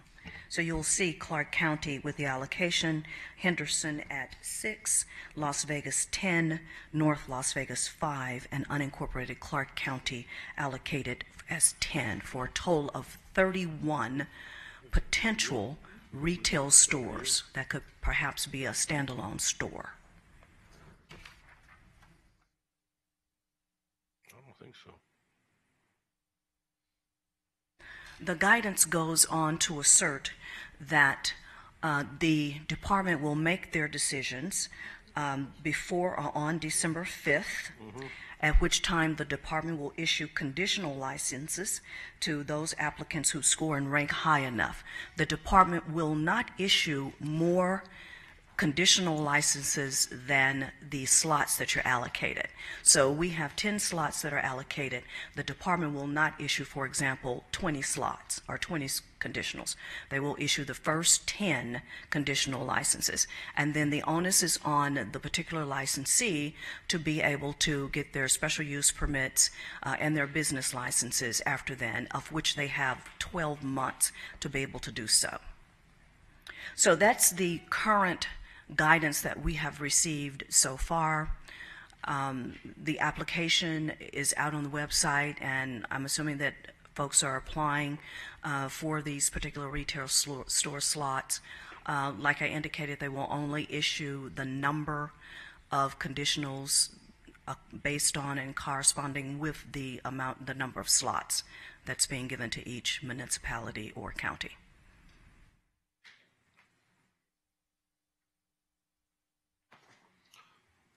Does that complete your? That completes my Yeah, presentation. how many do we have in Southern Nevada now, currently? We currently have 109. Clark County. 109? Yes, sir. This would move 109. us to 140. Pardon me? And this would move us to 140 Yes. dispensaries? Potential. We have Retail 100? stores. Retail stores. Okay.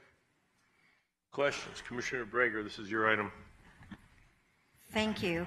I guess so. We've already cleared up and made it very, and is it an ordinance that medical and marijuana have to stay together in the county? That was for you, Ms. Holloway, I think. Or Ms. Yes. Miller? Whomever. Ms. Miller. The ordinance does not prohibit them from being standalone. It actually enables for them to be co-located, and council may be able to explain that a bit better than. I agree with it. The standalone is not expressly prohibited by ordinance at this time. So I thought when we had, and maybe I'm mistaken, conversations before, I thought, and I don't know where we are with that, and I'll have to know how the rest of the commission feels, that we wanted, I guess the reality for me is when we met with those 60, 80, however many different organizations, that medical, that's all we heard. We know they boldface knew where they were going. I'm going to say that as nicely as I can. And I find it, and I do not like this word, but I'm going to use it, disingenuous. And I get it that the recreational is what makes more money than the medical. And unfortunately, the medical side of this, we need to figure out how we get the fees to be less so that people would really want to use the medical aspect of this and not just play around with the recreational side. I'm hoping that we as a county would want to say that in District F, and I know I only have about 4 months left, that recreational medical stays together. As it is, I wish we had like a 3,000-foot differential, which we don't. Even with bars, years ago, it's too bad that wasn't 3,000 feet, because every time we get a new neighborhood, it seems like we get a new bar. But as long as I'm here, I would like to have medical and recreational and District F together. I think District F has enough medical and recreational establishments. If you drive around in my district, you can go from street, you can probably get somewhere in 5 minutes. And I think that's sufficient enough. But the other thing that I'd like to bring up, and I think we can today, is where the board feels about the consumption lounges. What I think is that the parameters for me would be east of the Palms, west of Paradise, Russell to Sahara. And the reason I say that is I'm hoping with those, you walk up and down the strip now, and I've heard it from many people, what do you smell? And so if people actually had a place to go and a place to purchase, it might make it better for those that come in from out of state, the 43, 44 million people. If it's 1%, 5%, 10%, whatever it might be, that we would not just act like this is not happening, and that we would have true consumption lounges for those people that come out of state. I'm hoping the people that live here would just go home, just like with drinking. Don't drink to an amount that you kill someone on your way home. And I don't like the excuse that marijuana is better than drinking. It's still a drug, and it still inhibits your driving ability, as far as I'm concerned, from the studies that I've read. I've never used, so I can't go from that aspect of it. I may want to say something more, but I'd like to know what the board thinks. Because if we need an ordinance to come back and everybody agrees with that, or 4 people agree with it, on the medical and recreational staying together, or if it's going to be an individual commissioner's quasi-decision when somebody comes forward to say they want only a recreational, if they want to do it, I guess it's their district, but I hope we'd hold firm to what all those different people told us when they said what they want to do on the education. They're the ones that spoke about charities. I haven't seen too much on the education. I haven't seen town halls, and I haven't seen much of the charity. And that was on them, not anything that we demanded. Commissioner Giuliani. Thank you. On the consumption lounges, we discussed that before, and the board, I believe it was Commissioner Gibson, recommended that it went to the Green Ribbon panel for their discussion, because the industry's torn still apart on the consumption issue. Do we know if they've met, or if there's... Commissioner Gibson is recused on this item. Oh, okay, all right. So you're... Okay. A commissioner recommended, I think, months ago that they should have it taken up. Do you know if they've taken it up? I don't know if they've even been meeting. No, we actually held on that discussion. I recall the discussion was that the city of Las Vegas was working on a consumption lounge. Yeah, they and were. Actually for about a year, they've been conducting workshops and meeting, and so we've been participating in their workshops and trying to understand the various concepts that they're putting out there. Yeah, because there's some, I think they had to withdraw it from their recommending committee recently, but I haven't double-checked back to see if they did anything with that or not. Yes, I spoke with the city of Las Vegas, and I have some potential information related to their proposal and where they may be headed. And of course, they're still grappling with some of the issues and if or will it move forward. But what they shared with me is that finally, after about a year, they do have a completed draft. And in September of 2018, they are starting to brief their council members to just determine if council would be interested in moving forward. And then they're going to take it before their planning commission for a land use review and various discussions. They are going to follow the business impact statement notification and conduct a business impact statement hearing. And if the proposal moves forward, it probably will not do so until January or February in 2019. Now, staff and I have attended several of their workshops, and I can share with you some of their concepts, and some of them are broad. I will follow up and send the board these concepts. I'm just going to highlight a few things that they're looking at.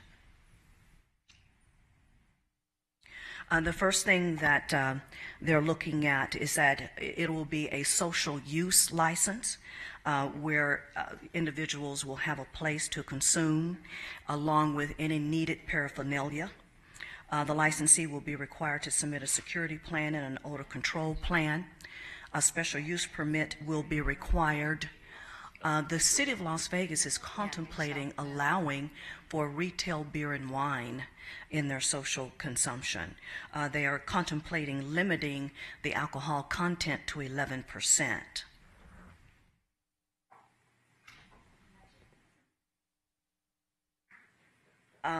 They are contemplating in their concepts that there will be no delivery to a social use venue, which means that the individuals will bring their own products.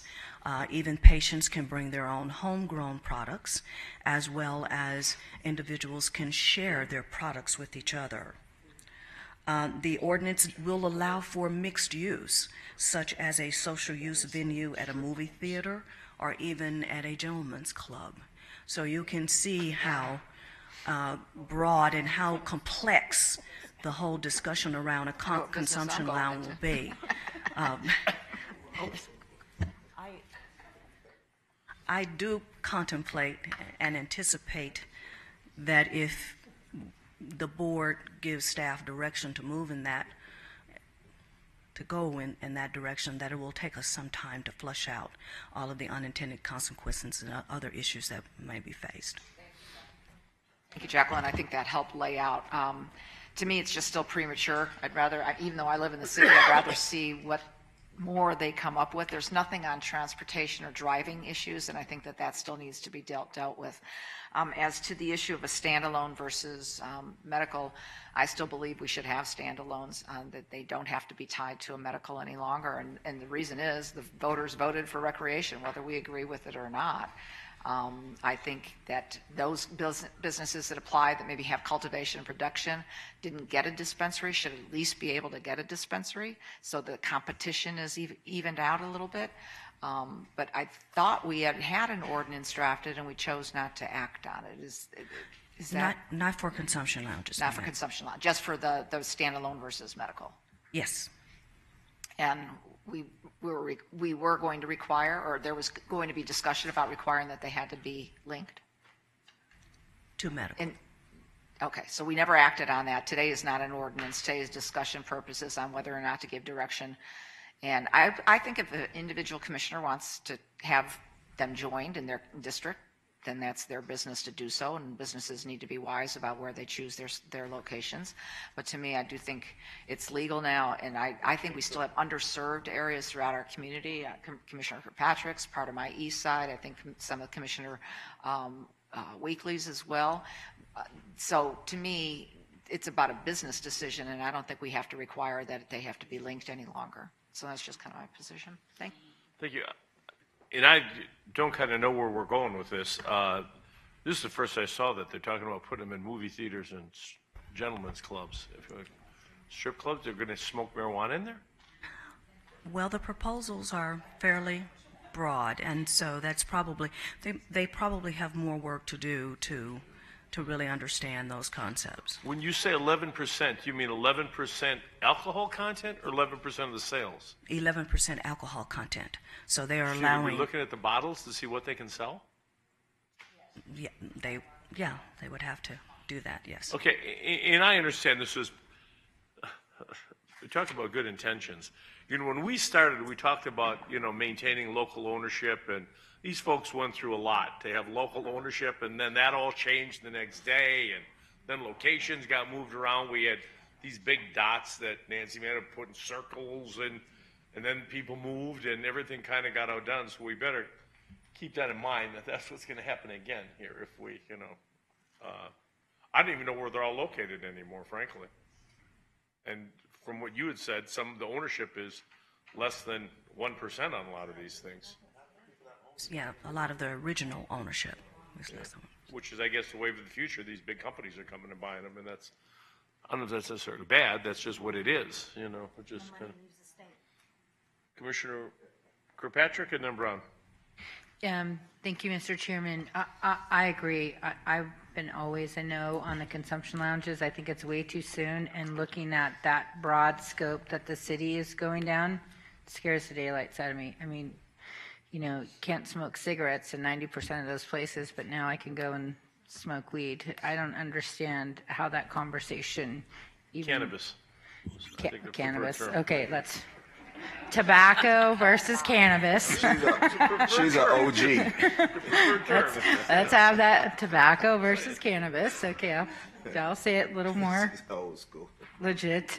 But I think it's way too soon to even be having that discussion. I think that it's crazy because I thought I seen on the news this weekend that somebody's already doing beer-infused, marijuana-infused beer already. Someone's already going down that road. So, I was there. They are absolutely have beer infused with marijuana. which where are all those state regulations? And then, I got my little list of what they do in my district community, and I found it disturbing. The person was allowed to write, "I don't understand what you mean by community service.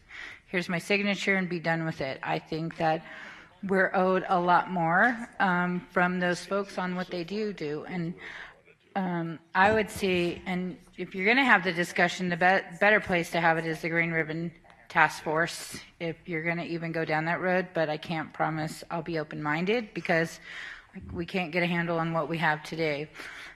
What I'll tell you, Commissioner Brager, I can appreciate the medical component, but for me, it's a little bit different in my district. I have nothing but cultivation with one dispensary, and I'll tell you the community involvement that they have in my district. They give 4 hours a week just out there helping us with different events, and they don't have their shirts. They don't have any of that. They're just being part of the community. I don't want to not help folks like that at least have an opportunity, because I'll tell you, in the underserved areas, sometimes that's all you got. And that community service goes a lot farther for me. We had Movie in the Park. We had 800 people.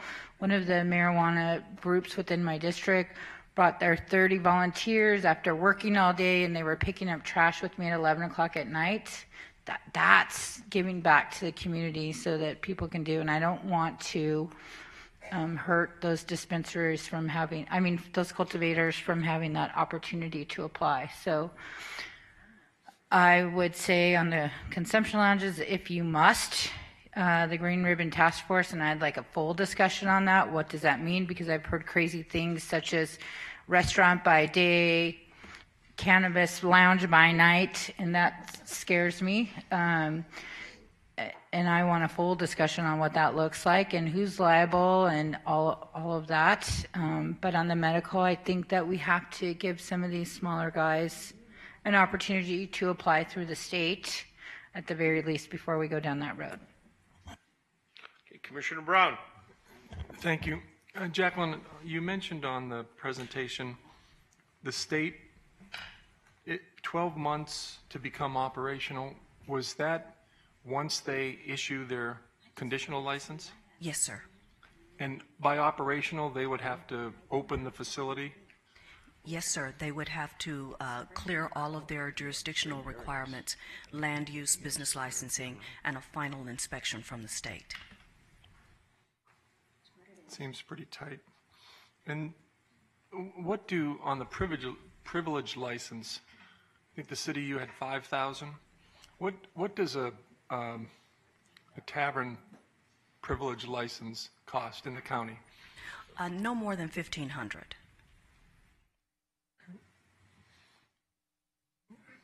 And the 5,000, Commissioner Brown, is the state's application fee.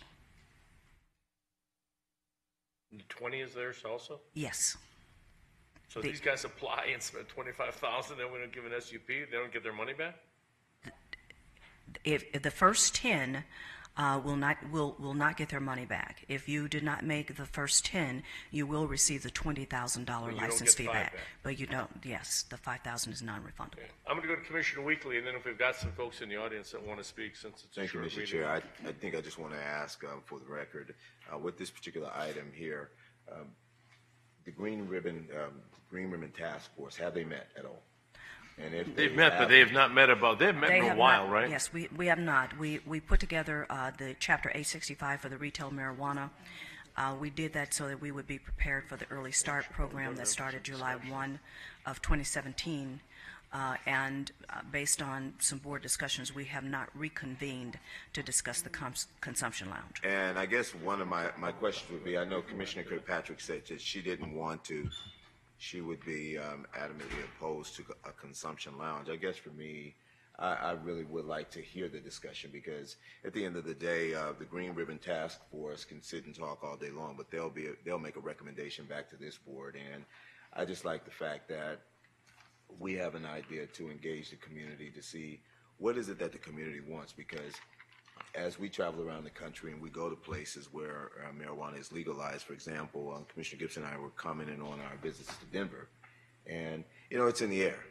He had indicated it was, in the hotel where he stayed at, and it's just one of those things, how do we want to deal with it as a community? How do we want to deal with it as a Board of County Commissioners? And to be the leader on that conversation, I mean, I started laughing, thinking that if I wanted to go see a good movie, do I have to sit there and smell, someone smoking weed in the theater? Cannabis.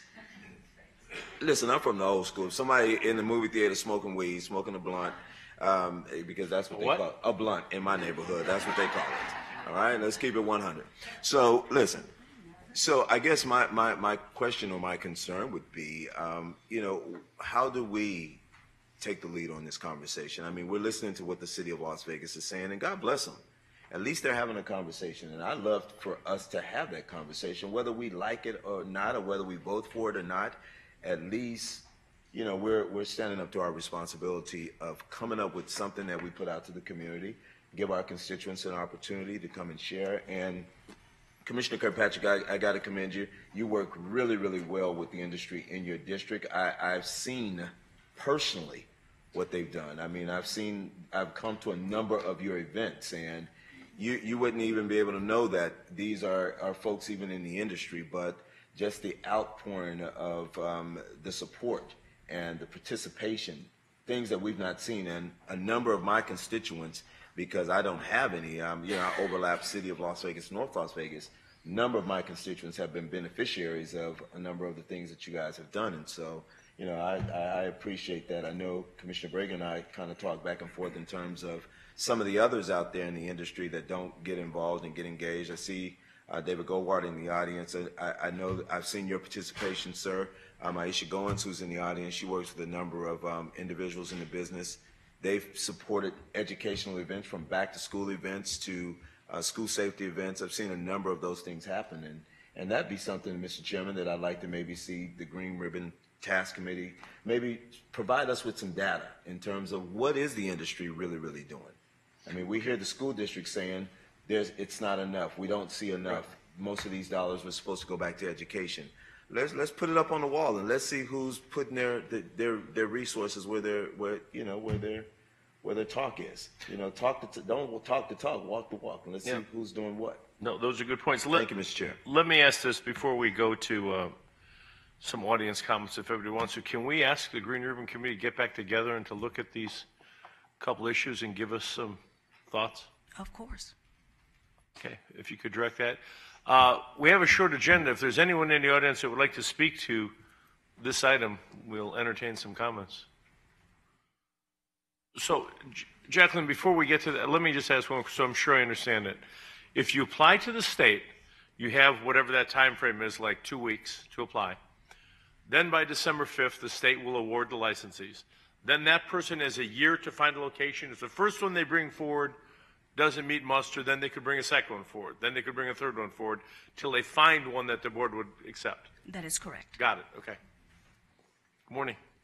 Good morning, Commissioners. I appreciate your time. I appreciate your hard work in the industry. My name is Aisha Goins, and I'm with Greenbridge Consulting. I do represent a few of the wholesalers here in the city. And I just want to draw attention to the licenses that are becoming available. I think because I represent some of the smaller businesses here in the industry, some of the smaller wholesalers, they are seeing this as an opportunity to secure their finances and secure their businesses going forward. I would pray and just request that you consider those 10 licenses that the Department of Taxation has allocated to you as an opportunity for those small businesses to evolve and to be sustainable. Being virtually integrated is very important for sustainability in their businesses, and I hope that you consider that. Also, with the social lounges, I love the city's communication. I've been in a couple of their workshops. They're very in-depth. They're asking for information from the people who are in the industry. They take that to consideration and they come back with more conversations. I'd love to see the county do something like that. I appreciate your time. Thank you very much. Appreciate it. Mr. Goldwater. Thank you, Mr. Chairman. Thank you. David Goldwater, 8517 Highland View. Just wanted to clarify a few of the comments from Commissioner Brager. I think you guys can take a lot of pride in how this industry has evolved in this particular jurisdiction. If you look around, not only in other jurisdictions in the valley, but also around the west, we are an industry that seeks to educate the public, make sure our employees are educated. We have a very robust association which has a very strong training program. We continually educate those folks, all our employees and all our customers as well. So I think that's something that we can take, and you can take a lot of pride in as well. The community activism, I think, as Commissioner Weekly pointed out, has been strong, not just in terms of monetary donation, but also time. I could tell you Veterans Village, for example, has benefited tremendously. I think between my business, of which I'm invested in and has the same ownership still, and the Source, which is another dispensary up on the west side of town, we gave upwards of 10,000 pounds of food to Veterans Village. I know as an industry, I think we're at 6 figures there. Legal Aid Center Southern Nevada is another program we have supported. So I think our community involvement is good. It definitely can improve, and we certainly will take that from there. One last thing I think is important to note is the difference between medical and recreational is it's very subtle.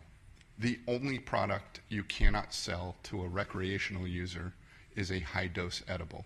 But there are a number of things that a recreational or retail shop can do that medical patients seek to use. For example, veterans perceive, whether it's true or not, I'm not sure, but they all perceive that they cannot use or go get and register with the state a medical marijuana card because they may lose their benefits because they're in a registry.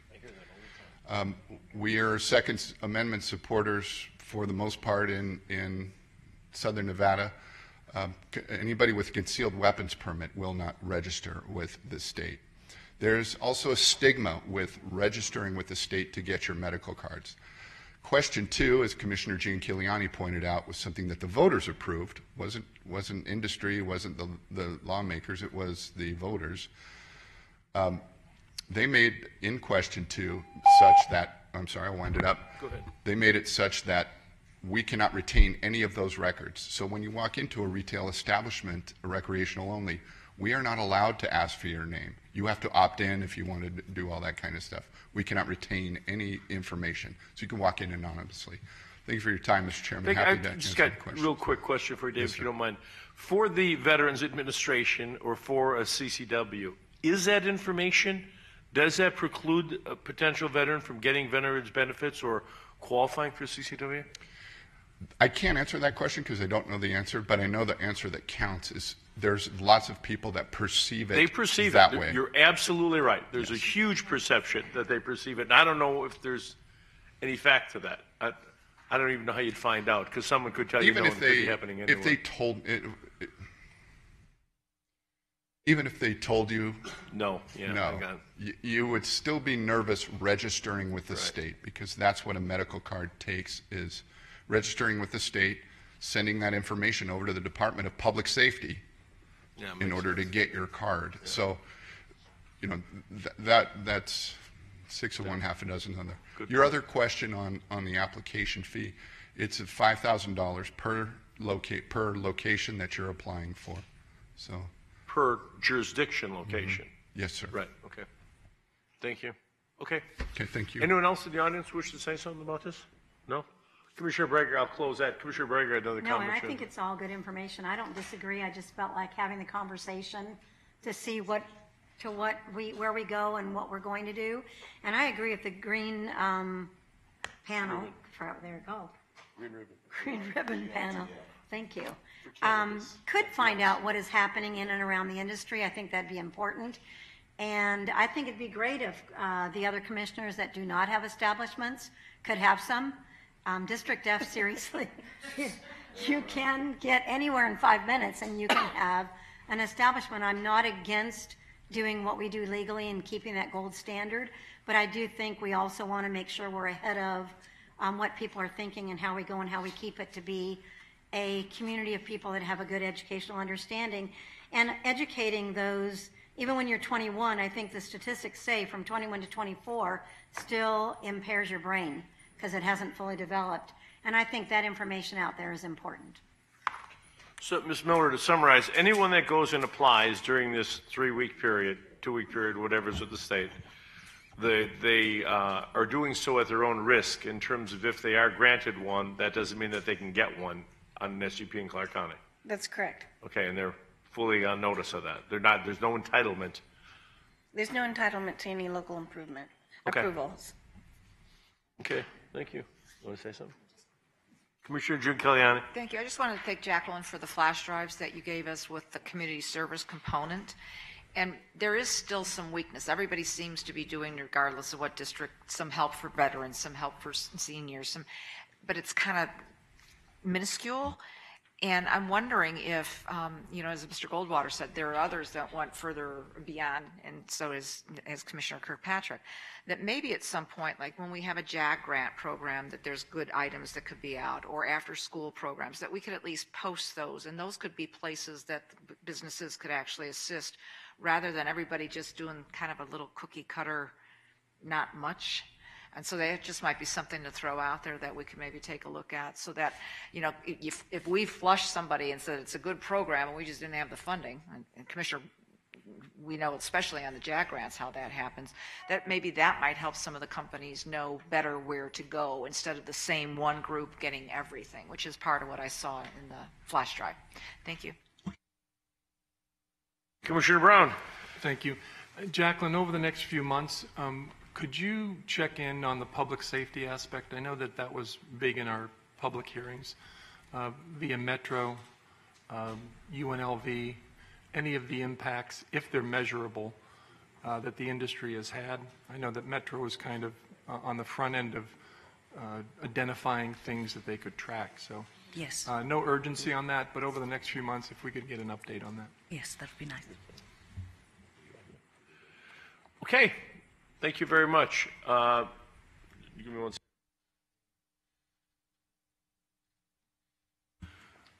Okay. Do we have a closed session? No, Commissioner, so that concludes your agenda for today. This is the second time set aside for public comment. Anyone wishing to address the board on any item, please step forward, identify yourself for the record. Comments will be limited to 3 minutes.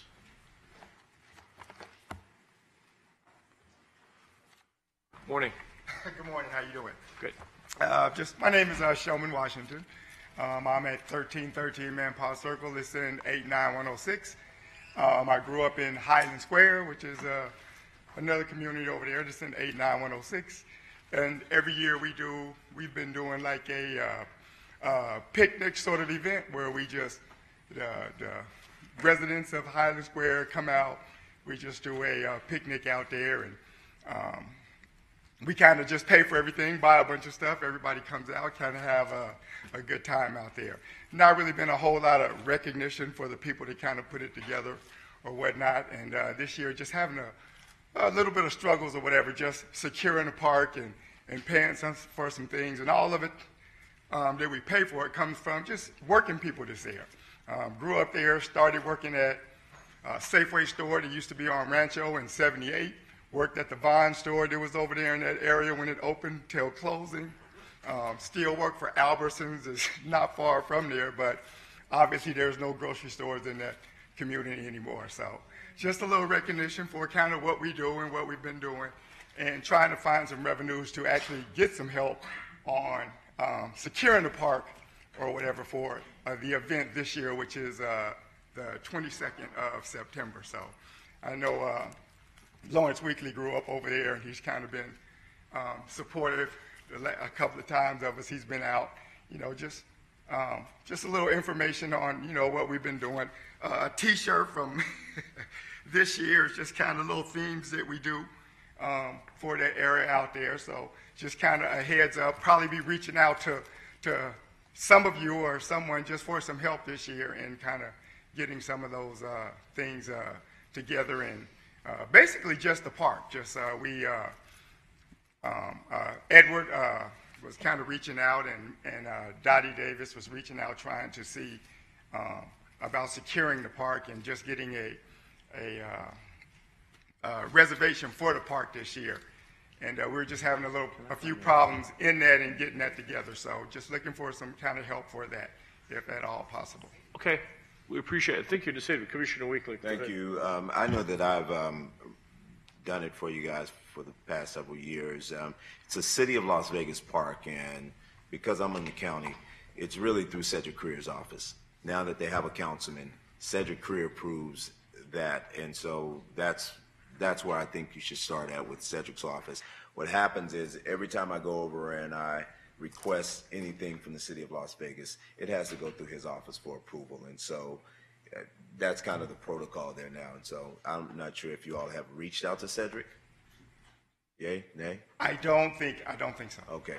Well, it's a city. It's not a county park, and so for us, because we have a kind of mutual agreement with them in terms of maybe the use of some of their facilities, it's a process that we have to go through. I have to go and fill out paperwork. There have been times I have to even pay for it, unbeknownst to you all, because we're Clark County. We're not the City of Las Vegas. And so with all due respect to Councilman Cedric Creer, I would just say maybe reach out to his office, 702-229-5443, and I can write that down for you. I got that. I've had to pass that on to a whole lot of people who think that I oversee that area. That's his area there, and just trying to be respectful, to be perfectly honest with you, and not overstep my boundaries with him. I would start with him first, and I'd be more than happy to assist after you all have had that conversation with him. But I just think it's a little disrespectful for me to continue doing stuff in his district without his approval. So, absolutely, and I understand that. So, and again, some of that's a little confusing on my part, also in us, and knowing actually the revenues that go through.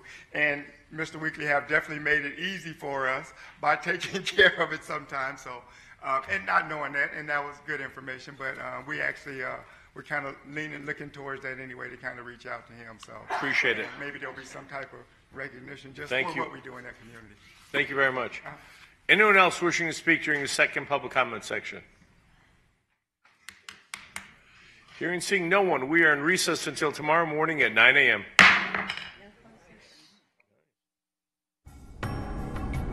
Our community, our home, Clark County, Nevada.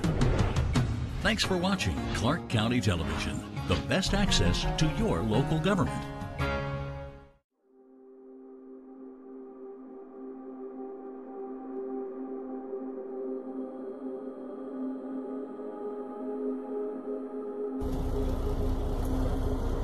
And that guy just got swept up in the water.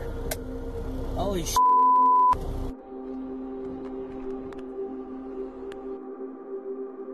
Did that guy just let out, or that?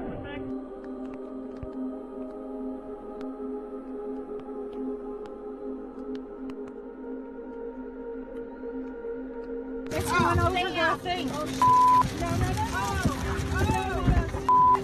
Oh, Damn.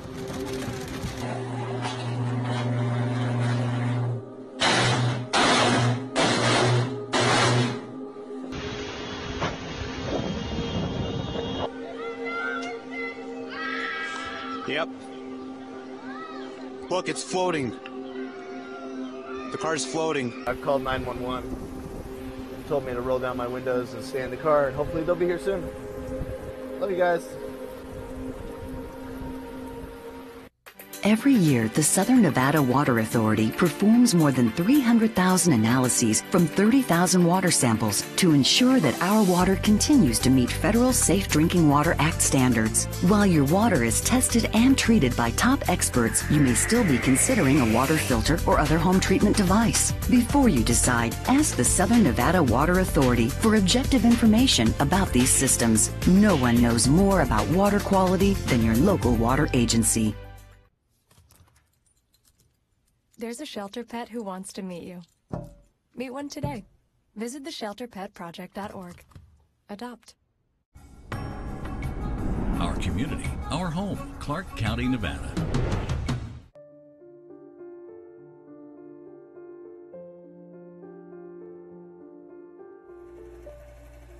I'm happy to be doing this. Sad that we're having to do this. There's just so much tragedy that surrounds that night in Las Vegas.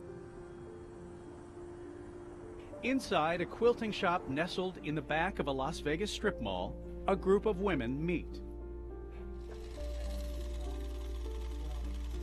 They are members of the Las Vegas Modern Quilt Guild.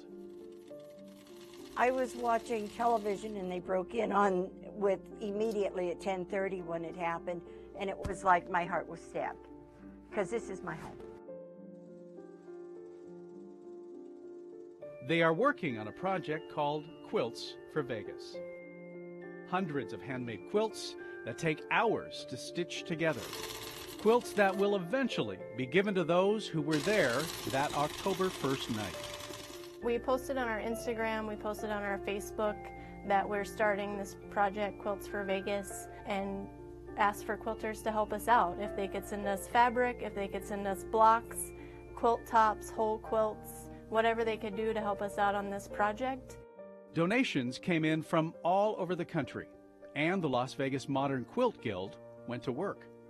I think we were all working through our own pain and our own tragedy by working on these quilts and trying to make sense of the situation that is senseless. To show their support and love, their grief and warmth, and show how fabric, thread, and a lot of heart can help create a Vegas strong. Well, quilts are hugs, and we're not hugging any of these people physically, but we are hugging them in the way we know how to do it. Thanks for joining us. I'm Mitch Truswell. Like squares of cloth that become a quilt, members of our Las Vegas community have banded together, hoping to create comfort from tragedy. Tonight, we focus on two primary concerns in the months following 1 October, mental health and money. They are surprisingly intertwined. We've gathered together a panel of mental health professionals to discuss ongoing concerns, needs, and resources. And we'll look at financial issues that may arise as a result of this trauma. Amid the experts and advice, you'll also hear the stories of those who have been forever changed by what happened that October night. I made it my personal mission every day to round on every victim, every day. It was a lot easier for me to have conversations with them because I was there, at least in my mind, because I could relate to what happened. Tracy Szymanski is the Director of Guest Services at Sunrise Hospital. She is also a 1 October survivor. So Jason Aldean started this third song, and we were contemplating leaving, actually, and we heard what we thought were fireworks. So we kind of stood up and started packing our chairs, and all of a sudden, the security officer who was off to our right started screaming, "Turn around, run the other way, active shooter." We ran out the back and behind the bleachers, through all of the food vendors, and then exited off to the side street and started running towards Hooters. As I was walking, I called one of our administrators and said, everybody knew I was going to the concert. It's something I talk about leading up to it every year. So everybody here was knowing, and I said, at the concert, I've seen 10 people, I've seen more than 100, and we're going to get hit pretty hard.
it over with a little skip, keeping those hips nice and square to the front. Now jump together and left. Good, nice energetic skips, pull up on those knees. One jump and right. You're looking good. This is intense, so keep it up. One jump and left. One more. All right, back to those double touches. Stay low. One jump. Now nice and low, single. How are your legs feeling? Double, jump, and jump. 4, 3, 2, and 1. Go again. Now on the jump, be sure to bend your knees for good shock absorption on that body.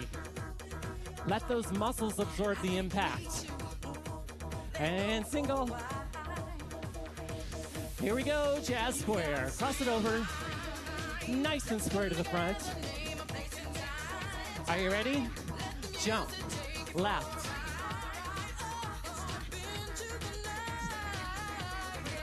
And again with a jump to the right. Remember, if you get a little tired, if you need to slow down, follow Shanna. One jump, whoop, left. I bet your heart's pumping now. Here we go, back to the touches. 2, and jump.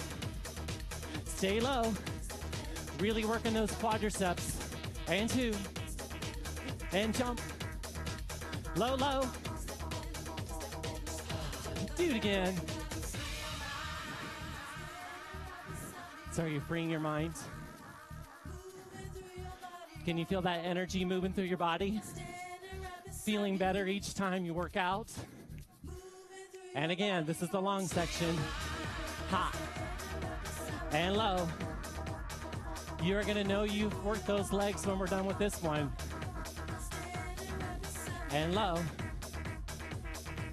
Here it is, jazz square. Nice. And to the left side. Looking good. Keep going, gang. Right foot. Woo. And jump. Left, left. Heart's pumping, calories are burning. How are you feeling? And again. Well, if you feel as good as you look, you're doing great. One more. To the left. All right, let's wrap it up. And touch it. 4 and left. And hold it there.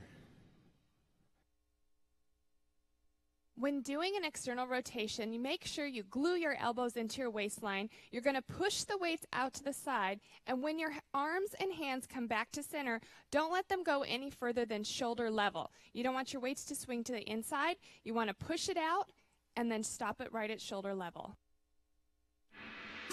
All right, pull those abdominals in, squeeze your shoulder blades together, bend your knees a little bit. Now I want you to give me a little pulse. You're gonna push down and up, a little plie. I'm Shanna, I'll be leading you through this routine. Now you're gonna hold it there, external rotation. Take it out and center. We have 2 other versions, cherry or rich. You can choose which one you feel like doing today. And again, push it out and center and out. Stop at shoulder distance. One more. Now we're going to go to tricep kickback. You're going to push back and center. Again, pulling those abdominals in nice and tight. Back is neutral. Nice straight spine. And in. Push back. Now we're going to do that same movement, but on the diagonal with the lunge. External rotation, out and center. And out and in. Nice tall body. You want to put your weight into your heel. Push into that quad. Let it push you back up. Again. Now how about tricep kickback with the lunge, back and in, and press and in. Push those weights back, working those muscles, breaking them down, building them up stronger. 2 more. You're gonna come back to center, bicep curl, plie. Now arabesque the right leg. Now plie, bicep curl, arabesque the left side. Now when you do that arabesque, I want you to squeeze your glute, point your toes, contract that quad. And again, plie, big plie, lift it up, squeeze and push that leg back and up. and back. Again, down and up. Right leg, and down and up. Left side. Keep going. And right. And pull it up. Push down. Squeeze. You have 2 more. Right leg. 1 more. How about we go back to the lunge, but on that left side. Rotate it out and center. Again, push all your weight into that left heel. Working your delts, your upper back. 2 more. Now, tricep, kick it back. Let's go. Push, pull it up, and press. And in. And hold, and push. Center. 2 more. Last one. Bicep curl. Here we go. Curl, arabesque, and again. Bring it in. Left leg. Remember, you got to squeeze your glute. Push that leg back with some muscle. Don't just let it be momentum. Again, plie, arabesque, abs are in, push it back and in, squeeze. Good, keep going. We got a few more, down and up. Nice steep plie, good tempo for that. Again. Squeeze it. Plie. Go again, guys. Come on. Plie. Arabesque. Left side. Couple more. All right, give me one last arabesque. Back to that rotation right here in the center. Out. And push. Now, triceps, let's try it. Kick it back, we're almost there.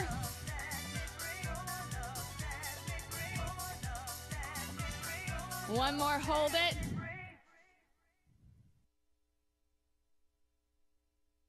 Oftentimes when we stretch, we like to exercise the core of the body as well. That means you have to work on your balance. So if we're stretching the hip, we may bring the knee in, stretching the hip at the same time balancing so that your core is put into action. Okay, last routine. We're going to do a little more muscle work, a little abdominal work, and a little stretch, and you're home free. Or maybe you're already home. Who knows? Okay, ready? Bring that right one up and just extend it. Up, in. Push with the deltoid. Lift. Hold the weight like a torch. Keep it going. Lift and lift and lift. And let's do the other side. Going up and in. Push and in. Push and in. Push and in. Keep it going. Push like a torch, like the Statue of Liberty. Now the right side with the leg. In, extend, in, extend, bend, extend, straight forward. Think about the core muscles stabilizing you.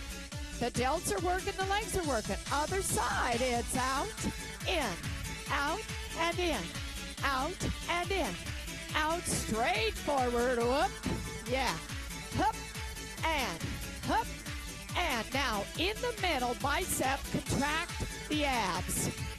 That means you got to round your spine just a little bit and pull in the belly button right to your spine.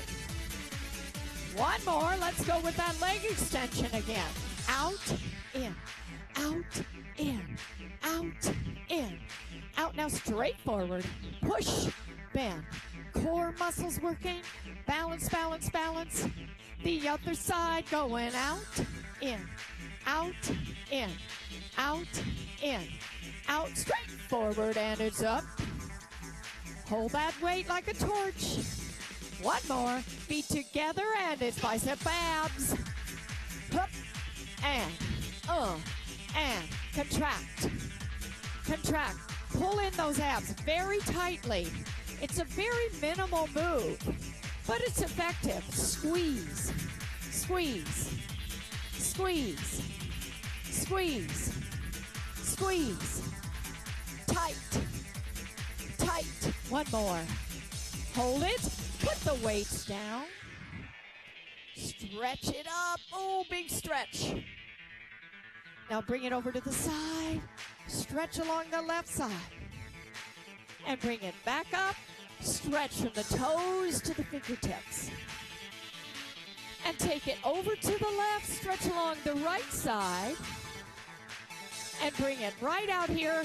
Reach for all you're worth. Take it up again. Big stretch. Oh, yeah. Toes to fingertips. To the right. Now, don't forget to breathe while you're doing this. And bring it back to the center. Reach, stretch, stretch, stretch. And to the left. Now, I hope you utilize Shanna or Rich if you want something a little different. Now, reach it out. Okay, let's do a little stretch for the hip. Right knee in, balance. And put that right foot back and tilt. Stretch that quadricep. And bring it back center. How about the left side? Bring it in. Balance, stretch that hip. And take it back and tilt it. Oh, yeah. Hold that lovely stretch. And bring it back center. And reach it up. And you did it. Good job. Have a great day.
Let's go, girl. To the park, to the park, to the park. Here we go, here we go, here we go. Whoa! Get the leash, get the leash, get the leash, get the leash, get the leash, Dad. Better, better, better. Let me go, let me go.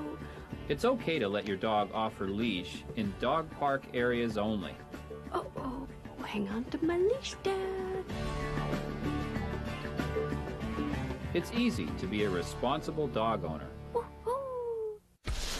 It's ugly, it's destructive, and it's costing you money. Some call this art, but this is no canvas, it's private property, and it's costing taxpayers millions of dollars to clean up. It's time to take aim against this destruction together. Call 455-4509 to report graffiti and get information to start your own neighborhood pride zone. Together, we are targeting area graffiti. Clark County parks are family-friendly places to have fun doing a wide variety of activities. As such, possession and consumption of alcohol without a use permit is prohibited. Remember, no alcohol in any county park without a permit. Just a friendly reminder from your Clark County Park Police. Our community, our home, Clark County, Nevada. Thanks for watching Clark County Television, Southern Nevada's best access to local government and the community. Today's a show we're calling Cooking with Grandmas. And what better place to go than a whole building just filled with grandmas. It's gonna be delicious. A lot of paper towel. Look at that. You can make it. Who doesn't want that? Oh.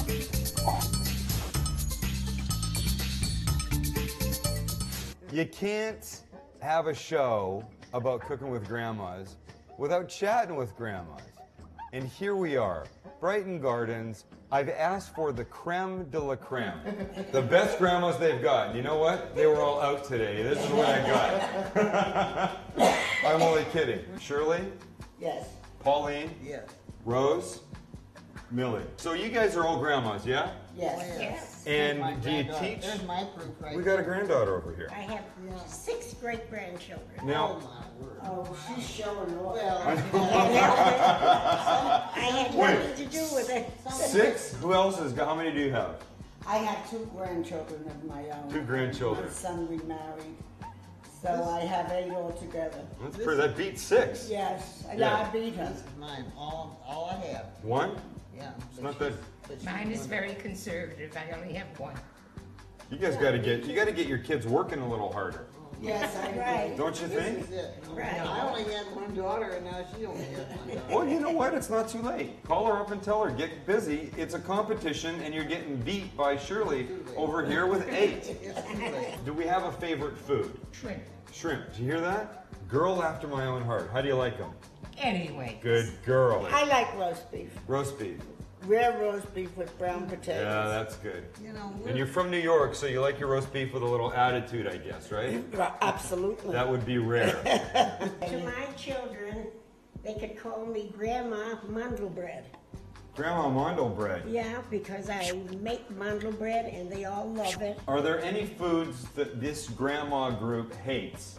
I don't like fish. I like seafood. You don't like fish? Not particularly. I like fish. I would say there's one of each. One of each. One likes one doesn't like one. I like salmon. That's my best food. Salmon, you know what? Salmon's my best food too. See? But I said, what don't you like?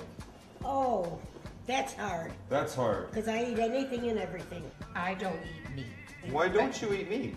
I don't know. It has a lot of cholesterol. Live it up a little. Little steak every now and then. My age, I want to be her age. What is her age? Can we talk age here for a sec? 102. Lay it on. I'm 90. 90. What are you? I'm 85. 85. I'm 80. 80. And I'm 82. Holy smokes. Is there any grandmotherly advice that you would like to pass on to your grandchildren? Get a good education. Get a good education? Learn how to do something worthwhile. Shirley? Yes, do something with your life that you enjoy. Isn't that the key? That's the key. I've told that to my sons many times. There are things that I did that I wouldn't do. You want to tell us any of those things? No. Any pictures you'd like to show us of things you're embarrassed of from your youth? Yeah, there are pictures. I still tell my daughter, do what you feel is right. Don't listen to me. Oh, that's good advice. Oh, no. Shirley goes, I never tell my kids that. I tell them you must remember, I'm the mother. Oh, they need to hear that. You know, if these guys didn't know you were from New York, they know now. This is a wonderful, wonderful start to Cooking with Grandmas. Hang in, you're going to like everything that's coming up. Thanks, girls. When Sam comes back, he's going to be making potato salad. I know what you're thinking. There's no way she's a grandma. Look at her. She's too damn young looking to be a grandma. That's what I'm thinking. So you know what? We made her bring proof. Bring it out, sister. Let's see what you've got. This is one of my granddaughters. Then this is my grandson, Kenny. He's her big brother. It's a special seeing the cooking guy face he's making there. And this is the two when they're together. Oh, finally. Okay. That's You know, it. we have to cook here today. What's the one thing that you make that everybody goes, oh, Siobhan, you got to make that again for us? And she said, Potato salad. yeah, and I go, potato salad's kind of simple, isn't it? And what's the little thing you said? I cook with love. She cooks with love.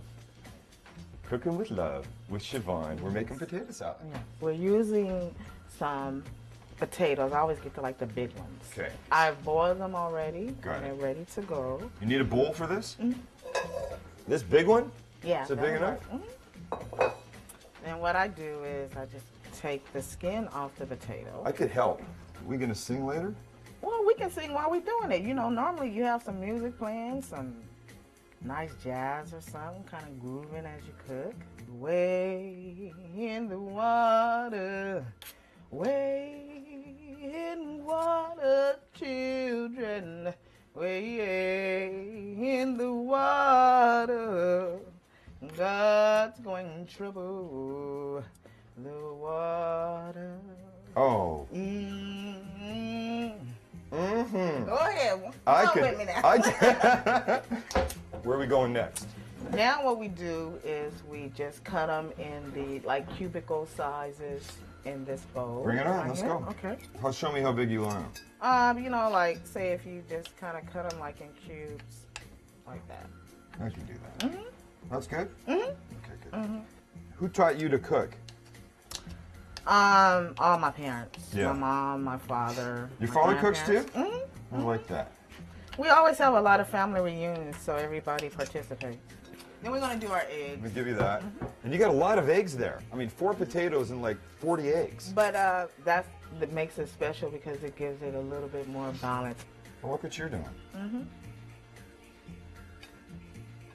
Well, you've only done this a few times before. Yeah. What I'm gonna do is put some mustard. Yeah. Lay it on us. Okay, so I sung. Now it's your turn. The summer wind came blowing in from across the sea. It lingered there to touch her hair and walk with me. How's that? Pretty good. Now what's the hook at? I don't know what the hook is in there. I feel like I need to be doing something. Basically, what I'm doing is just the mustard gives it some color, a It little bit does. of color, and it gives it a little bit of flavor. You want a little more mustard? Yeah. And we're gonna use some of this. Okay, see, you feeling it. You using love. I can tell. I see the way you shake that. You had Thank some you. love See? with Oh, I picked that up from See? you. See? Now, I see you're going Miracle Whip here. And it's light. It has light. I'll use Miracle Whip light. You don't bite your nails, do you? No. Okay. Because you know what happens when you bite your nails? What happened? You can't open these damn things. This the big part. Now I want you to put some love in it. Okay? Keep going. I want to see if you feel the love. Keep on going. Don't be scared. Don't be scared. Come on. Show me some love. That's Mm-mm. right. Come on. Mm. Come on. Go on. Mm-mm. Just a little bit. I can't see. I didn't put enough. You tell me when? Okay. We're doing good. Yeah, you're gonna put more in. I know you. No, after And what we is that taste that it, you're putting in? Tell it's people. some little. It's Larry's seasoning. Just a little Gotcha, seasoning. okay. Okay. Has a little tartness to it. So now we taste it to see how much sugar we need to put. And how much sugar do we need? I like it though. I'm not gonna go too much because I can always add, right? Right, you can always add. Put a little bit more. Put a little bit more I love. didn't Just have a little all. I bit didn't more have all the love. love figured out yet. Okay, now I'm I a want you- love novice when it comes to cooking in here, Okay, right? Right. Okay. We need some more. Keep going. Now I'm gonna put some love in it now. How's that? Give me some little bit Oh, more. Just Lord. a little bit more. Okay. Okay. Now let's. All right. All right. It's still kind of tart, but I'm Oh, gonna you try want a little more? some. Maybe if we stand close, I'll really feel it this time. Here we go. You think that's enough? What do I you don't think think? you do. No, I don't think it's enough. Put a little love with it. Come on, go on, girl. Okay. We gonna love it. There you go. Now I want you to finish it up. There we go. There we go. See, you got me moving. See? All right. Boom. Yeah. See? ABC. Yeah. It's easy as 1, 2, 3. That's right. Then we get like an egg and we decorate it. You cut it like that and you put it like in the center. I hear you. You know what I'm saying? I'm just gonna do a tiny little bit of this. Mhm. Right in here. Look what love did. A potato salad that love built. Mhm. Extra love. Thanks for being part of my grandma's show. You're welcome. She's the best. When Sam comes back, he's going to be making trifle. This is Josephine. Joe to some, right? Yes. They Also call- Joe to my very good friends. They ever call you Joey? No, Josie when I was little. Josie. Yes. We're going with Josephine today. I would like Josephine. That's my Okay. given name. Good. Well, you can call me Samuel. Sam. No, Samuel. Yeah. I like Samuel. That's my given name That's too. a strong name. It is, isn't it? Yes. And you know what it means? Samuel from the Bible, Yeah. Do you know what it means? man of strength. Well, go with that. You're clearly not from here, though. No, I'm from Glasgow. You are. Yes. Let's go Scotland. I have decided to let you know about the Scottish Christmas. Good. I like that. Or it could be any occasion, birthdays, Okay. anniversaries. This is So- Scottish trifle. Traditional Scottish trifle we're going to make? Mm. Okay, what do we do? First of all, you have to go to the store and buy this beautiful bowl. That is beautiful. Then you have to buy the pound cake. Okay. You could use fruit cocktail or any type of fruit you like. What do you use? It could be fresh fruit.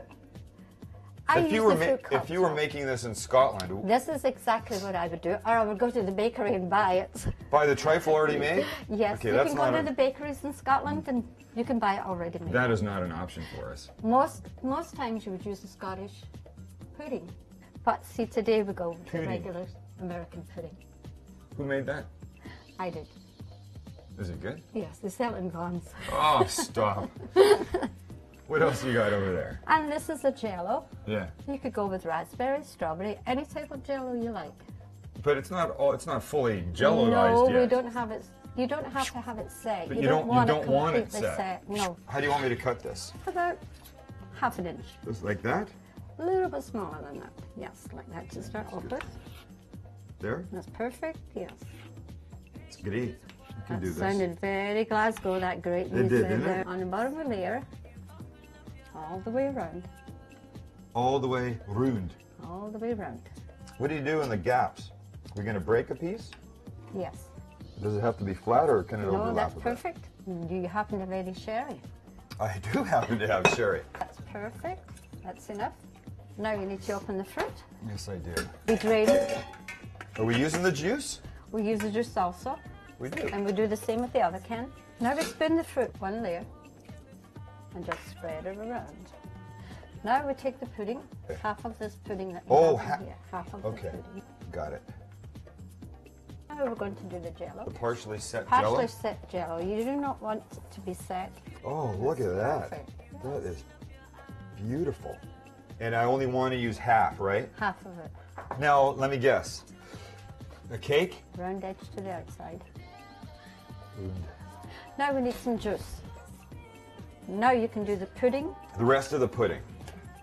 Yes? The rest of the pudding, yes. Oh, this is going to be one nice looking dessert. And now the jello. Once this goes on Once top, the jello goes on, put it in the refrigerator for 10 minutes. Now we have the fruit. We're going to finish with fresh whipping cream.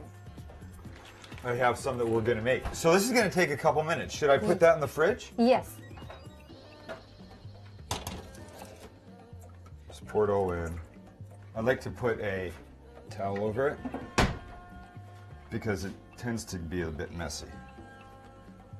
It's going to take 10 minutes. We're just going to wait. Okay, this guy's done.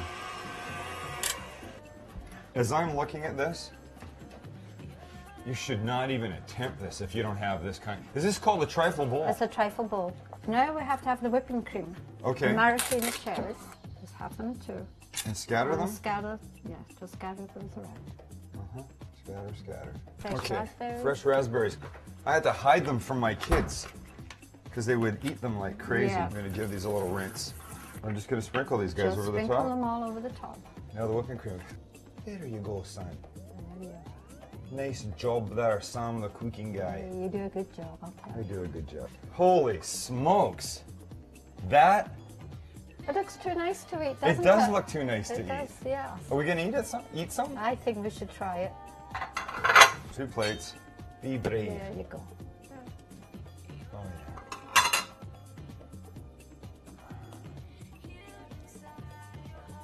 Cake. Oh, nice. Did you get the cake also I in got there? the You cake did. here. Take that for you. Do one for myself. And now you need cake, You need the cake. Fruit. And the fruit and the jello. whipping and the cream, whipping jello, cream. all of it. All of it. Ready? Oh, yeah. You just go ahead. Don't wait for me.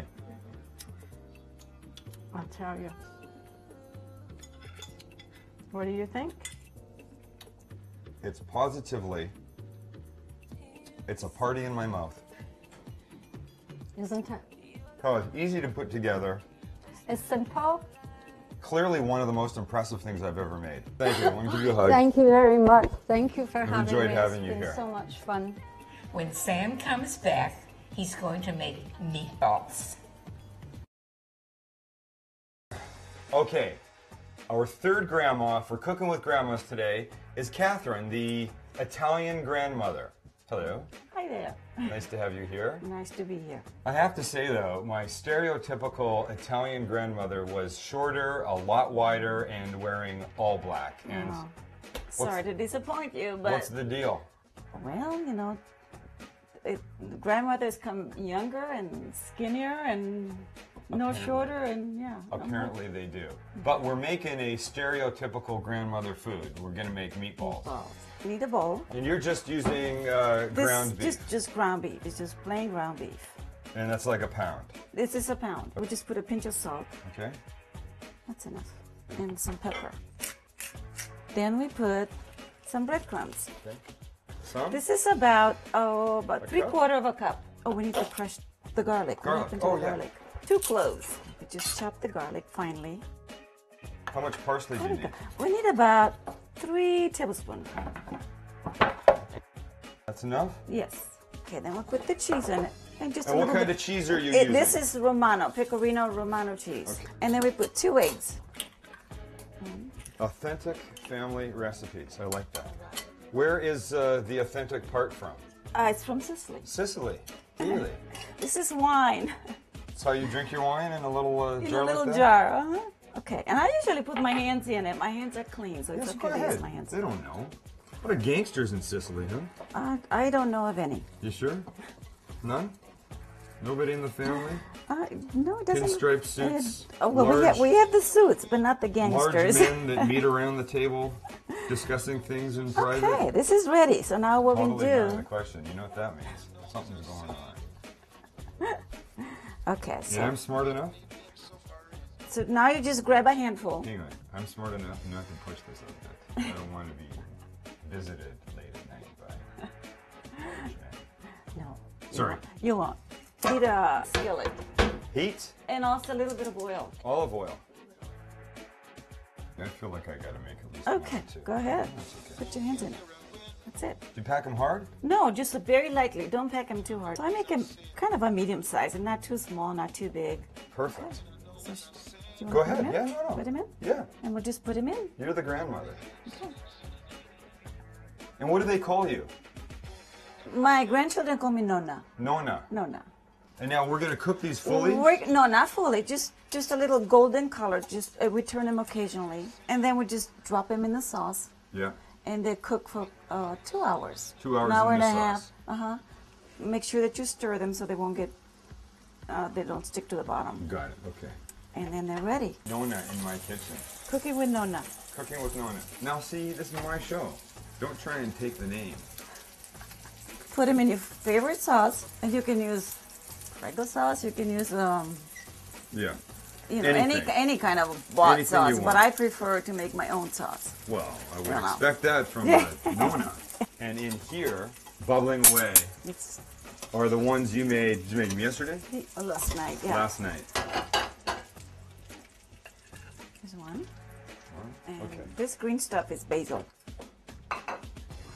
Right.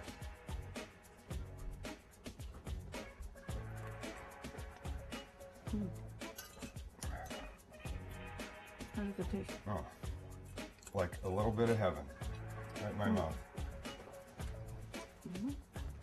Let me tell you this. What I have happening in my mouth right now is the reason to make your own meatballs. Forget the store-bought ones. In fact, they should be shot for making those things. This is absolutely... Squisito. That's exactly what I was going to say.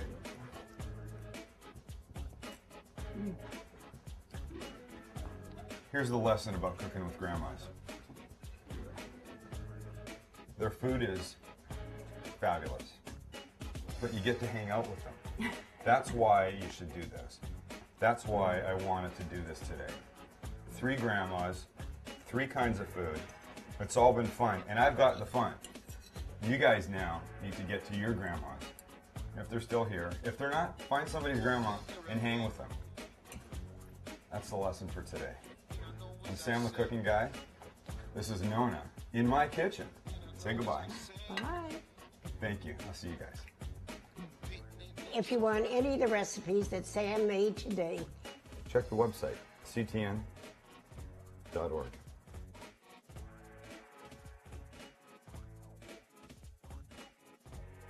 What do you call What it? made A you- goatee? how do you- What do they call it? Some people call it a soul patch. Flavor saver. We are the world. No, okay. Looking straight there even when Yeah, you're no, done. wait a minute, I forgot already. Welcome to the Siobhan Show. I'm just nothing anymore, and here in the background, it's all about... You nervous? No. Not at all? No. I don't make you nervous? No, you're very comfortable. I'm over there. The longer you keep me here, the longer I forget. Oh, grandmother... Is What do this they... a cooking show? I know. Can you And believe yet that's I what was told it people was say? a granny makeover. People say, all right, see, what is this? Oh no, she just ate the paper from the pound cake. That's gonna be nice in 2 days. Stop, my nose is running so bad. You know what I'm thinking? The other thing that would help would be if everybody stopped moving around and sitting in chairs that were crunching over there. That would be The noise in the background is also really disturbing the jello. That's helpful. What it is. Exactly. Thank you. I It's been really a pleasure. really had a ball. Had so much fun. I can't believe it. I have a cold that came out of nowhere. I've just got you all messed up. My mic's all screwed. Can't see my black t-shirt underneath. I work so hard at getting my look right. I have such anxiety at night over stuff like this, I can't believe it. It is hard being me.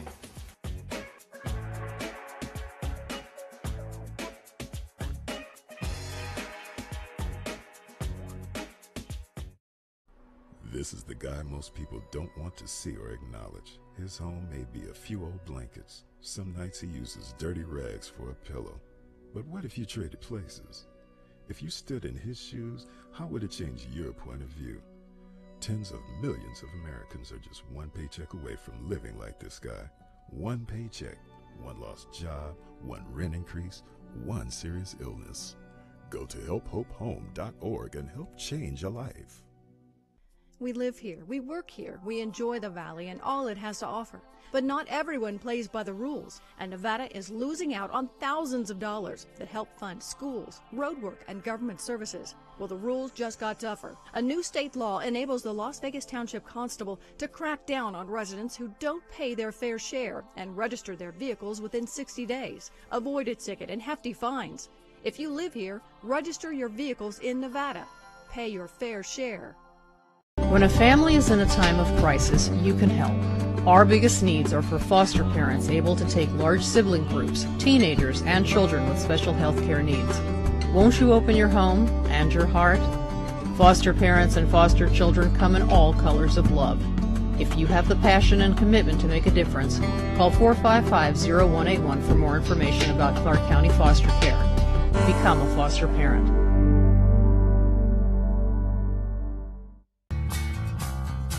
Welcome to Club Ride. Club Ride is a free employee benefits program that encourages and rewards the employees that would like to or currently carpooling, walking, biking, taking transit, or even motorcycling to and from work. Club Ride has excellent programs and services for commuters. Such as Guaranteed Ride Home, Club Ride Discounts, Easy Rider, and the monthly price drawings. Club Ride Rewards is a program that rewards commuters every month for clean green commutes to and from work. As a Club Ride member, you can win cash and prizes every month. It's a great thing. Oh, we love winning the awards. We've been carpooling over 11 years now. You were doing it before it was the thing to do. I think I'm the better driver. No, I'm the better driver. Carpooling was just kind of a natural thing. We could ride to work, we could talk to one another on our way, and saved us time and gas. But that extra prize makes it extra fun. I was carpooling before it was cool, and before we got the Rockstar parking for carpooling.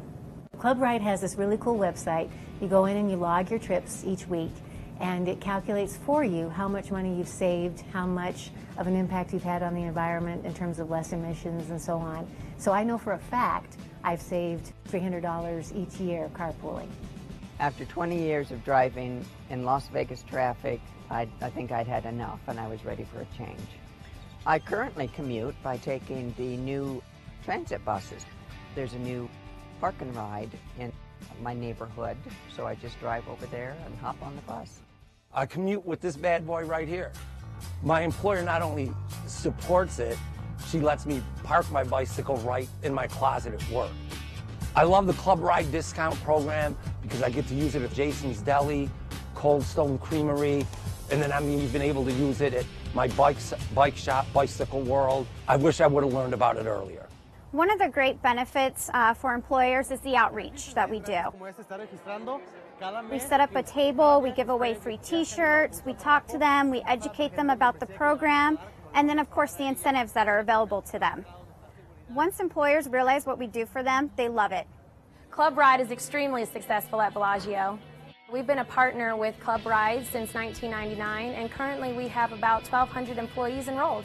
We provide our employees with reserved parking, bike racks, motorcycle area, as well as pre-tax payroll deduction for the passes.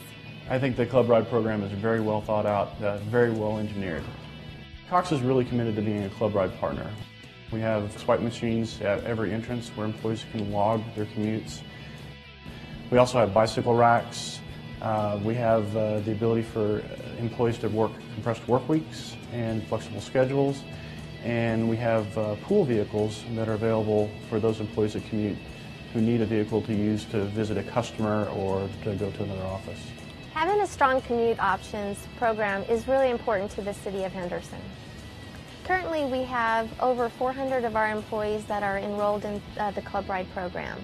We have lots of prize winners every month, and I really make a big deal about it. I hand deliver all the prizes.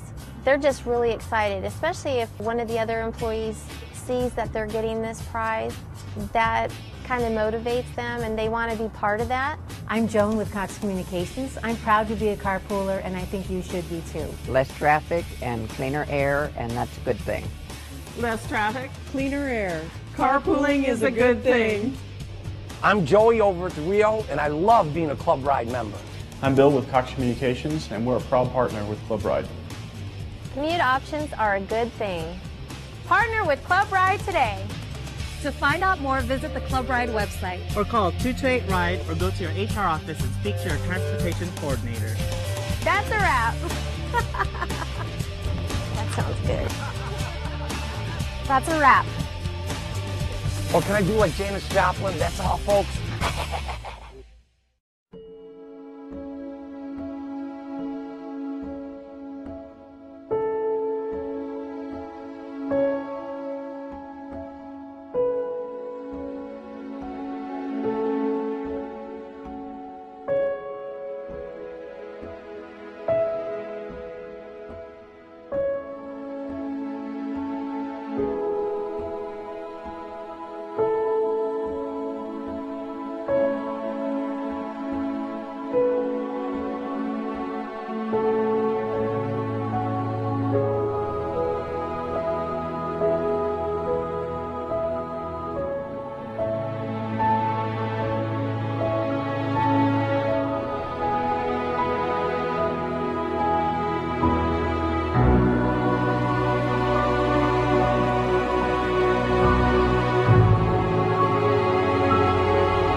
Thanks for watching Clark County Television, the best access to your local government.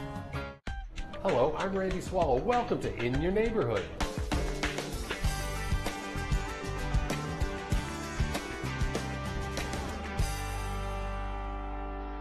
For the next half hour, we'll talk county issues, District D issues, with a man who represents the area, your Commissioner, Lawrence Weekly. We're here on the High Roller observation wheel, 550 feet above the strip at the lake. Commissioner Weekly's District D is contained entirely in the Las Vegas Valley. Centrally located, District D's south boundary is Charleston Boulevard and goes all the way north to Craig Road, Decatur Boulevard on the west, and Nellis on the east are the other general District D boundaries. Here's a quick look in your neighborhood, District D. Home to more than 300,000 residents, this district includes many of the most recognizable county facilities. The Clark County Government Center is the hub of all county functions, providing regional services to more than 2 million citizens and more than 40 million visitors a year. The Regional Justice Center is home to the 8th Judicial District Court and the Las Vegas Township Justice Court. This 717,000 square foot courthouse is located in downtown Las Vegas. The William U. Pearson Community Center is a District D landmark, honoring a legendary man who blazed the trail for many in Clark County. This center is used for meetings and classes with a state-of-the-art running track and awe-inspiring public art. And the North Las Vegas Community Resource Center, anchored by the likeness of Dr. Martin Luther King, is another community mainstay. Mr. King stands tall and helps anchor this area right in the heart of District D. Commissioner, you're an amazing sport. I know that you are somewhat afraid of heights, but you sit at a high perch as the chairman of the Convention Visitors Authority, but now we're going to be 550 feet above the air. Don't remind me. Don't remind me. This is, they don't call it a Ferris wheel, but this is the largest, 550 feet, the largest observation wheel in the world. Just another amazing example of something here on the Strip. Another great reason to come to Las Vegas. You know, we have some amazing attractions. Not only do we have the best restaurants and shopping, but so many great things to do. And, you know, I figured, you know, why not let's take it all the way to the top. And now that I'm here, I'm like, what was I thinking? I'm scared of heights, but we're going to get through this. This is great for all of those that are looking at this all around the country. When they come to Las Vegas, you got to come to the Link. And now you see, this has really even dramatically changed the skyline. I mean, of course, the Stratosphere and many of these iconic hotels, people have been seeing these forever, but since this place opened 4 years ago, you can't look at our skyline without seeing this as part of it. Absolutely. You know, to be able to see all of the great things that's happening here, not only right here on these grounds where they're going to build a beautiful convention center site here, but to look at the expansion of the Las Vegas Conventions and Visitors Authority, and then, of course, Resorts World, and just a number of other great things, the big stadium that's coming on board, a lot of great things. And we are so excited about Madison Square Garden down the street here. And so this is going to change the entire landscape, the entire skyline of Las Vegas. And those who have not been to Las Vegas in a long time, or whom have never been here before, when they fly into, which I believe one of the greatest airports on the planet, McCarran International Airport, they're going to be blown away with just how far Vegas has come. Let's break down a few of those projects as we will, Commissioner. Looking out here, that's a $375 million convention center that Caesars is adding. It's conveniently located right on the monorail line and everything, tucked behind here. This is a perfect spot for them, a great company, to expand their holdings. Perfect spot and centrally located. When you get off the airplane, you arrive here in Clark County. I mean, with all of the shared riding that we have, the ride sharing that we have going on, and then taxis, which have been a major plus for us here, it's so convenient to get to your resort or your hotel, and to be able to just get out and enjoy the destination. That's what it's all about, getting out, recreating, having a great time, and enjoying all these great amenities that we have here. Let's break down the convention component a little bit, Commissioner. As you say, we have 57 of the top 250 trade shows in North America last year, which we want to keep that. And as you said, we've got a $1.4 billion expansion of our existing convention center. Couple it with Caesars and all the other convention centers. This is needed to keep up with the Orlandos and stay ahead of the Orlandos, the New Yorks, the Chicagos. Well, when you speak of those other places, they are gunning for our spot. And thank you so very much to Governor Sandoval and all of our legislators. And of course, all of those visitors that come here and the taxpayers who saw fit to expand and to grow and to be able to compete. What we did last year, that's in the past. What we're doing moving forward, we got to stay modern and we got to stay ahead of the game, because every time we look around, Orlando is trying to take one of our shows away. And although Orlando is a cool place, a home of Disney World, you know, yeah, it's a time and a place for everything, but we got to make sure that we stay ahead of them and that we do what we got to do to stay number one. And we've been number one now 24 years. What else have you learned? What else have been some of the major lessons that you've learned, Commissioner, since you've been sitting as the chair of the Convention and Visitors Authority? Thank you, and that's a very good question. If I had to honestly say, you know, being on that board, LVCVA is it's our component to attract visitors here. But what we've learned is we got to make sure that we have some policies and procedures in place. And we've gone through some turbulent times over the last couple months here dealing with some of those particular issues and hadn't felt really good. But at the end of the day, you take responsibility for it, you own it, you correct it, and you move forward. And we've been able to do that. And, you know, didn't feel good, but being a chairperson, you know, you get some bumps and some bruises along the way. But if I had to do it all over again, I'm so very honored to have an opportunity to serve as the chair for the last 3.5 years of this destination, and you know, to have the vote of confidence from your peers to elect you back again. I mean, what an honor! I couldn't ask for any more. So it's been a blessing. At this time now, and you've served with Rossi Rollencotter, who's the head of the Convention and Visitors Authority, an amazing man, ardent supporter of Las Vegas and everything Clark County, announcing his retirement sometime. But it's business as usual. There's an amazing team already in place, right, Commissioner? Yeah, Rossi Rollencotter, who everybody knows, I love him to death, have given 45 years of commitment to this destination, and I believe he's done an amazing job. Through his national and international relationships he's been able to establish over the years, I believe he's one of the key components to have put a great team together. That's the reason why we're experiencing a lot of these great successes that we are. And so Rossi is one that I'm so grateful that I've had an opportunity to serve with this man here. He's been a blessing for me, and I'm truly going to miss him. But he's not going anywhere. He'll be around for a long time. But this LVCVA organization is awesome, and you know, now we're moving into working with Steve Hill, who headed up the Stadium Authority, appointed by the governor. He's just a fantastic leader, and he's going to do a great job for us. So now, as we progress, we've seen a lot of construction over there on Elvis Presley and the location of the old footprint where the Riviera once was. What are we going to see in that the new expansion, Commissioner? Oh man, convention space is going to be out of this world. It's going to be one of those places when CES, when ICSC comes to Las Vegas, when the Magic comes to Las Vegas, when ConX, Con8 comes to Las Vegas, they are going to be so blown away with just how modern things will be there. They're going to have enough space to really be able to handle their business, and that's what we're about. Vegas means business. We don't want people to come here and think that it's all about the beautiful pools and the beautiful nightclubs that we have.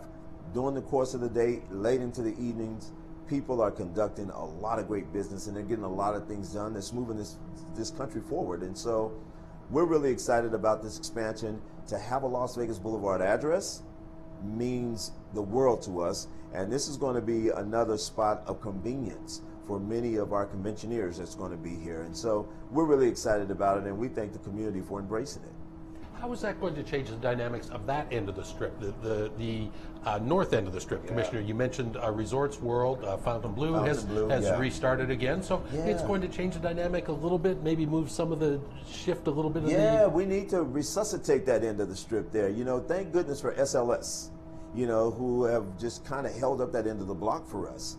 But we need to breathe more life into that corner there. That was a very exciting corner for years with Riviera, Circus, the old Castaways Hotel, if you want to go back even further. But this is going to really breathe life into that corner there. And we're hoping, if all goes well, that we may still see that NBA arena because the grounds have been approved for that. And so hopefully, if all goes well, you know, there's going to be some great life on the end of that corner there, and we're going to see a big shift that's going to happen on the northern end of Las Vegas Boulevard. You brought up sports. Let's talk a little bit about sports. I know you've become a big hockey fan. You were impressing me with your hockey acumen recently. But my Lord. The Vegas Golden Knights, shout out to them. Shouts out to the Vegas Knights, man. For many of us who've never really been into hockey, I love the fact that it's introduced us to a whole nother genre in the athletic industry, if you will. These men have come on board, and they came at a right time when we were in just a mourning state. You know, we all just sat back and could not believe this would happen right here. I don't know why we were being so naive that such tragedy as 1 October which changed our lives, I believe, and changed the way we do business here. Those Golden Knights came on board and they brought life back to us. They brought some excitement back to us. They brought some unity to this community. They brought a community back together and said, you know what? We shall never forget what happened on that block. But here's a time and here's something that we can unite and show the rest of the world that this is not just a place that you come and recreate. This is a family, and this is a real community. And thank you to the Vegas Knights for helping to make that happen. All right, I have another question on that, but we must take a quick break. We continue in your neighborhood here on the High Roller with Commissioner Lawrence Weekly. Stay tuned.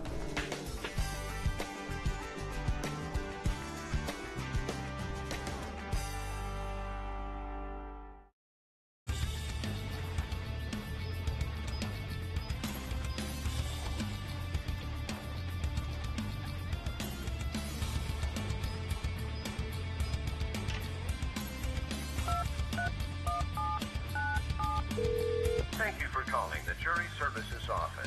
You haven't really lived until you've had a hand in justice. Serve on a jury. Be sure to respond if you get a jury summons and play a role to ensure that justice is fairly served. I think I'd be locked up right now if it weren't for the harbor. Fighting drug or alcohol use and changes in behavior are all warning signs that a youth may need help. I got in a fight and got expelled from school, and my mom took me to the harbor for help. The harbor is a safe haven for troubled kids and their families. The goal is to give them resources so problems don't escalate. We know kids in crisis can become adults in crisis. Prevention and early intervention work. They helped me get my life back on track. Sometimes you just need a fresh start. The harbor offers hope and second chances. District D is home to the Clark County Government Center. The Government Center was opened in 1995 and houses nearly every county department. Twice monthly commission board meetings are held in the chambers. Rotating art exhibitions occupy the Rotunda Gallery. And the outdoor amphitheater hosts countless events, including the annual free Jazz in the Park music series. The Clark County Government Center is located at 500 Grand Central Parkway in District D. And speaking of District D, we're talking to the man who represents the area, your Commissioner, Lawrence Weekly. Commissioner, it's impossible not to talk about 1 October. Here we are about 8 months from that tragic, most tragic day in our city's history. There were some indicators visitor volume has been down a little bit in the past few months. Do we attribute much of that to the tragedy, what has happened there, or talk to me about that? No, I think, you know, the country and the world was so impressed with how this community came together. I don't think people really realized that when we talk about Clark County being a community, people here stepped up and we didn't leave one stone unturned. From our first responders to our medical facilities, I can't speak enough about UMC and Valley Hospital and Sunrise Hospital. Man, they really did a yeoman's job in terms of meeting the needs. And then to have our resiliency center for people to go and not only go and take care of some of the business as a result of that crime, because that's what it was a crime that took place. But this here was something that showed the world we're a community. And so I don't think this has kept people away. I think it's just the economy as a whole. People are kind of tightening up their belts a little bit on how they spend, and they're thinking it out a little bit more, opposed to being so spontaneous in their travels. They're just kind of planning it out a little bit more. And so, no, our numbers may have dipped a little bit, but we're doing okay. Vegas is still one of those places that all around the world, you say Las Vegas, people lose it. They know what it means, what happens here stays here, they get it. They know about the High Roller. Now they know about the Vegas Knights. And so we're really excited. We're one of those places that we're like the commercial. We're everywhere that a lot of these people want to be. Let's talk about another sporting team coming to town here, Sue, the Las Vegas Raiders. We're building a little stadium on the south end of the Strip, thousands of jobs, $1.9 billion project. How is that going to impact things, Commissioner? Well, we're going to see a whole genre of people come here to Southern Nevada, and you know, I'm sure that many of those from California will come to Las Vegas. It's our hope that if they do, that they understand the kind of community that we are. And so it's going to be something different for us to adjust to. but I think it's going to be exciting because it'll be new. We love sports, we love entertainment here, but it'll be an adjustment for us, and I'm excited about it. But speaking of the Raiders, cannot leave out the Las Vegas Aces. So excited to have the WNBA here. Those ladies came over to my district and they did a fantastic job of giving back to the community and, you know, just introducing to what I believe to little girls that girl power is real and girl power is possible, and if you continue to dream and believe, you can achieve. So I'm excited about the Golden Knights, the Raiders, the Aces, 51s, and everything else to come, man. We're on the map. This is something, gosh, 10 or 15 years ago, we've obviously been trying to get many sports franchises for as long as we've both lived here, and now it's finally happening, and we all knew that this could happen here, correct? It was all possible, and that's what happens as a result when great minds come together, when everyday citizens come together, and we pull our resources together and we stop working in silos and realize that we may not have it all together, but together we can have it all. And I believe that we're on a great path to creating a great community with all of the billions of dollars that's coming here in construction work. It's my hope and my prayer that not only women-owned businesses, minority-owned businesses, small businesses are the beneficiaries of that. I want to see Nevadans get back to work. So everything that I approve that comes before me, that's one of the first questions that I ask. Are they a local business? And what's your method of hiring locals? What's your outreach process and making sure that people that live here have an opportunity? Because we're the ones that go through the inconvenience of all the construction and all of the road work that's happening. We're the ones that have to live with it every single day. And to go and allow folks from out of state to come and reap the benefits, enough is enough is enough. It's back to the project at the stadium at the south end of the Strip. That's what seems to be a misconception, or what is on people's minds so much, is perhaps lack of parking and transportation in that area. But there's a lot of smart engineers and a lot of smart minds figuring out these things. And are you concerned? I'm not concerned so much about all that. I believe it's going to be worked out. I believe that we're going to come up with something, they're going to come up with something, the engineers will come up with something that we can all live with. Change for a lot of people gets confusing, but change can be good. It's just you got to make that adjustment, and we all got to understand right now we're going through some growing pains. But I think the growing pains will be good as long as we can kind of sustain ourselves, don't lose too much of our identity. People come here and say, well, Las Vegas doesn't really have any character, nor does it have any culture. As a native Nevada, I beg to disagree with that. I totally disagree with that. I believe we do have character. I believe that we have culture and we have community. And so it's our job to tell our story. And thank goodness we have people like Channel 4 that will help us tell our story. People also forget that our college football team, UNLV Rebels, this is going to be their home. They're basically, in essence, getting a brand new stadium, a new facility, and a place to play, and a place to attract other athletes and help grow their program for free and reap some benefits as well. Well, I think it's really going to help them in terms of recruiting. To be able to go out and get some of those young men that really can help put our football team on the map and get them to the level where they deserve to be. We have a Class A coach, but we just need to step it up and get some of those big players out there that can get us on in some of those big tournaments that's really going to make UNLV football the kind of program that it deserves to be. So there's a lot more work to be done. My hope is that that this stadium will really serve as a motivator and a recruitment tool that will help them be able to accomplish that goal. Just another amazing thing on the Strip. Yeah. Commissioner, recently you've been spending some time with the folks here at Caesars Palace, and you more than held your own with a fellow by the name of the Gazillionaire when you recently had a nice honor for 7-year anniversary for Absinthe Show. Talk to me a little bit about Caesars Palace and those folks. A lot of fun. I didn't know what to expect. Bunch of characters over there, but some of the nicest people on the planet. Man, I did not realize that show even existed. I had driven by a number of times and have seen the billboard of it, but to kind of get a bird's eye view of what it is that they do in there, they attract a lot of visitors. But now to see that they're going to add on additional shows to accommodate their fan base, it's amazing. It's a must-see. And man, I was very honored to be there to be a part of that. But I was glad I was able to kind of hold my own, because they tried to get me a few times, but I had to get them together. It comes at you from a lot of different There you directions. go. Another no, recently you met someone I know who's a hero of yours, Dolores Huerta, who this woman is a pioneer of civil rights, farm workers, one of the first early feminists here in our country. I know that I know that was an important day for you. Yeah, that was so important to meet her. I was so glad I was able to hold it together, because just to sit there and listen to her bio and to hear people give testimonies on what her hard work meant to them, and then to know that it was Dolores Huerta who made it possible that single mothers like the one I was raised by are standing on her shoulders. And this lady with such grace and poise, and small little lady with a huge voice, to have so much respect. And then it didn't hurt to have Carlos Santana standing right there. I mean, what a day. It's a day I'll never forget.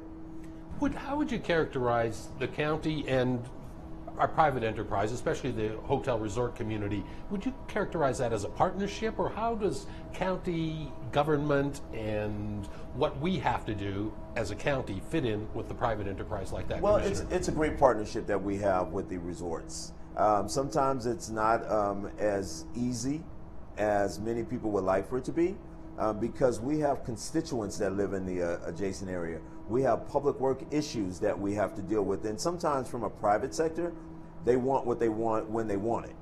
And there are rules in place to say, well, no, there are permits that you have to have, there are certain timelines that you have to abide by, and there are guidelines that we have to adhere to. And so sometimes the relationships gets a little strained, but at the end of the day, we work it out, and we understand that it's for the greater good for the community that we serve. And so we have to make sure that we approve things that's going to be safe, that's going to be beneficial, and at the end of the day, makes sense. And we know for a lot of folks in the industry, if it ain't making dollars, it ain't making sense. But, you know, for us, it has to make sense all the way around. All right, well put. We must take another quick break. We'll continue in your neighborhood here at the High Roller. District D Commissioner Lawrence Weekly. Stay tuned.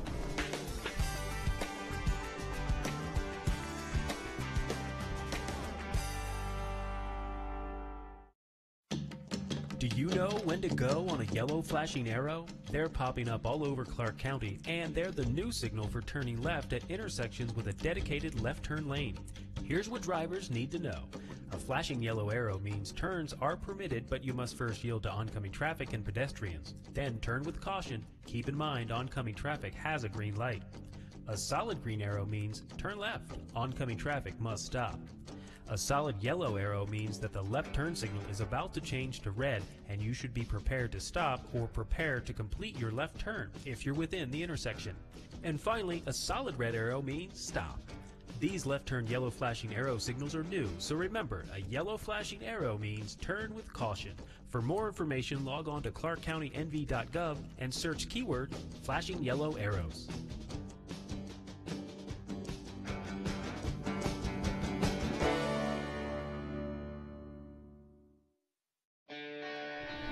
District D is home to the Vegas Strong Resiliency Center. The center was created in the aftermath of the 1 October tragedy and continues to serve victims and families whose lives were upended after that most devastating day. Mental health counseling, financial and legal assistance, and many more agencies offering other services partner with Clark County to serve the community. The Vegas Strong Resiliency Center is located at 1524 Pinto Lane in District D. And speaking of District D, we're talking with the man who represents the area, your Commissioner, Lawrence Weekly. Commissioner, let's take you off the strip, back home to your District D. Back to the neighborhood. Back to the neighborhood. One of the last days of school, the Von Tobel Park added a splash pad, which, again, in some of these other parks, I know you love your parks and you don't have some of the great regional parks that some of your colleagues have, but a splash pad at a smaller park like that in that area is a huge, huge amenity. Yeah. You know, several years ago, we took out the swimming pool over at Von Tobel Middle School.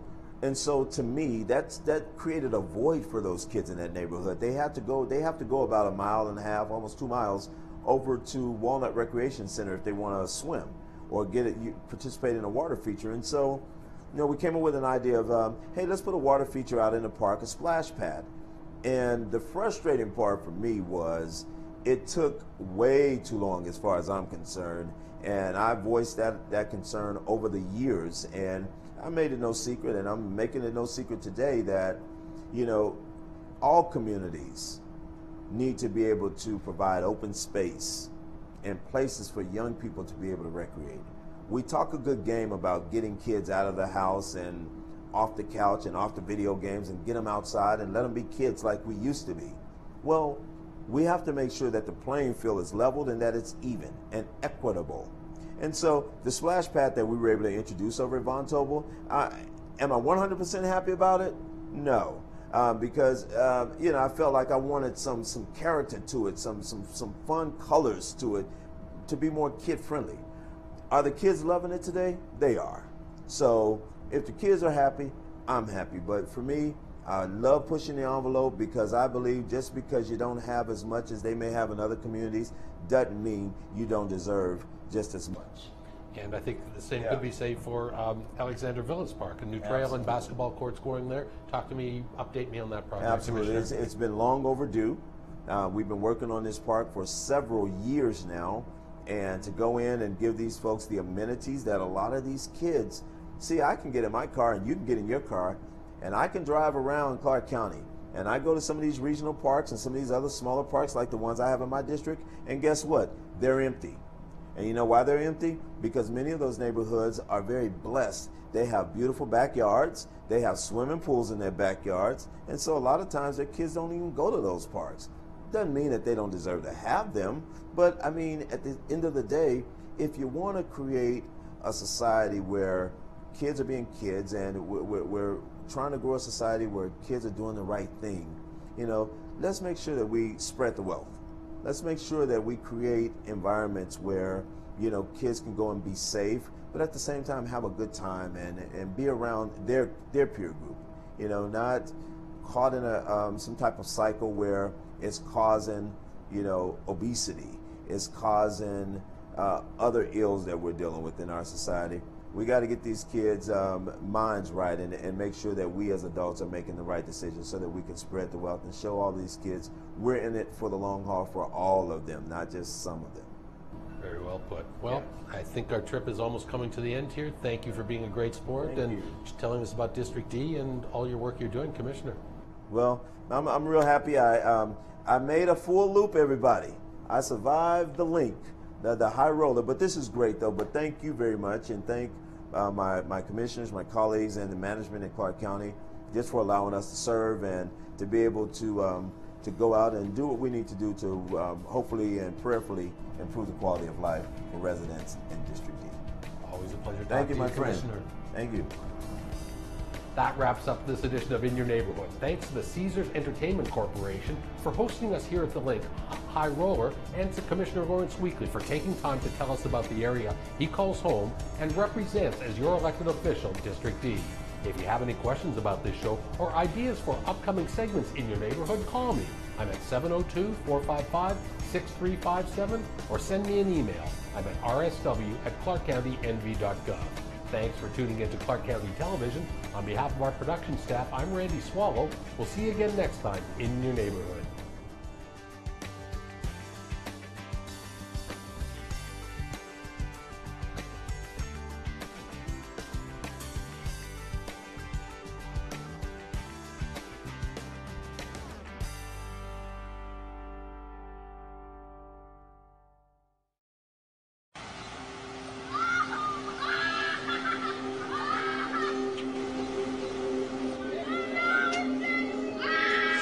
Yep. Look, it's floating. The car's floating. There's a shelter pet who wants to meet you. Meet one today. Visit theshelterpetproject.org. Adopt. Our community, our home, Clark County, Nevada. Thanks for watching Clark County Television. Straight ahead on UMC Digest, we'll head into the classroom for a stuffed animal clinic, learning what happens when Jeffrey swallows a penny. Also, how this robot can perform surgical procedures more accurately than even human hands. and how you can help save a life by knowing exactly what to do in an emergency. The UMC Digest starts right now.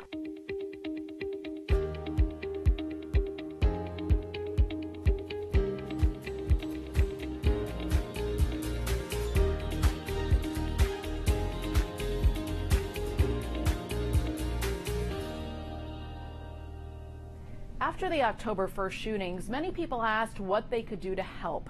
The number one thing you can do is be educated on how to literally stop the bleed should another mass casualty unfortunately occur, or even if you come upon someone who is bleeding to death in a car crash or other accidental trauma. UMC offers complimentary Stop the Bleed classes, education that is just as important as knowing how to do CPR. Take a look at a recent Stop the Bleed course taught by UMC for Red Rock Search and Rescue. If you come upon an accident scene or witness a life-threatening injury, would you know what to do to save someone's life? Stopping the bleeding immediately as it happens. So you're at the scene, you are a bystander, and now you are a rescuer. So you are going to literally stop watching someone bleeding and intervene in stopping the bleeding by applying direct pressure or possibly a tourniquet if you have that, of one of the bleeding control kits that we are advocating. Knowing what to do before someone is literally bleeding to death in front of you could save their life. Calling 911 at that time as the blood's pouring out, it's not going to save their life. It's just not. There's not enough resources, not enough time. These guys are great and could be there in a few minutes, but it's not going to happen. A tourniquet placed appropriately will stop the bleed while emergency help arrives. And the whole concept of tourniquets and bleeding control is to apply the tourniquet above, more what we call proximal or closer to the heart from the bleeding source. So if the gunshot wound's in your thigh, you obviously want to apply it higher than that to prevent the blood that's coming out. That's hurting. What are you doing? It's supposed to hurt. Oh, okay. That means I'm cutting off the... Oh, okay. That means you're not going to die. It's killing me. I'm super glad about that. Okay. That means you're not going to die. All right. I haven't encountered a time when I would need to use this yet, but you know what? You never know. You never know when you might. Right. And the thing is, we train for all kinds of scenarios and eventualities, and so that we'll be prepared to help anyone that we might come across. How do you know you put the tourniquet's on correctly?